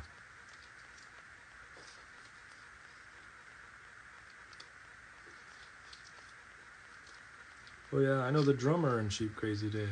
I went to high school with him. See, it works. If anybody ever made you think that I wasn't a genius, I just proved it right there. That I'm not a genius? I think. I don't know.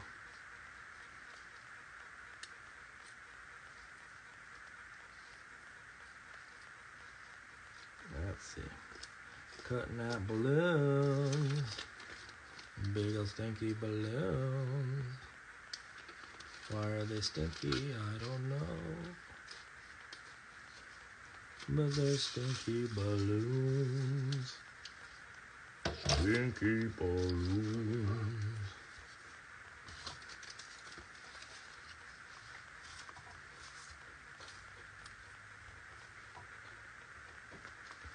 The fun part about these balloons now is that they're a little bit see-through, so if they get stuck down and you can see the characters through them, it actually sort of makes sense. Huh.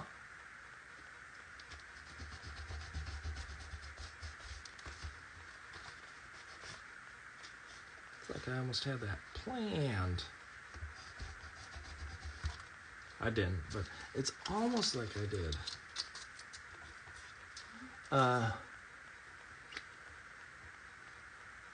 Kelsey W., just like my classmates, we are crazy about our works these days. Kelsey, are you so you're a student, or are you a teacher? What are we talking here?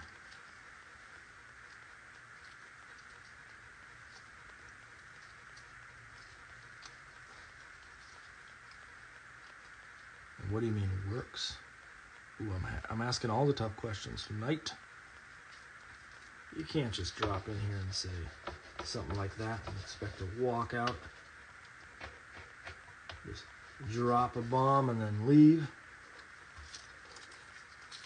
Who are these students? What do you mean work? Who, what now? Who, what now?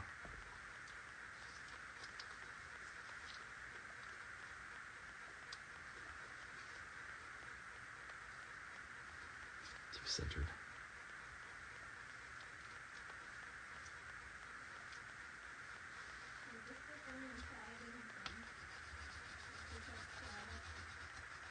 Somewhat?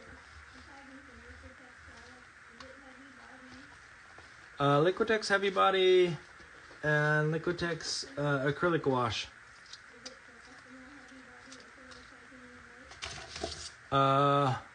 Yes. What? Same thing, professional, heavy body, acrylic, Mars black. Oh, did you want to know, like, yes, what specific black? Because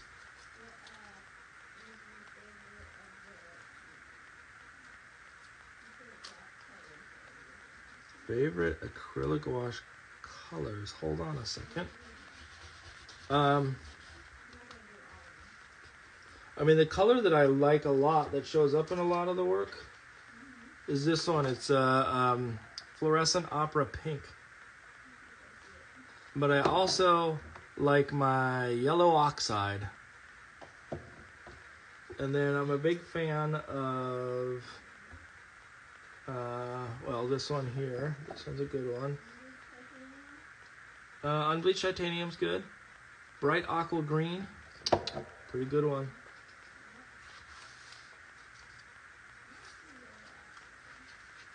What?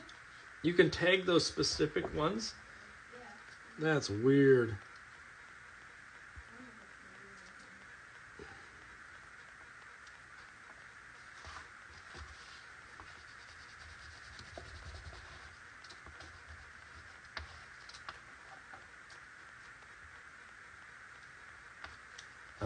Okay, so hold on. I see there's a response here. Kelsey W. Yeah, I'm an animation student. Homework is due next week, and we are all staying up late to catch up. We don't sleep every day. Where are you a student at?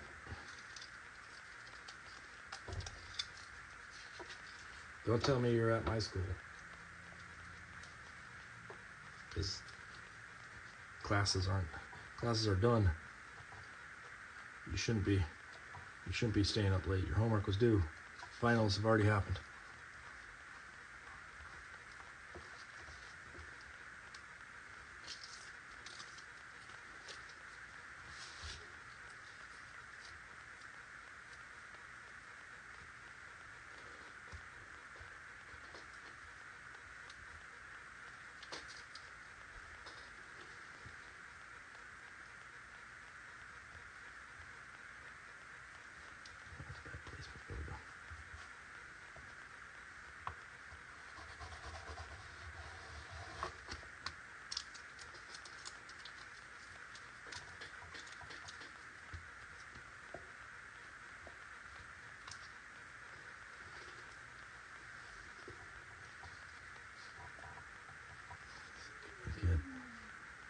Get a couple more balloons in here, like one right here.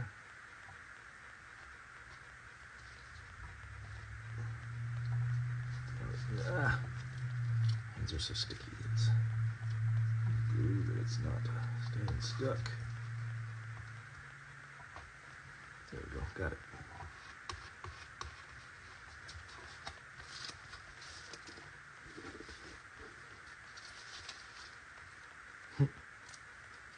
Little balloon right there, popping up above that guy's head. That's funny.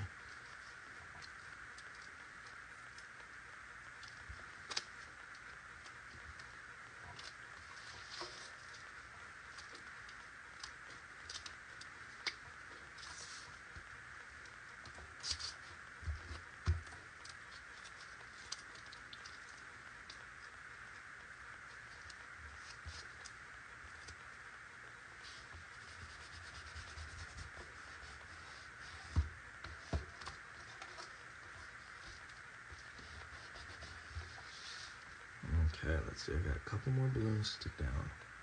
One.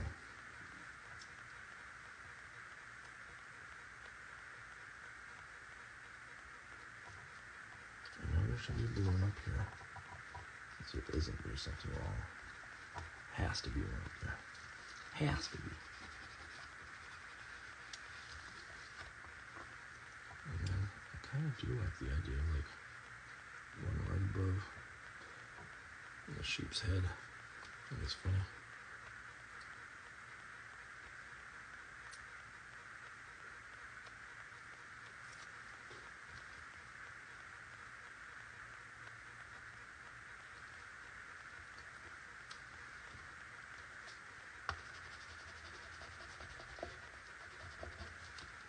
Stick down here.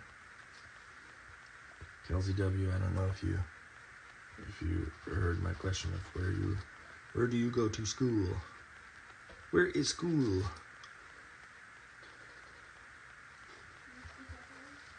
Can I speak up a little? Yes, I can speak up a little.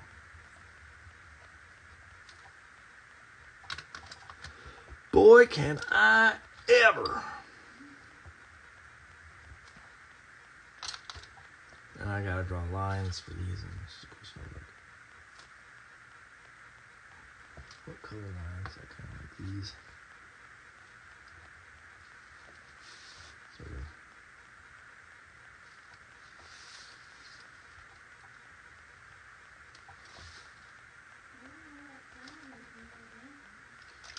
What song? There's got to be some sheep song, right?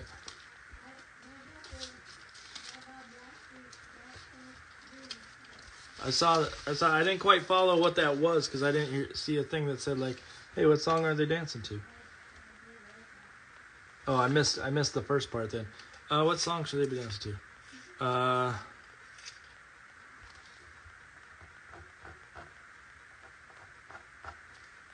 think there's a wool song somewhere.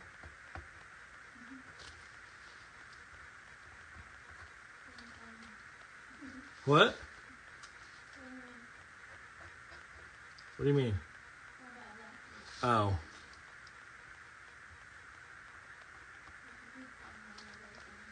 I gotcha.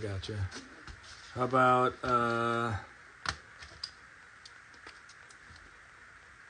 about sheep, but it's actually sung to the song Creep?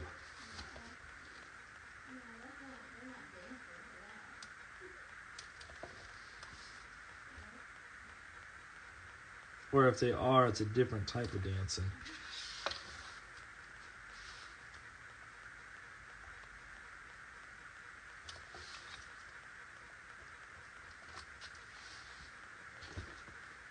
Kelsey W. Oh, that's a good one. Oh, my wife said Mary Had a Little Lamb for a song that they're dancing to. That's a pretty good one. That's my dog chiming in. Noodle likes bark, bark, bark for a song. Kelsey W. says, I really enjoy watching Insta. It feels very creative, also very interesting. Well, thank you very much. I appreciate that. I try to keep it light and fun.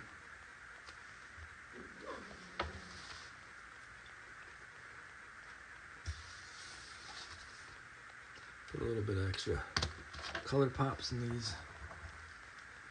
Let's see, can I get...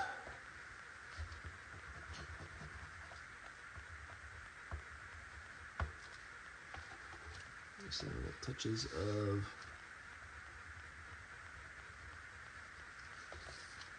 darker tone on these balloons. This thing is chaos. There's like too much happening on this illustration here.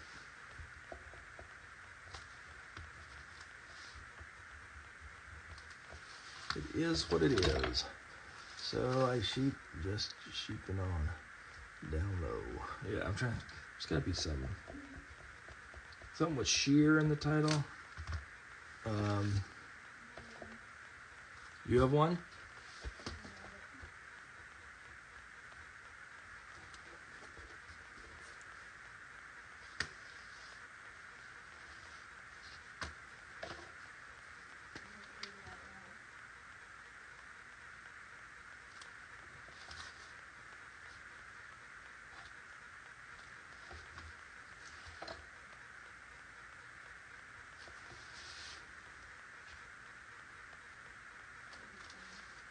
Give me a second. I'm hitting these highlights harder on this.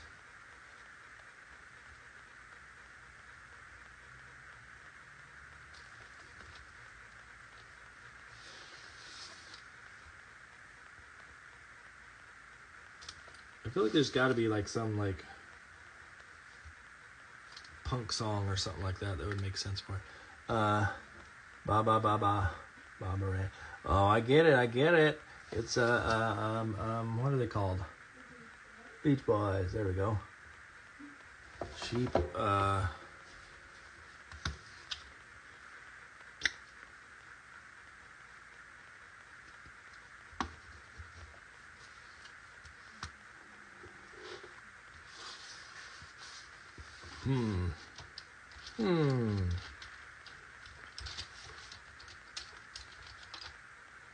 trying to figure out what it would be.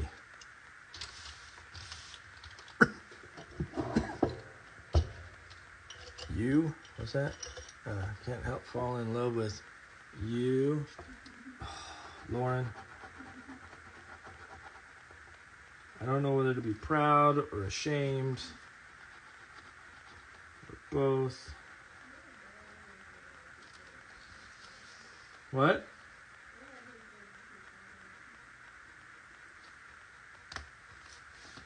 That's like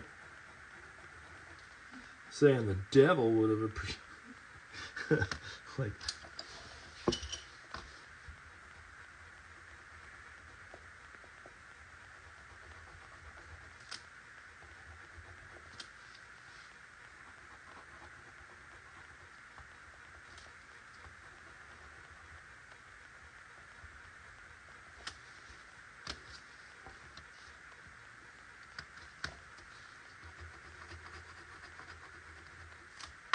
yeah, the color's coming up.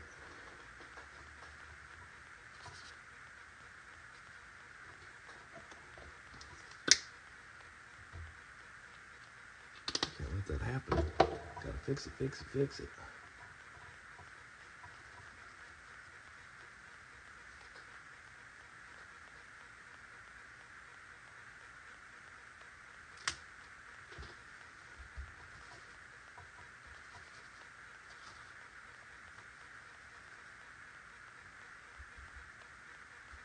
I also finally understand what happened over there in another spot.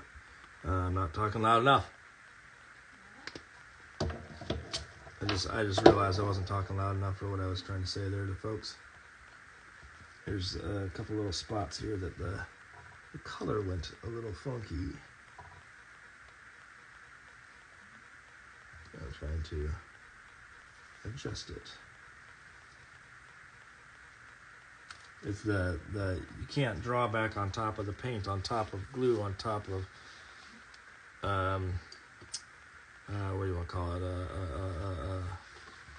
Collage on top of this and that, and without it having issues. And so I just did it, and it chipped up a little bit of the paint. So I had to go back in and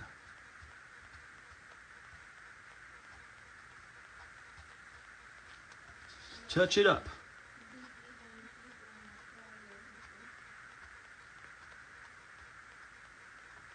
About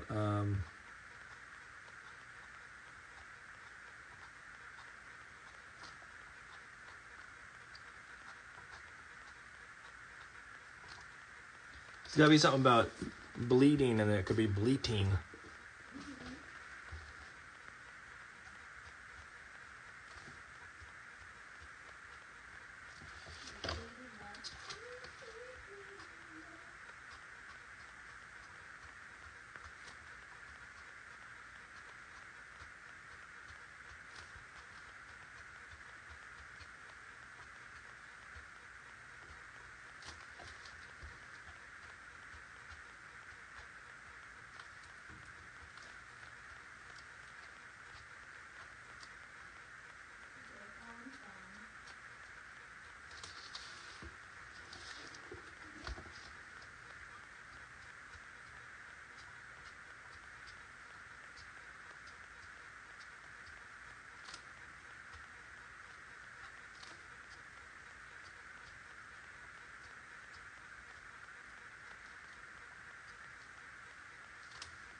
Is there any good farm songs besides Old MacDonald? Farm.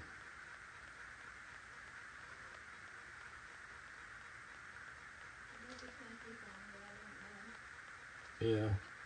I bet you there's plenty of country songs that we don't know that are farm related.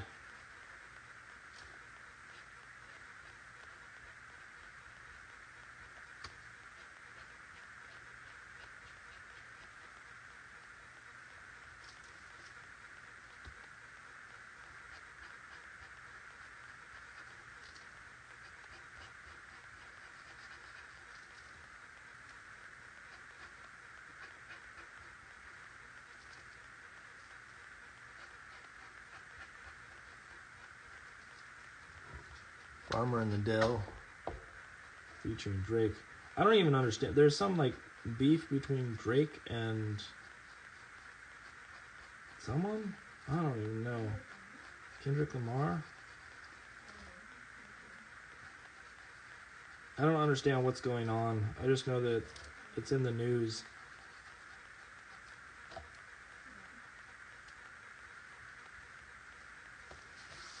I mean, I do know one thing about it. I don't know what's going on with it. That's the one thing I know about it. That it seems like something I don't care about.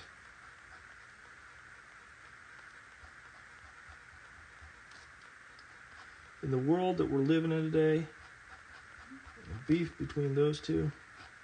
I don't even know. Is it Kendrick Lamar? I don't even know who that is, really. I couldn't name a single Drake song. I couldn't name a Kendrick Lamar song whatsoever. Wait, did Drake do something that was like Hotline Bling or something? Was it Bling? Is that one where he's like in a box rapping? Yeah.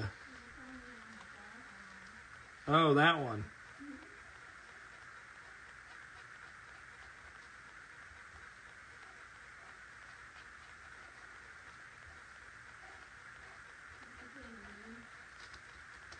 Became a meme? Is that what he said?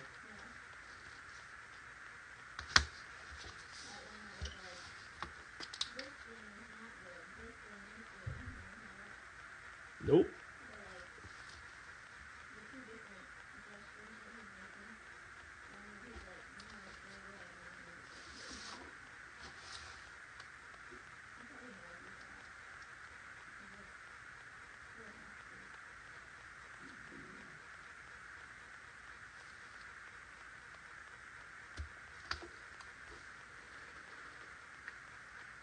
I don't keep up with what the kids are into nowadays. I've become an old man, Lauren. And you know it.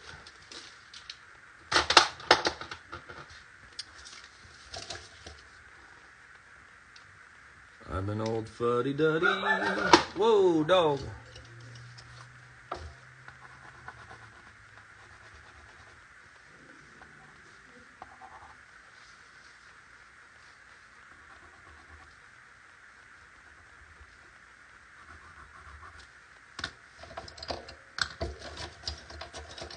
Alright, folks, we're almost done with this guy.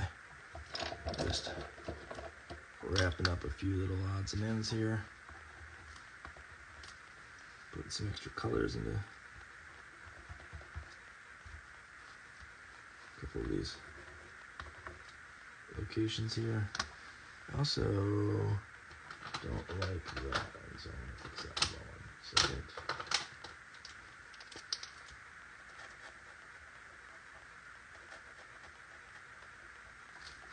Each of these nostrils are really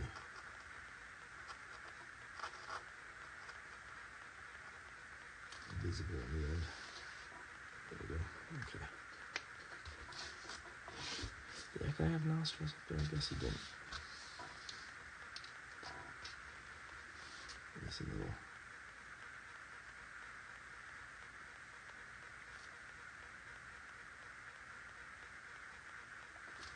Eyelashes on that one.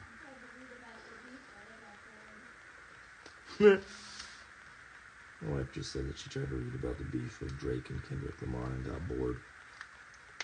That sounds about right.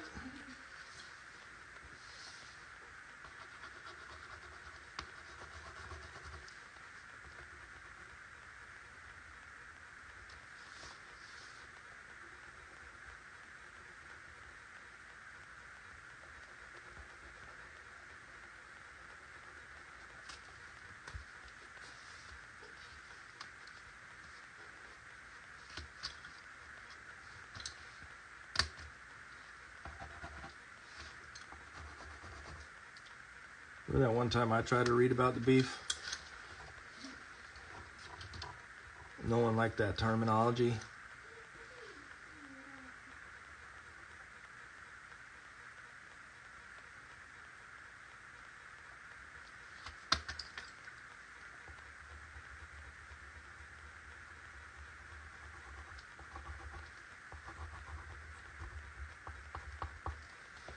Okay. I think this bad boy might actually be donezo for the nighto. What? Think of a question to ask? Oh, are you more of a sheep or a wolf in sheep's clothing? What would you bring to a sheep party?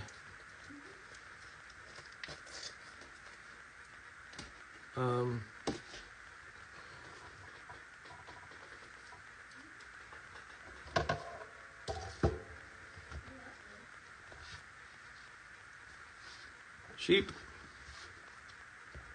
Beep, beep. It's some sheep. Okay, folks. I'm going to wrap up for the night. Let me get some of this extra scrap out of here because it looks like a mess. And it is a mess. My studio's a mess. My life's a mess. My wife's a mess. Whoops! I didn't mean that. No, I definitely didn't mean that. Alright, let me get this sort of squared up. Squared up. Bunch my hair up. Pair up. Pee-poo, pee-poo.